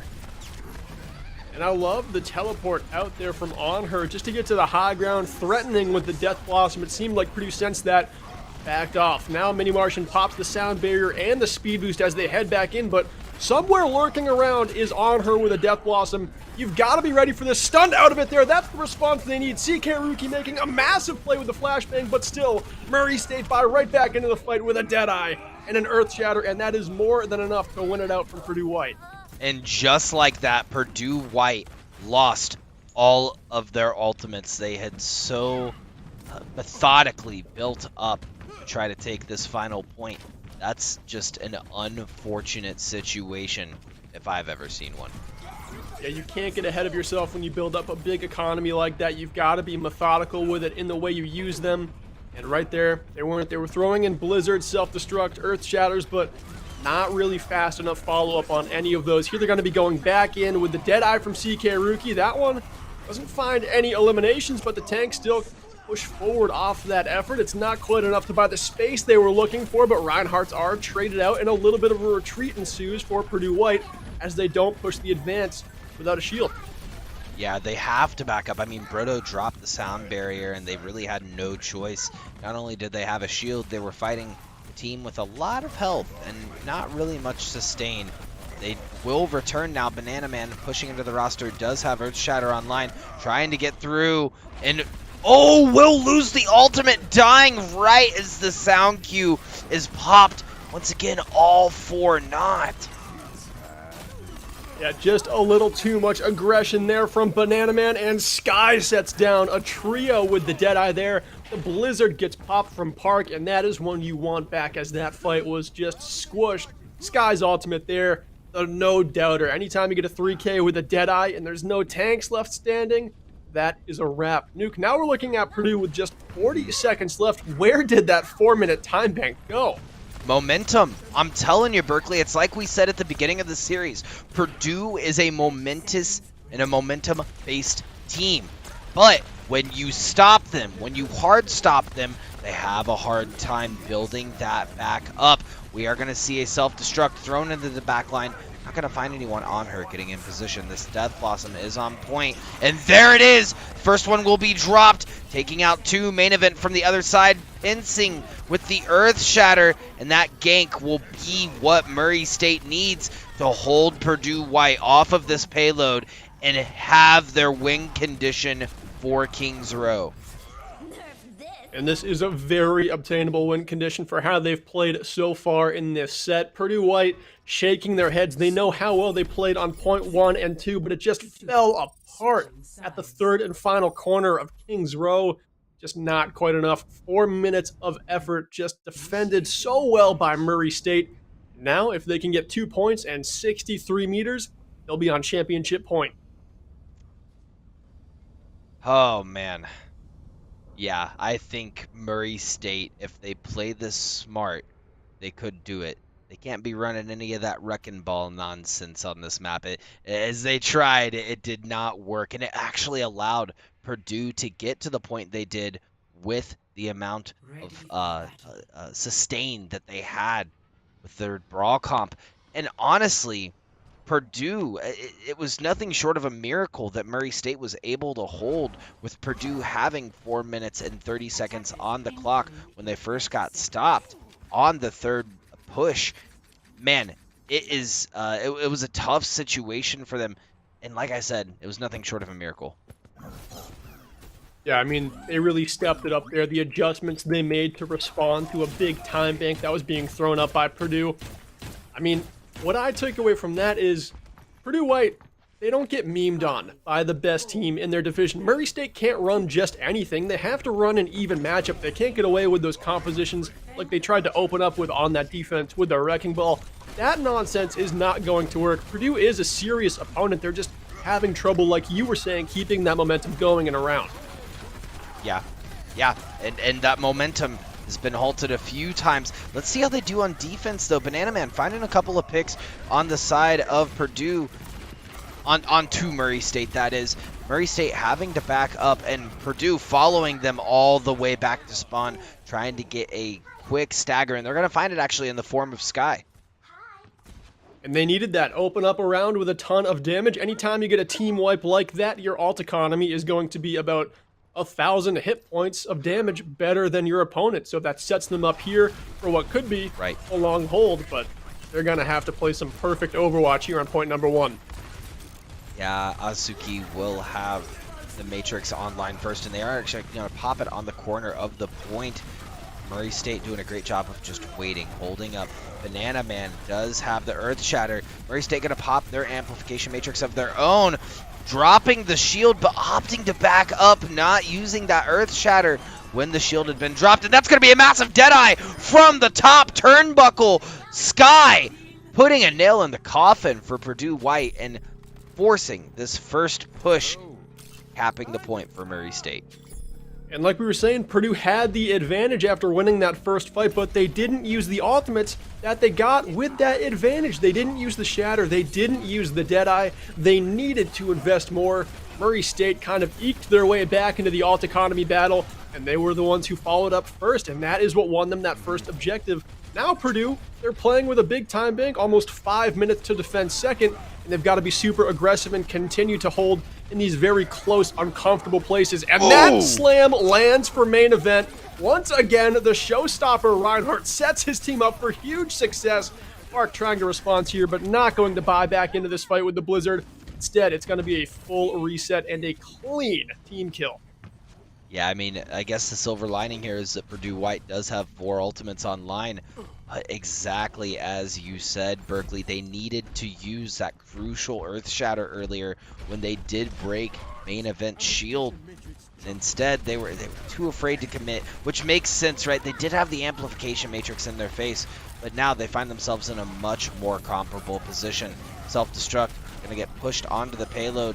That will be their immortality field wasted for it. So this is Purdue's time to push in. That is going to be an Earth Shatter that will find 2, that Death Blossom to retaliate, but is it going to be enough?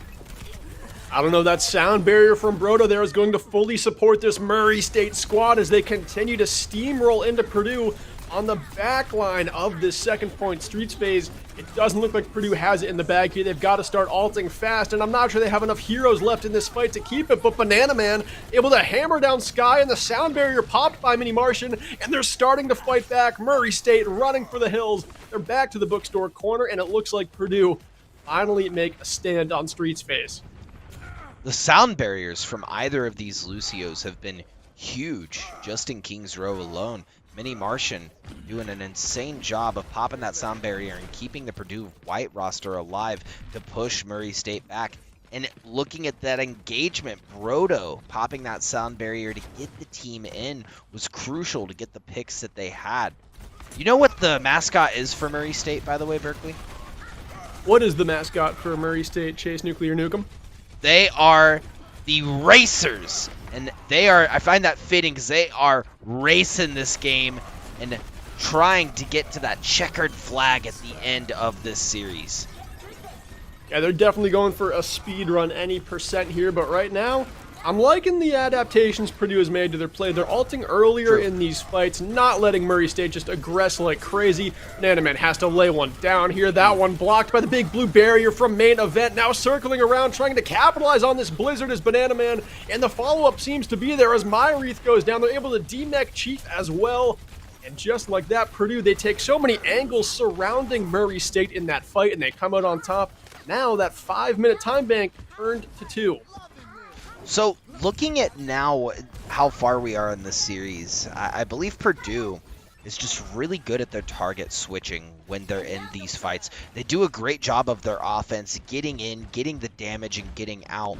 Where their chink in the armor seems to be is these flanks that we're seeing from Murray State, catching Purdue off guard. I mean, even if we go way back to the first point on Busan, that was Purdue's Achilles heel the entire time, was they kept getting flanked and on her ulting with that Death Blossom, and that is becoming very prevalent in the end of the second push as Murray State only has a minute left to make it into the second point. That's going to be Sky with another 3K Deadeye. Yes, I did say another 3K Deadeye. That is probably the third 3K Deadeye Sky has found so far in this map alone. Yeah, Sky stepping up on multiple heroes in this game, playing projectile, flying DPS, playing hit scan at an exceptional level. Not to be outdone on her, obviously doing a great job on Reaper throughout the match, but really just good depth we're seeing from the Murray State damage dealers. And right now, they're able to capture that second point, and they are just 40 meters away from championship point. They may make it as well on her. Gonna get a teleport up top. Gonna get noticed very quickly by OG. The sound barrier getting popped by Mini Martian. Perhaps a tad too early on her. Wrapping around the outside, trying to make it back to the rest of the roster. His main event will fall. The Chief will get demeched. And that's gonna be Murray State needing to back up, which was a good time to do it. If on her had popped the Death Blossom in that fight, that would have been very unfortunate for Murray State. They would have only had one ultimate going into this next fight. But Purdue White does have 3 on the board. It's going to be coming down to who can get this Earth Shatter off. And they used that sound barrier, right? So when this Death Blossom comes out from on her, it's going to be up to CK Rookie to stun it again. A big play has to be made as the Blossom is popped here, but it finds no value. Both shatters get blocked simultaneously, and Brodo bails out the Murray State Gold roster with the use of that sound barrier, but still, Nuke, no eliminations have been found. It's going to take more investments to claw out this fight. Yeah, the Chief does have their self-destruct online. We are going to hear both the Deadeye's popped. It is high noon all around from these rosters. Actually, just on the side of CK Rookie, Sky still has the Deadeye, which we've shown is deadly in this series. This is also one of the best maps in Overwatch to pop these self-destruct, these massive plays. You can get over to the top. I wonder if the Chief is going to look for one of these plays now. Blizzard getting popped on point from Park. Going to push back the rest of the Murray State roster. Purdue White holding true on this corner. Murray State only needing a few meters left. Oh, main event trying to fall on the sword and push the bomb out of the way, but that will kill Brodo, unfortunately. That was fun, that was honorable, but I'm not sure there's going to be enough time left for them to get back in time. We might actually be seeing Purdue steal a map away from Murray State. Just 1 second until overtime ticks, and they don't even make it. Purdue White taking their map pick in Kings Row, and now Nuke, we've got a game on our hands. The score is 2-1. That was incredibly close, Berkeley. I was not expecting that whatsoever. Main event will have the play of the game, more than likely with this Earth Shatter. I love that, the jump around the corner. That was cheeky. Yeah, a stun finding all 6, too. Big dopamine hit for the main tank there. And Nuke, I mean, Purdue, they're able to steal away one of their own map picks. Now they're not going to have the luxury of picking the next battleground. It will be Murray State. Given the way that one just went, where it seemed like Purdue had the edge there in brawl compositions, what do you think that Murray State might go for? You know, that is a really, really good question, Berkeley. Truthfully, I think they're going to have to go for something that plays to their strength. They love playing this ball comp, so whatever they pick is probably going to be more revolved around the Wrecking Ball. The Chief loves that Wrecking Ball. And we're going to be going over to Escort next as well, so a lot of open maps for possibilities here before we get our band and our pick. Just talking about a little bit what Purdue did so well. I think it was just committing to the brawl composition early, not making that move Murray State did, where they opt for something else on Kings Row, because we all just know that it's a brawl map. You could big brain it with a mobile comp, but in a game so close like this, where it's a number 1 seed versus a number 2, those kind of strats probably aren't going to work. We've seen mostly mirror matchups tonight, and right there in brawl, Purdue had a big edge. Absolutely. So I think the maps that we're going to be looking at here are either going to be Dorado, Junkertown, Rialto, or Route 66. Out of those, which do you think fits the play style of this Murray State roster best? I don't know. Havana is still... Was Havana banned? Is that another one? Havana may have been banned. Havana is in the pool, though, and that could be an option if it was not banned. It was the first ban. Okay. I think Murray State pick Junkertown, and they just win. I think that's just the case. It's like the most open map in all of Overwatch. Their biggest strength against Purdue is just playing on an open battleground. So I think if they're able to pick that, they might run away with our map number 4 here, Nuke. What are your thoughts? I think the first point of Junkertown is one of the most open for sure. But as we get further into Junkertown, right, we almost have a streets phase like you would see on Kings Row, right? Oh, right. There it is. And they picked it. There it is. They picked it. The hive and this could go either way. I have with Murray State. This just in. They're on another level. Oh yeah, the beautiful mug, You love to see it. And honestly, Berkeley, I could have seen them picking this map just for this first point alone. This first point is infamous to full hold teams, whether it be at the spawn or at that final point when you're rounding. There's just, like you said, so much open area. Yeah, there really is. And I mean, it doesn't take a dive composition to run through this map. We do see a lot of double barrier bastion compositions. That might be something that Purdue chooses to play if they're feeling a little uncomfortable on attack or defense on this map in particular. But Purdue, they've got their work cut out for them. This is the first time tonight since map number 1 where it hasn't been their map pick. So they're probably going into a map where they know it's not their strong suit. I highly doubt Purdue would have picked this map at any point in this set if they were choosing our escort map. But Murray State, they could have a field day here, Nuke. This one could get pretty out of hand. I'm not quite sure if Purdue keeps their momentum that they just built. Yeah, I mean, the momentum's resetting, right? We're picking an entirely new map, entirely new compositions. So that's once again the thing with these momentum-based teams is if sure you get a win on a map, that's great. You've got your first win. Now you have 3 more to go. That is still a steep climb, and the cards are currently played against you. So mentality and endurance will start to come into play as we head deeper into this best of 7 series. Another thing about Junkertown, snipers, right? We haven't Right. actually seen Murray State pick a sniper, and we have seen CK Rookie on the side of Purdue pop off on Ash on multiple occasions on Gibraltar, so maybe this one might not get as out of hand as I was imagining at the start. But Oh just no. as I say that, look at that Oh Murray no. State comp. It might not be the movie. We might just be watching a trailer that is nothing like the actual release of the composition they're going to come out with. But Purdue, they are choosing the double shield, double sniper, a great composition for Junkertown. They're clearly ready to play this map. Absolutely. Mini Martian. How do you feel about Mini Martian on this Brigitte Nasuki over on the Baptiste? I mean, Baptiste, I love right away. Mini Martian is going to be tasked with just making sure those shield bashes hit, and even though a lot of opponents are going to be very far away, you've got to connect with those whip shots to keep proccing her Inspire AoE healing, or else you're not going to get enough healing value out of that hero. And this is a roster that is meant to back up. The only chance that Mini Martian's going to have to go in is when they either dive on them or when OG decides to step up a little bit. Ooh, speaking of which, oh geez, Rick on her. Gonna take a pick on OG very early, and they are not stopping for anything. Murray State already rounding this first corner and halfway to this first point.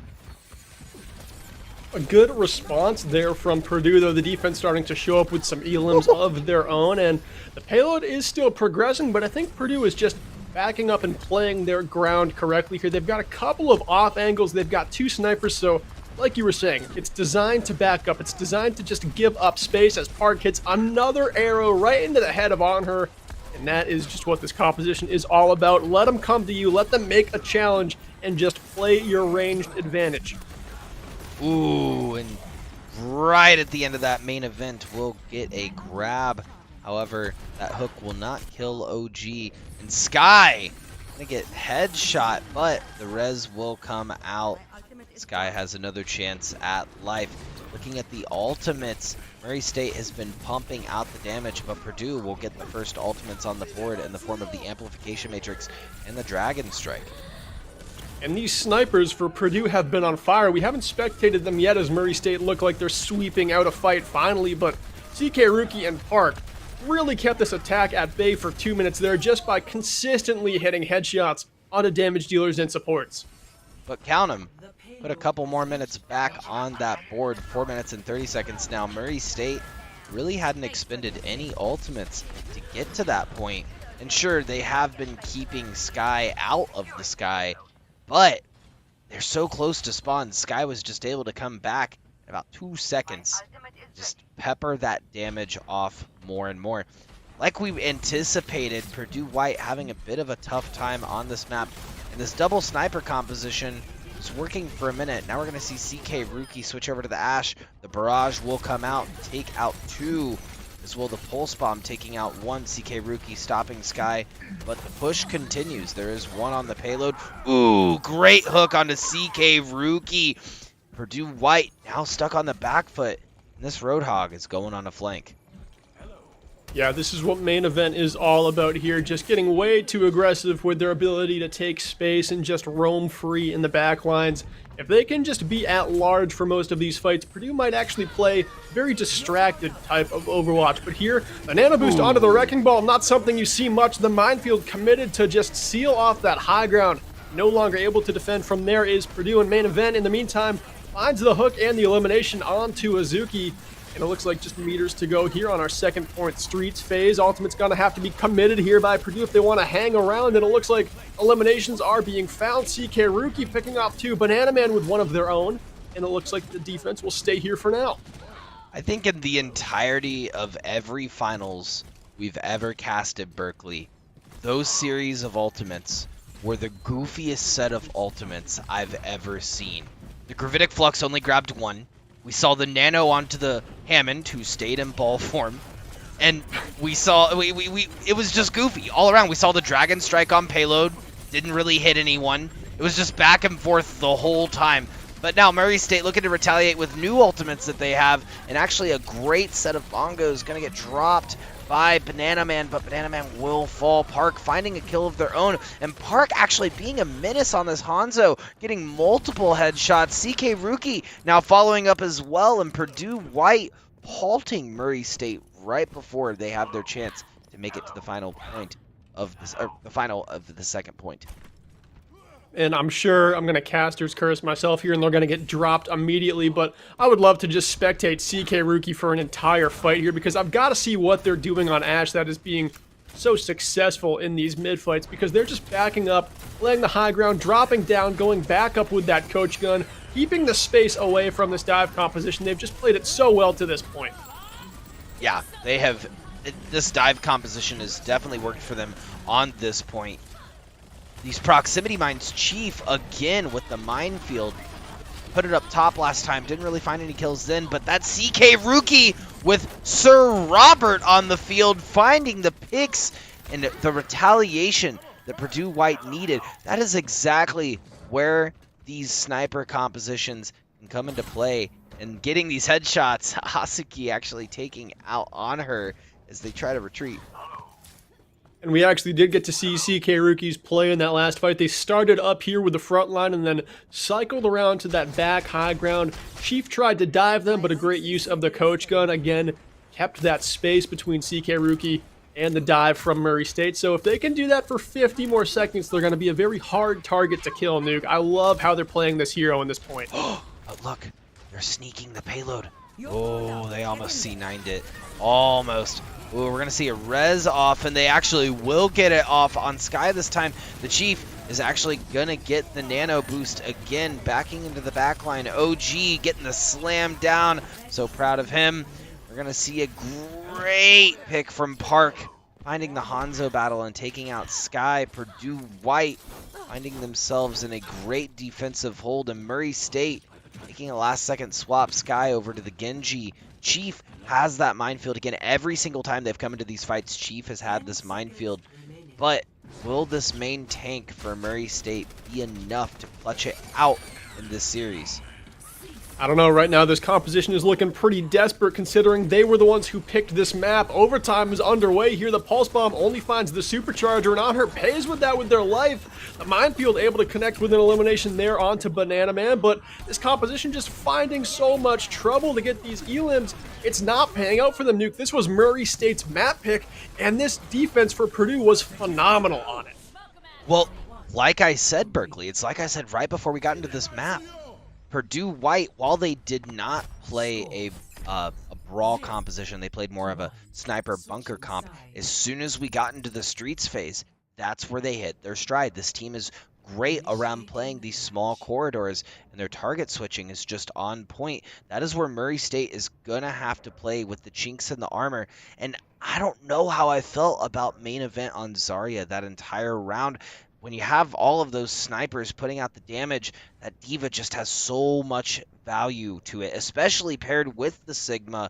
They could have done so much more, or even with the Wrecking Ball, right? But I don't think that comp really played to the strengths that they were looking to, and now it's going to be up to Murray State to get a full hold defense here. As Purdue White is now swapping over to a very weird dive. Okay, we're seeing switches come out now. I was going to say it's a dive sniper comp. Yeah, I mean, if CK Rookie is able to hit a shot, the tanks can just close in, grab that elimination, space back out, get their cooldowns again. You were making a point about Murray State having trouble with the Zarya. I think mainly that just came down to closing the distance against the snipers. CK Rookie, like we were seeing, cycled to the back of that objective so well. Park stayed a little bit more aggressive, stayed up front, but those two staying separated made that the composition of Murray State with just one mobile tank had to pick one of the two snipers, and it was never enough in any of those fights to get the job done. No. Oh, Oh, money! Yeah, absolutely money. That was cash. CK Rookie finding the first kill of this push, getting a headshot onto Sky. The Chief wrapping around. Gonna try to touch point, get a little bit of a stop. But do White so far looking pretty strong. So far, looking good on the sniper comp. Again, Andre able to get one pick off there onto CK Rookie, who has been lights out so far in this round. Main event, capturing another elimination, but it's still a back and forth battle here as Banana Man playing Winston so well to just hop in on these low targets on the side of Murray State. Grabs another kill as Sky is taken out of the skies. Nuke, we've got a 4 versus 4 here. Yeah. It's still anyone's game, and I gotta be honest, the way Purdue is playing, I think they're gonna keep up this aggression, and they might end up paying for it. They might, but wow, Banana Man finding 2 picks on the pharmacy, killing them both. Sky will get the pick on CK Rookie, falling extremely low. This could go either way right now, Berkeley. You're 100% right. Massive anti-nade coming through, though, and that's going to be a pulse bomb taking out Mini Martian. Absolutely nutty plays from both sides. Murray State will hold for now, but Purdue is showing that they have this push potential with this roster. They could do it if they're able to find those picks. If CK Rookie can get them one, then the rest of this roster can certainly capitalize on a few more, but it's been tough for them to close in on the supports of Murray State. Usually they're taking down Sky or on her in these fights. You've got to get one of those supports out of this mix because they're just keeping those tanks up, and Chief and Main Event are able to stall forever on these heroes. Main Event popping that whole hog here to keep Purdue at bay, but gets slept out of that ultimate, and now the Nano Winston comes in, jumping into the backline right onto Brodo, but having trouble finding this kill as Myrith putting on a great pocket to their counter support, and right now, Purdue still hanging in the fight, finding 3 kills. A Resurrect gets thrown onto Main Event to kind of keep Murray State in this, but Nuke right now, it looks like Purdue are finally kind of stepping their game up. They might have this one. Yeah, I think that they might have this one. We are going to see OG get a couple of picks as well onto Murray State, and they're going to opt to back. Oh, no, they are not. They're going to get in. The Chief is going to get antied as soon as they try to get back to point. With 4 meters left, they might have enough time. The barrage comes from the top turnbuckle, but that's not going to be enough. They only stall time and waste their ultimates, unfortunately. Yeah, and it's a big waste, too. They spended 4 ultimates there, both DPS ultimates, both support ultimates, and Purdue did not have to use much. They used a Primal Rage, which really not that costly to use, and then, of course, a Pulse Bomb. Again, probably their 2 least valuable ultimates to stave off 4 from Murray State. That sets them up so well on Street's face. Yeah. Oh, yeah. This could be a reverse of what we saw before, and it's going to be dependent on how Purdue gets through this point. We are going to see Bob and Self-Destruct pop. Park will find the first pick of this fight, forcing a 6v5. Murray State opting to just back up and wait for their Winston.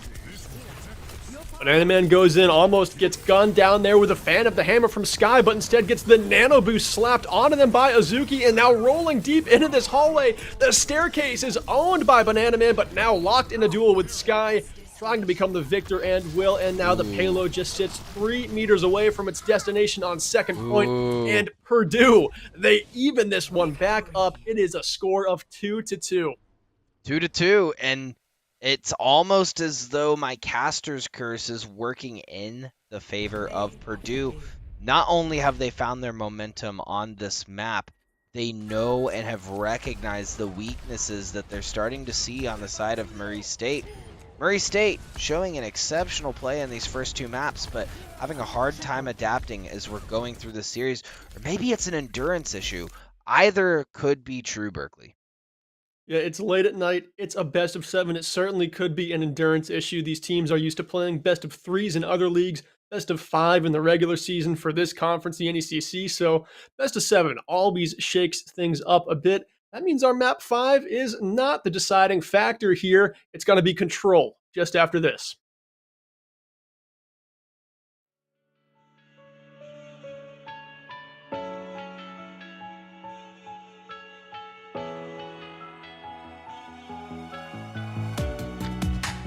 Living in the same routine.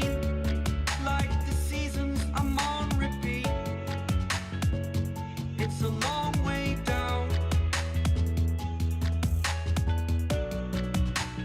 Trying not to follow suit. Don't like the color, I'll change the shade of it. I'm not afraid of it.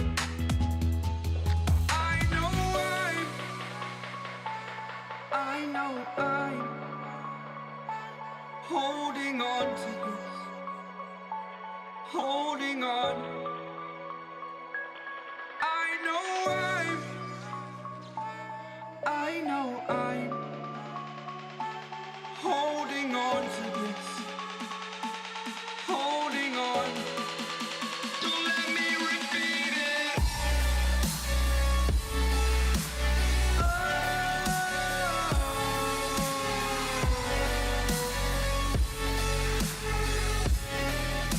Don't let me repeat it.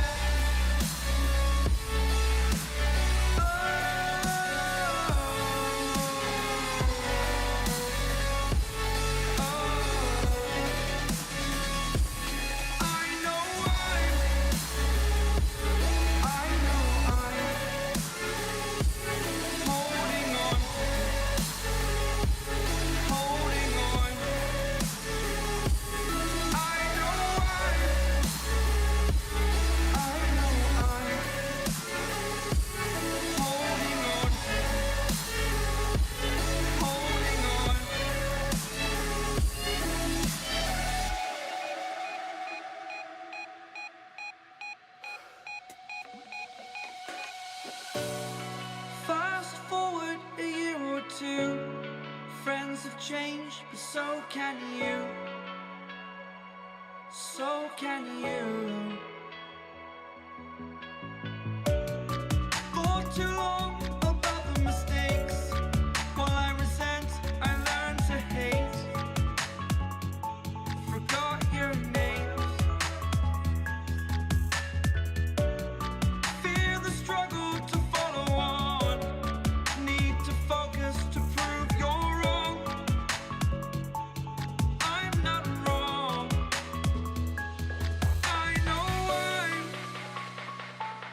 I know I'm holding on to this. Holding on. I know I'm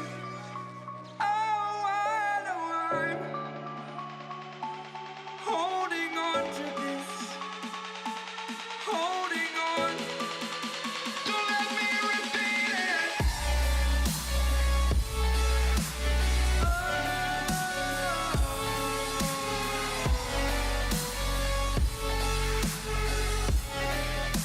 Don't let me repeat it.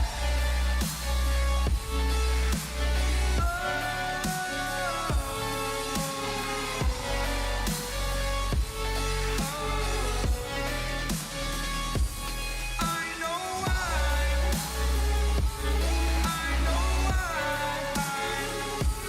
holding on to this. Holding on. Holding on. Holding on. Holding on. Holding on.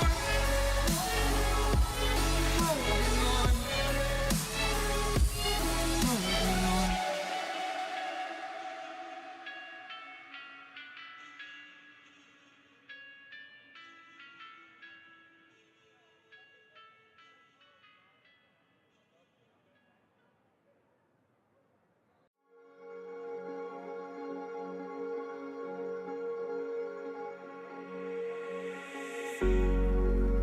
Cigarette ash, it looks like snow.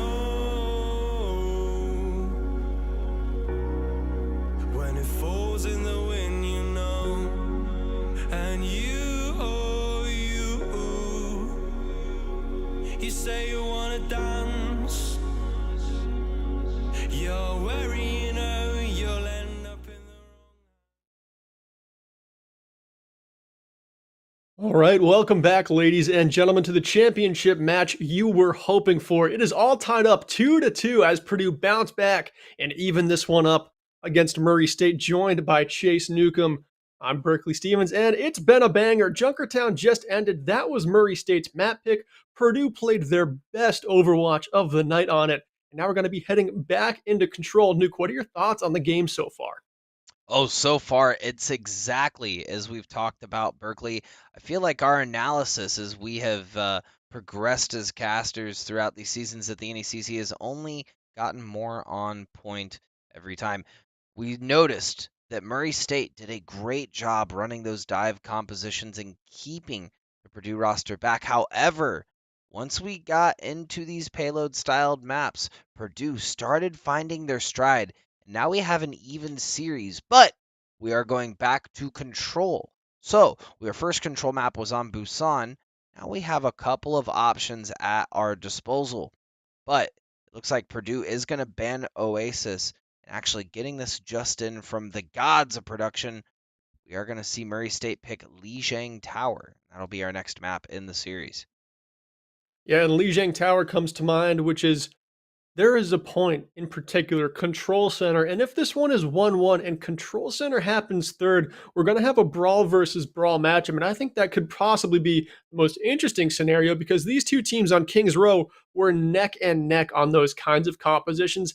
If this one opens up and we maybe get Control Center first, then I think whatever team wins that probably just locks down Lijiang Tower. I think that is the deciding factor here because there's going to be some wonky compositions played, some Symmetra for sure, likely a Pharmacy that we've seen so far, a lot of it coming up from Murray State. I'm more interested to see what Purdue might be picking here because they haven't shown their hand to be one that has a Pharah that plays a lot. They played a little bit of a bird on Watchpoint Gibraltar, but since then, they've just been locking down the hit scans of the snipers, and that's been working for them. I think MVP of Junkertown had to be CK Rookie on the Ash. I mean, really kept this team alive with all of those pickoffs and headshots.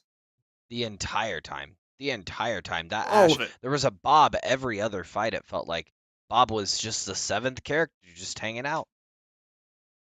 Yeah, running the 7-man comp. Very good strategy to put out a bonus teammate there. Nuke, they might have a little bit of a tough time playing Ash on this map. We might see a Cole Cassidy, we might see Soldier 76, but I think this map pick from Murray State comes in because Ash really isn't a major possibility here. True. And the other thing I was going to mention is we have seen this Purdue white roster pick Echo a couple of times. We saw that on Watchpoint Gibraltar, so that is a possibility as well. But it looks like Sky on the side of Murray State will be on the Pharah with, this time, Myreeth sticking on Lucio, so there will be no pocket Pharmacy, which is totally fine for this map. Pharah can get in and out and play around this point just fine.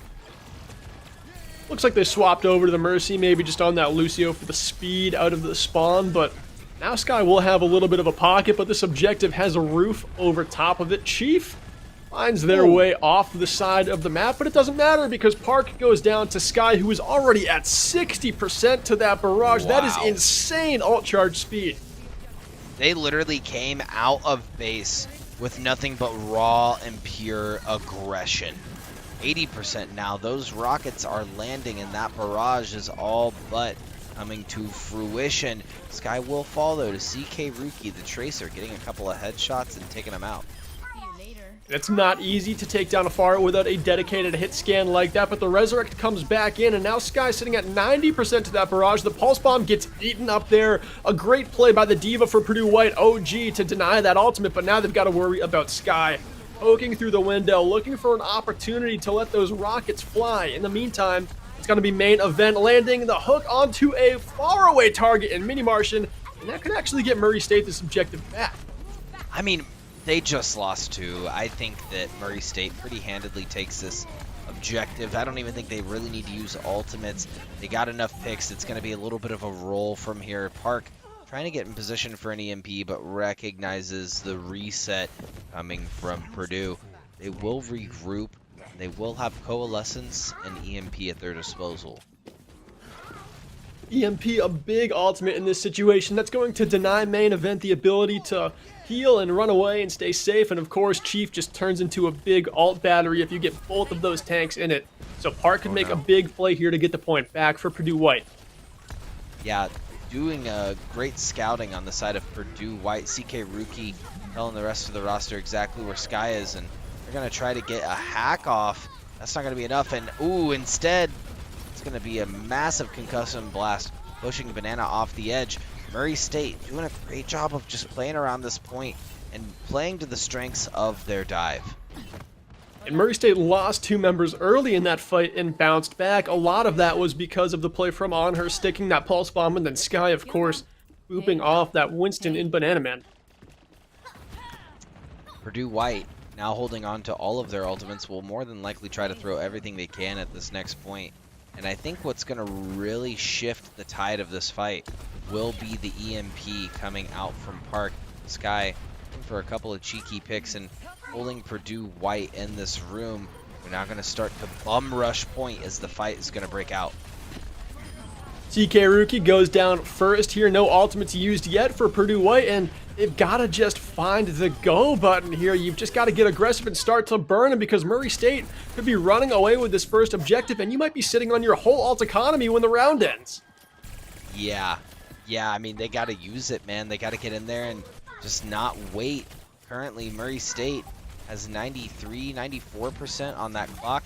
Sky has had the barrage the entire time and hasn't really needed to use it because Purdue hasn't used anything as well. But here we go. The Coalescence is going to get popped on the side of Murray State. We are going to see the Primal Rage from Purdue White. EMP coming through as well from Park. We're going to see the sound barrier dropped from Mini Martian. We are going to see as well Tracer's going to try to get a couple of picks. They're not going to find anything. The whole hog will come out as well. Self-destruct from OG on point. And that's going to be a massive pick from Main Event, landing the hook. It's pretty back and forth and really even thus far, Berkeley. This is how Gardens goes, especially when overtime starts to tick away. If teams are running mobile comps like this, the stagger could go on forever, but Murray State are trying to put an end to it here. Overtime is going to bleed down so fast.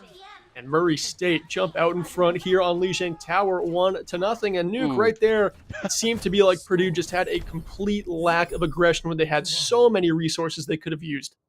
Until the very end. They literally held it until the very end, which is an issue that we saw on the side of Murray State back in Junkertown. But On Her landing a cheeky pulse bomb at the end of the round, which was pretty cheeky. We are going to see a tech pause come out on the side of Purdue.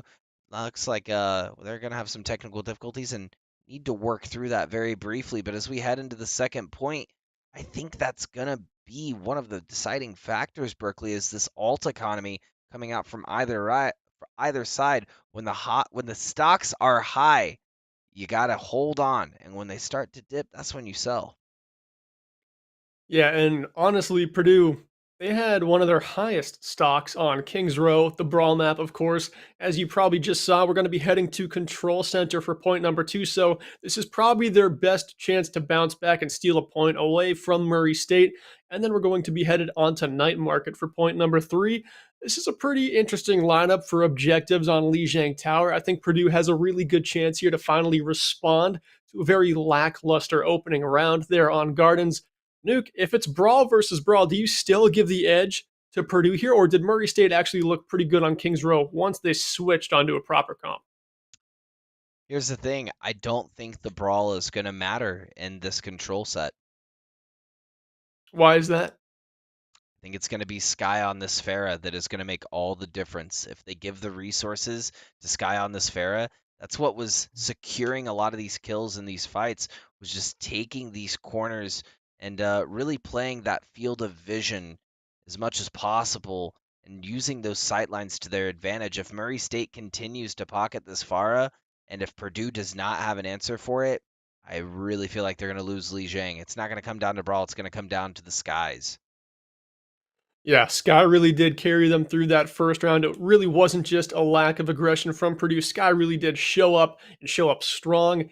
CK Rookie, the Ash player who has just been silencing Murray State, not able to play that hero to its full effectiveness on Lijiang. If you're Purdue, do you just throw CK Rookie on that hero and just hope for the best? Because they're able to space away from the enemy very well. They might be able to find that space on Lijiang Tower, even though it's a very difficult map to do so. It doesn't look like that's actually the pick they go out with. Yeah, they're going to have CK Rookie on the Symmetra, which could work. I mean, that could be a possibility. I don't know how I feel about Park on the Junkrat, but looking at the side of Murray State, they are not going to be running the Pharah again. Sky will be on the full Cassidy, and on her will be on Symmetra this time. So Park may actually do the Duke here. Yeah, I mean, Park on Junkrat here, it's a pretty niche pick, but it does have a place on Control Center. Just for the purpose of this one staircase, we see the fight happening in, already at 40% to that Riptire, and that is an ultimate that has so much swing potential in a fight. It can just find 3-4 eliminations in the blink of an eye, but right now, Murray State rotating around, opting out of challenging that staircase. They know that they can't push into a Junkrat like this, so this rotation might work pretty well for them, but they're still playing with very low HP. But Park goes down first to Sky. It doesn't matter if he's on Pharah or on the Cole Cassidy. Sky is showing up to this game in a big way. Absolutely, Sky finding the picks, and man, that's exactly what Murray State needs right now. Is they were kind of pinched back and stuck a bit. That's CK Rookie now pushing back Banana Man on the heels of Murray State as they now need to regroup. But they did build 2 ultimates in the process. Yeah, Murray State will have their DPS ultimates online, as will Purdue, boosted up by an Earth Shatter as well. Alt Economy looking very close so far in this one. The one that kind of jumps out at me the most is Brodo's Sound Barrier, slightly ahead of Mini Martian. That support quick to the fight could be the difference maker here, but a big slam from Banana Man sits down 4 members of Murray State, and they are dropping like flies here. 1 ultimate required by Purdue White, and that should secure them the fight. But Nuke, what I'm noticing is they invested far more than just the Shatter. They put in both DPS ultimates there as well. They did. They threw everything, it felt like, that they had in their disposal. I guess OG still has self-destruct, and Mini Martian does have the Sound Barrier, but they used a vast majority of their ultimates in that fight. And good. Do not hold on to those. Use them as needed. Purdue White may edge out this second map just from that great block coming through from Banana Man, stopping Main Event from taking the show-stopping Earth Shatter. OG gonna find the kill on Main Event. Now Murray State, without their main tank, may have a struggle in holding this point for the rest of this push. And now the point was flipped. It's going to be Purdue spilling onto it now, trying to recontest it. Chief lets that Sound Barrier, or I'm sorry, that self-destruct go to zone out Purdue White. Purdue White quickly get back into this fight. Ozuki using that Ant Matrix to just amplify their own damage and healing, trying to find picks on their own, but instead it will be the off-tank and OG and CK Rookie yet again stepping up to the plate and securing the objective for Purdue White once more. And Nuke, 85% now. This could be the final bell for Murray State. Set the wash size to oof, because Murray State having a hard time getting in and getting the picks on this back line. Massive Riptire coming through, taking out My Reef. That's going to take away their immortality field, but they got to get to point. They don't have a lot of time to really do anything. CK Rookie taking out Sky, and that's going to be the second point. It's like I said, it's not going to come down to brawl. It's going to come down to whether or not they continue to run these Sky picks, whether it be that Pharah or that Echo. I think Murray State desperately needs to be taking to the skies, especially, you notice in that map, CK Rookie's on Symmetra, Park is on Junkrat, so they really don't have anything to be able to contest a pharmacy except for OG. I'm sure they could make the switch, but that's got to be after a fight, right, Berkeley? So Murray State could have taken that point back, forced them off of that comp, and maybe that map would have gone differently. Yeah, I don't blame Sky for not playing far there. It's a very tough point to play. There's no natural cover on the objective to stay safe, and you would love to have just the Lucio Baptiste support line instead of having a Mercy on your team. So it's a tough choice for them to make, but now they're just thinking about this Night Market map as the first fight already underway. They've got Sky on the Doomfist. Again, the sharp head of this spear, but goes down early here, and Banana Man just aggressively pinning in, nailing that one on her, and Banana Man just continues to steamroll. That hammer has not stopped swinging. That Earth Shatter already blue check marked up, and Main Event sitting at just 31%. Wow. The next closest ultimate is on her over on that Symmetra, and that's just because there was a turret on the left side of point that was just consistently putting out damage and actually killed CK Rookie as they came onto point But Banana Man, that is a feat itself.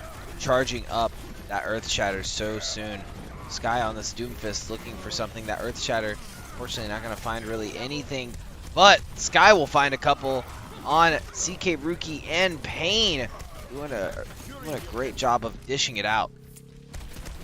Yeah, that fight, Banana Man not able to just swing freely the entire time. Answered pretty early there, up in the front line, stunned a couple times. Sky battered them around a little bit on her, was charging up that beam. And Murray State responded very well despite that first fight being so one-sided for Purdue. And now Murray State is holding on to a couple of ultimates to continue to hold this objective, but Purdue White, they've got an Ant Matrix. They're going to have a Sim Wall in a little bit, but Banana Man goes down. This could be an early economy fight, Nuke. I think it is going to be an early economy fight for Purdue White. Murray State throwing out a couple of ultimates. They want to ensure that they're going to hold this point. I think that is what they've done. Sitting at 34%, Purdue White will engage, but whether or not they're going to be able to take the point fast is another story entirely. It's going to be up to whether or not the self-destruct finds a couple of picks as they push in. Going in again, CK Rookie has the Sim Wall to buy some space for the front line. Banana Man not able to block that shatter from main event, is sat down and beamed away by On Her, but Arc responds with the Deadeye kill onto Sky there. Still backing up, but looking to go right back in is Purdue White. They would love to just make their way onto this objective. Sim TP gets thrown in, as does the self-destruct. Doesn't find any eliminations there, but now they've got a route to retreat by. Art gets one, Chief gets another. Banana Man back in the fray here, swings away at Brodo, and this one still looks like it's anyone's game, but Murray State buy back in with 2 eliminations. OG and Park go down. Duke, this one is just a slugfest. It absolutely is on point, and Murray State showing that they can hold their own in these slugfest. It was going on the side of Purdue White for a long time, but it's also now coming down to whether or not these Symmetras can find the value that they're looking for. CK Rookie able to put a TP out and get the rest of the Purdue White roster on point in time. Just in the nick of time, Berkeley, as Murray State Gold have 97%. So if they get a full wipe in this next fight, that will be all of this point, all of the control map, and Murray State will have 3 under their pocket taking Lijiang. If they're able to take it, that's going to be an Earth Shatter, going to be set down by Main Event, but Main Event going to get sat down instead. The rest of the roster pushes in. Purdue White pushing their advantage. Purdue is so good at capitalizing on a frontline mistake there. Main Event tries to get away with a very early Earth Shatter, instead gets caught out around that corner of the opening choke. Purdue just amp a speed boost, go all the way to spawn with it. That buys them 20% more. Now, a big slam again. Banana Man lays it down, and the follow-up is immediate. A 6K in the feed, a swift team kill. And now there is just one fight remaining here on Lijiang Tower, and one of these teams is going to be on championship point. Murray State didn't even get the chance to build ult charge that fight, or even try to have an economy fight at all. They just were met by an Earth Shatter immediately. They're going to wrap around the outside, try to get to point. We are going to see the final fight ensue, kicking it off with Sky getting a pick and OG finding 2 on the self-destruct. Boop kill onto Banana Man. We are going to hear the sound barrier drop as well from Brodo. Same from Mini Martian. CK Rookie dropping that wall. And Purdue White is starting to kick back into gear. Now for the first time in the series, taking their lead 3-2. And Nuke, what have we said about this Murray State team? They've lost more maps against more opponents in the season than Purdue have. Purdue, if they can just start to take maps away from Murray State like they did, they might not stop. They've won 3 in a row despite dropping our opening 2 and heading into hybrid next. It does not look like they're looking to stop. They want this championship on the next map. They're showing they won at Berkeley. I mean, they are showing grit. If I've ever seen a team with grit, it's gotta be Purdue White. They're showing the Boilermakers have what it takes to get that engine running and pushing as hard as they can. Yeah, and hybrid, I mean, we can't go to Kings Row, so it's probably not going to be too brawl heavy. It's not going to favor Purdue as well as Kings Row did, but right now, it looks like Purdue is just firing on. I think it's going to be Blizzard as well, but It looks like Purdue is just firing on all cylinders. If it comes out to Blizzard World, I'd like to see him play 2 snipers again. Hanzo and Ash worked so well for them. I think it would be a major mistake for Murray State to pick that map. Oh, absolutely. Murray State, though, probably going to try to pick something that has a little bit more capabilities with their dive. I would expect Hollywood on this. Eichenwald, probably not. Numbani's potential, but we should look over see what they've banned. Purdue will ban Numbani, and it looks like there's only a few options, but I think Hollywood and Blizzard World are probably the 2 most prevalent. Yeah, all of them. Blizzard World, Eichenwald, Numbani, they're all those options where Purdue can run that Ash and Hanzo. They can run double shield if they want. This hybrid map, since there's only those 3 choices left, I gotta give the edge here to Purdue. And Nuke, it is going to be Blizzard World. I think that's a big mistake for Murray State. They're going to have to play some incredible Overwatch because Purdue is going to be bringing their best composition to this map. I mean, this is a turn of events, Berkeley. This is match point, and Murray State has to bring the thunder here. If you look at all of the maps that we've played thus far, a lot of them have been brawl heavy, and they have favored this Purdue white roster. Every map that we've played, and maybe except for Junkertown First Point. But as we saw, it went in the favor of Purdue white because they got to that second phase, and they held them very closely right in front of that second point. Yeah, if it's not a hard brawl map, it does not bode well for Purdue, but they've had the luxury of playing those brawl maps. Kings Row went their way.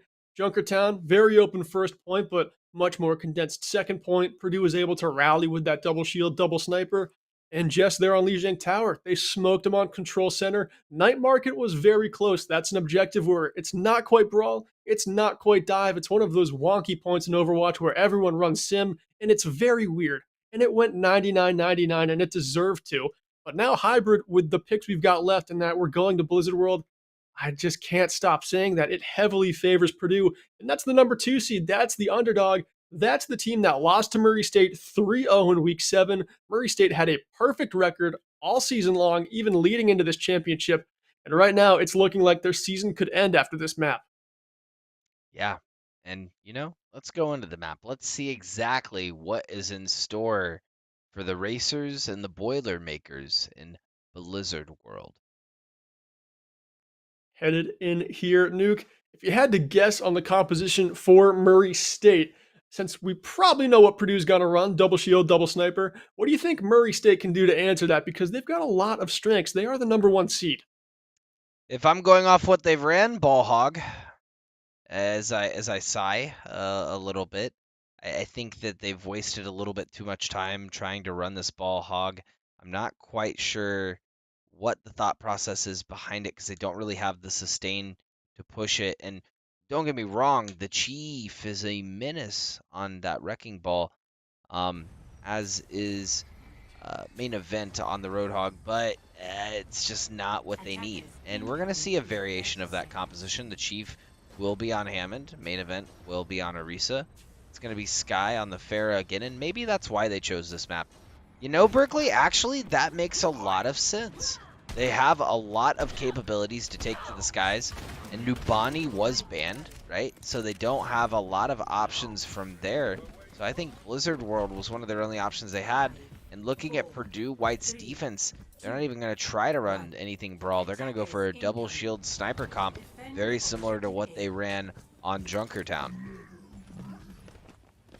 Yeah, I like the look here. Purdue just locking in their composition, playing perfectly to their strengths. And again, Murray State flirting with this composition that has just been so boom or bust for them. It's got to work fast for them on Blizzard World, or I think Purdue just has this one in the bag. Well, it's going to be the Chief wrapping around the outside. Looking to retouch here. There we see it. Once again, securing objective. Purdue White wrapping around the top part. Ooh, big boop coming out. Trying to get this Hanzo off the high ground. Main event doing a great job. And I think that's exactly why they love playing Pharah into this roster, right? You split the roster up, whether it be a Hammond push or a concussive blast, and that Roadhog just goes for easy pickings, same as on her. and it seems to be working for this Murray State roster exceptionally well. Purdue White may have actually had a little bit more value on this first hold running a Torbjorn, knowing that they've preferred to run this Pharah. Yeah, one thing about Turret is it doesn't miss, but Pharah is a pretty good counter to the Torb. I like it on the first point of Blizzard World, but I think the heroes they're on play to their strengths more as this map progresses. One thing I noticed about Sky is those concussion blasts. It's not just them hitting direct rockets or getting big rocket barrages. It is knowing how much they can dislodge an opponent on Purdue just by throwing in that cooldown as they go down to CK Rookie, of course, but that's beside the point. Those concussion blasts probably won them that first fight. It kicked them all off of that high ground. If Purdue stays up there, they probably continue to hold that objective forever, but they're all dislodged because of Sky. Absolutely. Yeah, and that's where your abilities have value more than just the ultimates. That's why you have to be so strategic in what you choose to play. Main event, trying to pop that whole hog, but dying very early to OG, and we are going to see the pulse bomb on her take out CK Rookie on the side of Purdue White. The Chief will fall as well, but that payload continues to move. Yeah, it is progressing. We're not going to see a lot of defenses here on Blizzard World. Second point set up early in this objective. They're going to play the high ground, let the payload go the distance, because everyone knows that final 10, 15 meters or so is the hardest part for them to cap. And right now, Murray State are starting to struggle with actually getting into that distance, into that deep part of this objective. And CK Rookie, Park, the tanks, they're doing a great job of just catching these opponents on Murray State out. Ooh, speaking of catching him out, that's a massive anti-nade from Asuki, hitting everyone on Murray State Gold. They are going to pop the nano boost as well onto Banana Man, and we are going to see a reverse on Purdue White. I mean, there will be a couple of kills from Sky, but Sky themselves will fall. Purdue White will hold for now. We do have a close spawn to get back, so Murray State actually going to see a swap. Sky switching from the Pharah now onto the Echo. Be a very interesting point as Ashe is in the game, right? So Sky could very easily switch over to the Ashe and then have Bob on that payload. Yeah, probably like 2 or 3 Bobs, given what Sky is able to do with the Echo copies. They're just so flexible, and they can play pretty much any hero they land on. But, Nuke, what I need to see Purdue here is just be very aggressive with these alts. They pop the rally early. I love the play there from Mini Martian. That is a play you have to make. Just be the aggressor. Set the tempo in these fights. You have an advantage if you just sense it by tracking these ultimates. Keep it up. You've got 4 ultimates left to burn. Don't use them all at once, but continue to use them time after time to keep the tempo in your favor. Speaking of that, yeah, they do have quite a bit of ultimates online. They do have a lot at their disposal, and we're seeing a lot of time being wasted, you know, grouping up. It's taken them a little too long to do it for our comfort, wasting a lot of time and not being able to get in. Murray State needs to buy their time a little bit better. The Chief sneakily pushing this payload. Yeah, Chief trying to get it closer and closer to the destination. I'm pretty sure they know what he's doing. Just 2 meters to go here. Is he gonna do it? He does. No contest, Purdue. Wow. How could you let that one slip through your fingers? The second point given away for free to Murray State, and now they have 3 minutes going into the final objective. Yeah, that was clutch from the Chief. Big brain play. Purdue White wasn't turned around, and that's what's gonna happen when you're not. The C9 is huge, and man, we could have an entirely different series just from that 1 point. We certainly could. I mean, that could just flip Blizzard World, because Purdue had everything they needed to lock down second point. Now they're going to have to use that to lock down third. Self-destruct to open this one up, and the stick onto main event, but Stick unfortunately doesn't find the kill. Instead, the follow-up dive will. Park and Banana Man steamrolling into the backline, finding what they were looking for. And Murray State battered back to spawn once again. 2.5 minutes for them to complete the map. Yeah, they're going to take some time to set up, and we are going to see a switch. Myreath going back over to the Pharah, hopefully pocketing the Sky. Sky almost has copy online. do have a couple of ultimates coming up from Murray State that could change the tides of this fight. Main event pushing in. That's going to be OG on the high ground, falling off a little early. And coming up here in this fight still is some pressure by Murray State as the focusing beam desuits OG out of the mech, and now Sky has the copy online ready to use at any moment. Park loses the cover girl duel to on her, and still the momentum spilling for Murray State. They're looking to copy here and go in. Sky copying the Winston, another tank in the mix, and the Primal Rage ready to pounce onto the backline. Right now, Purdue is very discombobulated, and Nuke, I don't know if they've recovered. This payload is just inching closer to the destination. Yeah, Murray State now taking a script out of the pages and being the ones to flip the script on Purdue White. That Bob being put on point was basically the only thing that saved that Purdue roster in that fight. Murray State's going to back up, let the Bob run out, and then re-engage. One of the most OP things that you can do. Chief trying to get in, will have the minefield on point, but opting not to use it. Instead, backing up, trying to help his roster get this nanoed monkey out of here. Yeah, Banana Man does get gunned down there, but not before finding an incredible amount of value with that nano boost. Azuki choosing a great target to send that one onto. Now Purdue, they just have 40 seconds to go here. They gave away second point for free. They've got to make the stand here. Yeah, Purdue only, their nearest ultimate that they have online as well is going to be Banana Man back on that primal range, but more importantly, CK Rookie on the Bob. They're going to drop the bombs a little bit ahead of the payload. I don't think that's exactly the positioning that they were looking for. The Chief now diving for the backline. Any Martian will fall to the hook of the Roadhog, and that's them pushing into point, but oh no, that's OG falling out of mech. And Murray State looking like they have the advantage as the whole hog is popped, and they're pushing it back with 2.2 seconds on the clock. That is so massive for Hybrid. That means if Purdue are able to capture this, they're going to need time of their own. I mean, if they get it with no time on the clock, both teams are going to be stuck at just about a minute. Murray State is going to have a minute and 2 seconds, but capping it with time means that if Purdue gets the third point with more than a minute, Murray State still has a chance in overtime. You capture it with 0 seconds, the other team captures with more than a minute, then you don't have a chance. Purdue has a clear-cut win condition then. Now, it's still a total toss-up. Yeah, very true. It's going to be dependent on what Purdue White does for their attack here. I think, I don't know, they may run the sniper compositions again, but they prefer that on defense. I imagine we'll see more of a dive to support these tanks.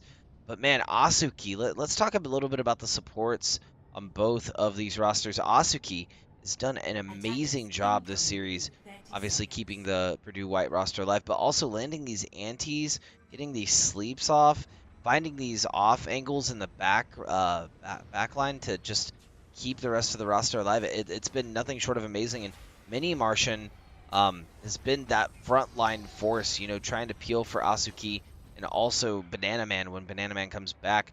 It's been pretty amazing to watch on the Purdue White roster. 2, 1.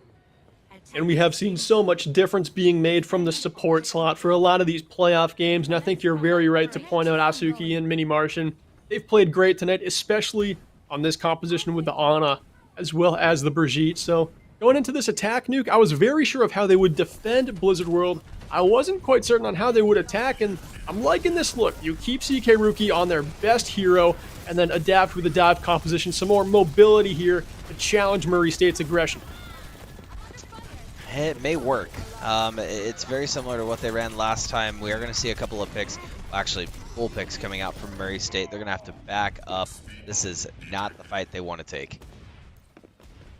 No, they're going to have to go again here. We might see some comp changes. Maybe Banana Man switches over to something else, but no, staying on the Winston, they're going to give this one another go. The test drive didn't go their way, but they still like the car.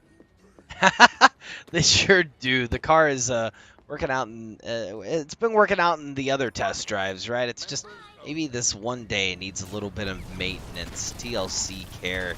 We're gonna see the Chief, the Chief kind of push into the back line, trying to separate this Purdue White roster, but Purdue White wrapping around Park and CK Rookie backing around the outside, looking to see if they're on the high ground. Of course they're not on the high ground. They're running this dive comp. They're going to be anywhere but that high ground, all over the place. CK Rookie falling to 6 HP and is actually going to live. Myrith and Brodo bumping out the healing, keeping the rest of the Murray State roster alive. You can't let this res happen either. Myrith goes down to OG there. It looks like a very wonky rotation pays off for Purdue. They rotated all the way around to Murray State's spawn. Got a little bit stuck back there after Asuki got picked off early in that fight, but they recovered in the 5v6. They're able to win that with 3 members left on point, and Park pushing up a little more aggressive here. Nuke, now they've got 4.5 minutes. That's plenty of time, but again, this is such a long map. Anything could happen here. Murray State True. could lock down this second point, and they might not give it away for free like Purdue did.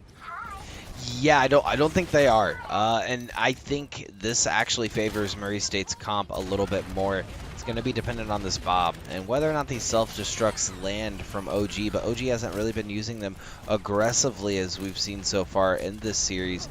In event, we'll find the pick on CK Rookie. Asuki keeping the rest of Purdue alive as they're pushing around this first corner, but this pharmacy is going to be a menace. There's a lot of high ground play to move around here. We are going to actually hear a couple of ultimates popped. The rally, the self-destruct will take out both of the birds.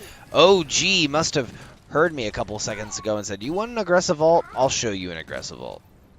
And I love it. Just time it when Sky uses that rocket jump to just get a little extra height. That's just increased vulnerability there to the self-destruct. Great timing by OG. Buys them about 40 meters of progression on this payload, and now Murray State has to make a desperation play out of spawn. This is where things could get sloppy. This is where mistakes are made. That pulse bomb gets stuck, and the kill found onto main event. Park trying to find more, wants that kill onto Brodo, gets it with the help of Banana Man, and the tank spilling into eliminations on the side of Murray State.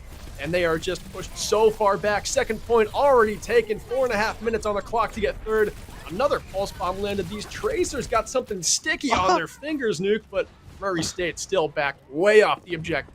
Look at this Purdue White roster. Look at them. They are so pushed up. They have blood so deep in their eyes. All they see is a rich crimson. Purdue White just knows how to push that advantage, and OG and Banana Man are great with their target calling. We are going to see one pick onto Asuki before Sky falls to CK Rookie. CK Rookie not missing these targets at all, getting a double back-to-back headshot and pushing this advantage for Purdue White. Yeah, if you're Purdue, you just have to keep CK Rookie on this hero. Of course, they've got a deep pool. They can play Tracer very well, but just put Park on whatever you need and keep CK Rookie on the Ash because they have that carry potential that you are looking for in a championship game. Ooh, speaking of carrying potential, we are going to see the Primal Rage popped, knocking everyone about and in and out of these mines. Chief, not going to find anything but one pick. Purdue White wrapping around, backing up as they need to, and recognize they have 3 minutes to do so. Still plenty of time here, no cause for panic. Azuki has that nano boost online, ready to put onto most likely Banana Man to engage this fight. And Murray State's ult economy, they came out of spawn. It was desperation. It was a little bit sloppy. They got the job done, but they're left with nothing now. They have to defend this with only cooldowns, and that's going to be tough as the nano boosted Winston and the self-destruct go in. That's 3 kills already cleaned up for Purdue White. They want a win condition early. They want multiple minutes on the clock when they finish Blizzard World, and they might just get it. No, they're definitely going to get it with that's it. 3 minutes and 26 seconds on the clock. Purdue White will push it in. Murray State not finding gas in the tank is Purdue White not exactly reverse sweeping, but getting 3 maps in a row and looking for the 4th one to close this out. It's been crazy so far. Only a minute. That's all that Purdue has to defend this for, and they've just got to take a tick, and the championship is theirs as the underdog. It would be such sweet revenge to beat the team that 3-0'd you, handed you your only loss, your only blemish of the season, I mean, there is just no better time to stick it back to them than here. Yeah, I mean, Murray State, all the cards are on the table, the chips are up, and you got to be all in, or you got to fold. And I think we all know what the preferred option is here, Berkeley. Yeah, put the chips on the table. Give me a Torb, CK Rookie. Like I said, you gotta play Ashe if you want to stay competitive in this game, but I love it. You got 2 shields, you have a Cole Cassidy to deal with Sky, and CK Rookie, this was the adaptation you were hoping they would make by adding a turret to their squad. It could pay off in just a minute. This is a nice little change to their comp that maybe Murray State aren't going to be ready for. Yeah, I don't think they are. I mean, I'm gonna love to see how Sky plays around this, because CK Rookie, look at that, just peppering out these bolts. As Murray State's grouping up the rest of the whole team. They're gonna engage together.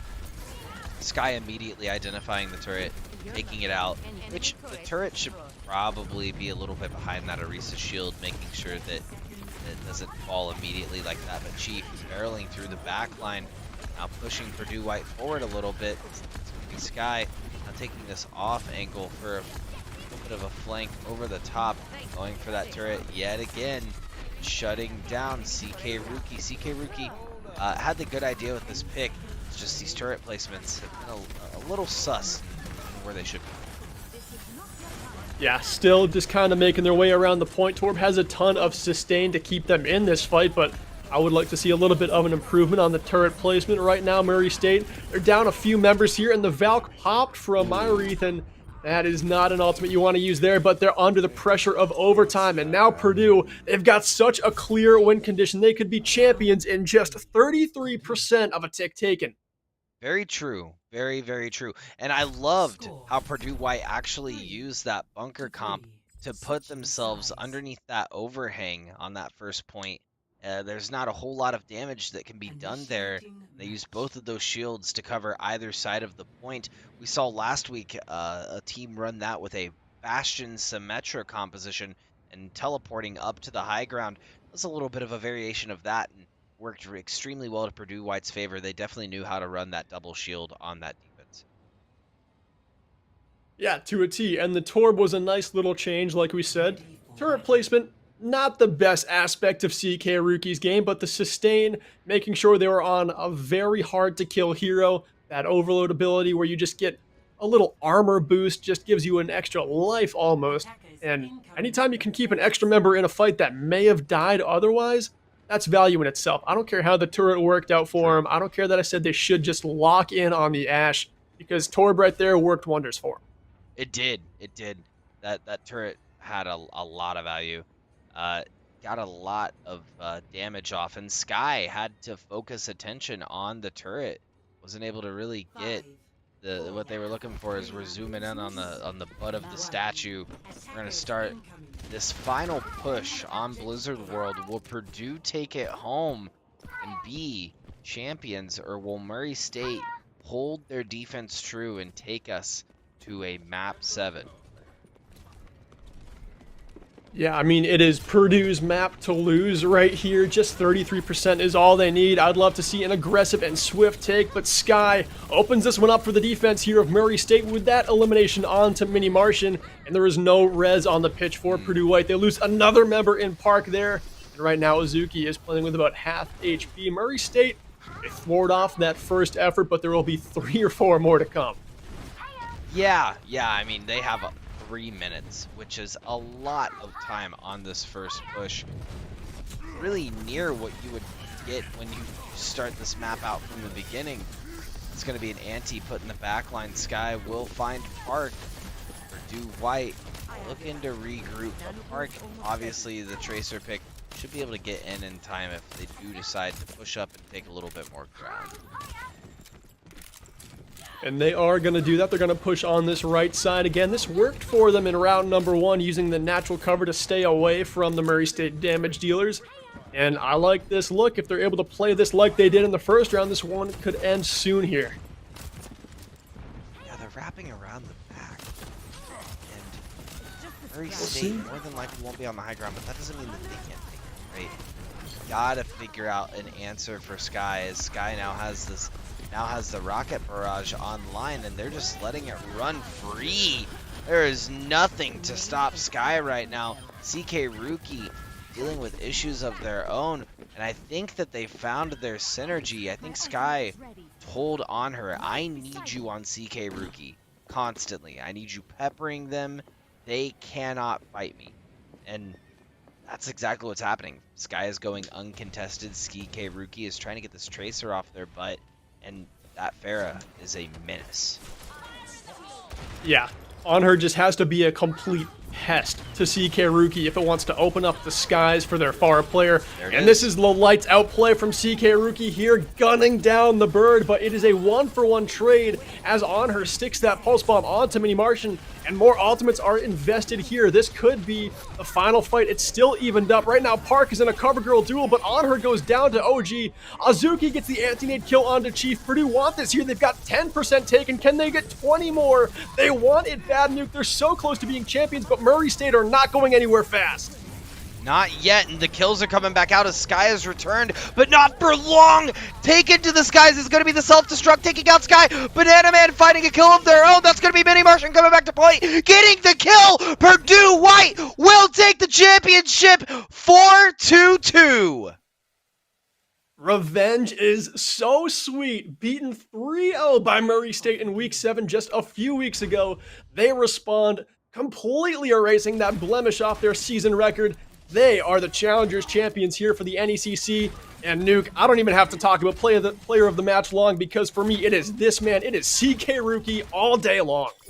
Oh, I actually heavily agree with you this time, Berkeley. You know, typically I try not to give it just straight to the DPS because doing damage is obviously their job. But if we're looking at the first two maps versus the end of this series, CK Rookie was the game changer for this Purdue White roster. Yeah, absolutely. And on that, Ash, too, their signature hero of the night. Played a little bit of Torb here and there, a little bit of Tracer, but the difference maker time and time again on Kings Row, on Junkertown, there on Blizzard World. Like we said, we thought it might have been a mistake pick. If you enable CK Rookie to play that hero, they're going to pop off, and they delivered again. Just precision damage dealing from them. Had to be the player of the game. There's a few honorable mentions, of course. I do think that Sky played very well on the Murray State side. They would have been my pick. Of course, another damage dealer, but honestly, it was just a battle between them all night long. Whether it was Sky or whether it was CK Rookie, whoever won more fights was going to end up being a champion tonight. And tonight, it was CK Rookie. Honorable mention for me as well would be Banana Man on the side of Purdue White. That Winston was just so much, and it was the pace that set for Purdue the entire night. That Winston goes in, it's time to dive. It's time to get in there, do the damage. Not only just on the Winston as well, but switching off onto the Reinhardt. Banana Man had a lot of value, and I think that that pacing was exactly what Purdue needed to take them to this game 4 and secure the championship. And they turned it around too. They lost the first two maps, let's not forget that. And they bounced back by winning 1, 2, 3, 4 maps in a row in a championship setting. This team played so well under pressure. This one could have gone anyway, but Murray State, you made this point so many times tonight. They just had trouble getting their momentum back. Once it was lost, they weren't able to re-find it. And Purdue, once they stole it, they did not let go. Not a single bit. They held on to it and said, mine, and ran to the end. Yeah, all the way to the end, right where that finish line is, crossed through the ribbon, and now they're going to be holding the trophy. Nuke, that is Overwatch 1. The next time we're going to be seeing chat here for the NECC, it's going to be on a totally new shiny toy in Overwatch 2. So put a nice little golden bow on this one. I think this one was the firework grand finale that this game deserved. Absolutely. And I know that we're going to be turning it over here very soon. I just want to give a couple of shout outs and thanks to everyone here at our NECC family that absolutely makes all of these casts possible, stays up super late at night to ensure that we have quality content to bring the collegiate Overwatch scene. Not just Overwatch, all of the games that we offer. I'd like to give a final shout out to my roster over at St. Ambrose, who won their championship tonight and are back-to-back NECC champions for the first time in history. St. Ambrose Bees, stay Yeah. top dogs. What a good squad you got over there. I love those guys. They're always so hyped. They bring good energy. But right now, Nuke, this one's about Purdue.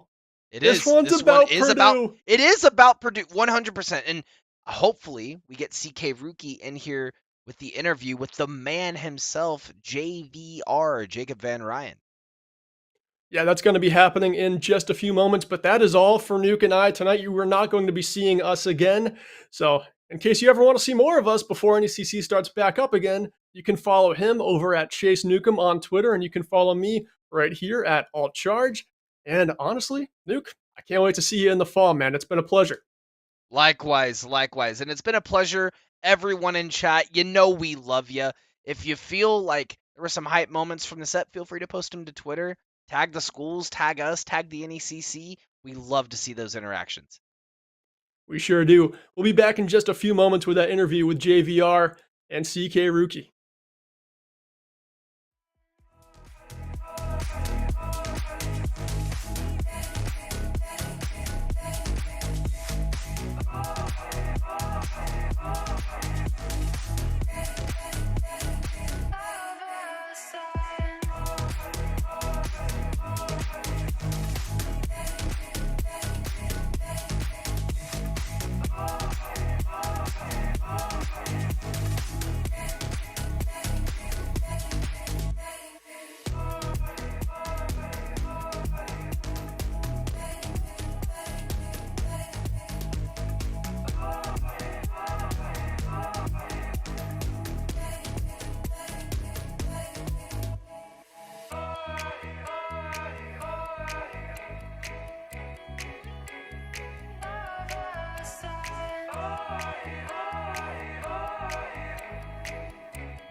And we're back, and I lied, chat. We're here once again. You can't get enough of us. Chase Nuclear Nukem joined once again here by Alt Charge and a very special guest. Can't get enough of this guy, CK Rookie, on the Purdue White roster.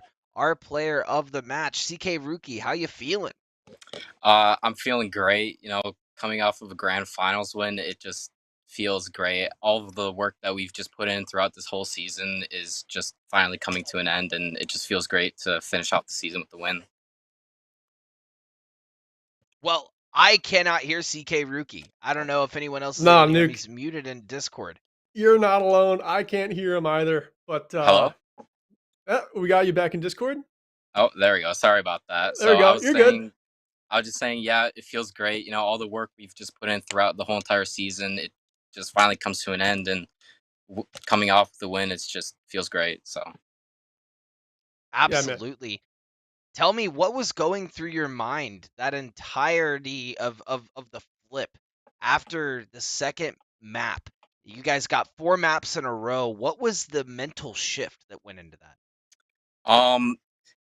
we've always been a team where we can just come back and just recollect as a team. So I feel like after we were able to just bring it up to 2-2, like our momentum and our just energy in the whole entire like game and like voice chat was just amazing. So we were able to just put in all of our work and just keep on playing and playing and playing, and yeah. That's a great style of play, man. And I just wanted to ask you, was there a point where your team was like, hey, listen, you're only going to play Ash from now on because you are just lights out on that hero tonight? You were on Tracer for a little bit, but it seemed like just so much of your success was found on Ash. Was that your decision to keep playing that hero, or were your teammates backing you up, being like, yeah, you're going to play her the rest of the night? Yeah, the last round of OT, I was debating whether going off on a Widow to try and pick off their Mercy, but my whole team was just hyping me up. It was like, you were going crazy on the Ashe, just stick with the Ashe. So I decided to go through, and my team was just supporting me through all of it, and I've always just been a hit scan player at heart, so it was definitely fun. Yeah, we could That's tell you so were just cool. dialed in on Hitscan. There was one play on Junkertown where you were playing Widowmaker just out of the spawn door, and you picked off the Faro with a headshot, and Nuke and I both kind of gasped and said something like money, cash, and you were just that all night long on Hitscan. So congratulations on popping off, man. Nuke, did you have something else you wanted to ask our man here? No, I just had to say, as a fellow Hoosier, a lot of respect to your guys' roster over at Purdue. I come from Ball State, and we've been rivals for a minute. It's been a phenomenal ride watching your program grow. You guys got a predominantly freshman and sophomore roster this year, and I'm very eager to see where this takes you in the coming years. Yes, same here, same here. So you're going to be back in the fall, right? Most definitely. With a new peak on Overwatch 2, playing Hitscan with one less shield in your way? That's the plan. Hopefully Overwatch 2, it's gonna be great for our team. Start scrimming more specifically in Overwatch 2 so we can get more of a handle on that, and yeah, definitely excited for the next season. Yeah, right on. It's going to be a new game to learn. I'm sure it's going to come with its challenges, but for a Hitscan player, I think you're going to feast on it. I think you're going to have a pretty good time out there with one less tank. But are you ready for our commissioner to step in and give your team the congratulations they deserve? Yes, sir. All right, let's head into that. CK, Jacob Van Ryn, my friend, it's great to meet you through this virtual world we live in. I just wanted to reach out to you and your team. It's been awesome to work with your crew. Obviously, not your first title. Certainly won't be your last, as we know. But tonight, congratulations to you and everybody else in that Purdue White squad on winning another championship for Purdue University. Thank you very much. Thank you, everyone, for hosting this tournament as well. We appreciate your participation. We love watching you guys compete. We'll get you the trophy. We're going to see you in nationals in just a little bit. But tonight, enjoy this celebration. You deserved it. Awesome come from behind win. Congratulations. Great to watch you. And we'll see you soon. Thank you very much. See you soon. That's CK Rookie from Purdue University, our champions tonight. To close out our B stream, our A stream actually is still rolling as Ottawa is taking on Kansas over there. That's going to do it for the B stream. We thank you for tuning in. Tomorrow night, League of Legends, our spring championship in league action. Join us then. On behalf of everyone that made this broadcast possible, Jacob Van Ryn saying so long, Purdue White. caps it off with a title. Congratulations. We'll see you tomorrow night.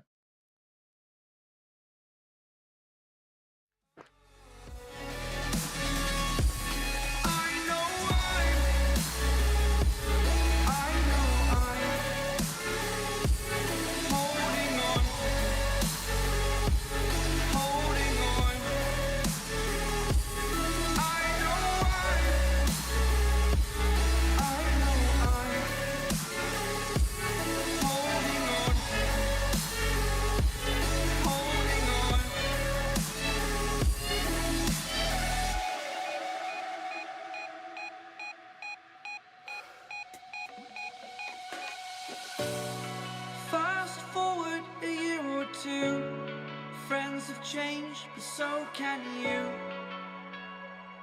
So can you. For too long about the mistakes and to hate. Forgot your names. Fear the struggle to follow on. Need to focus to prove you're wrong. I'm not wrong.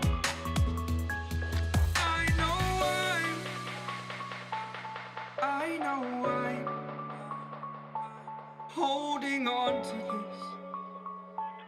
Holding on.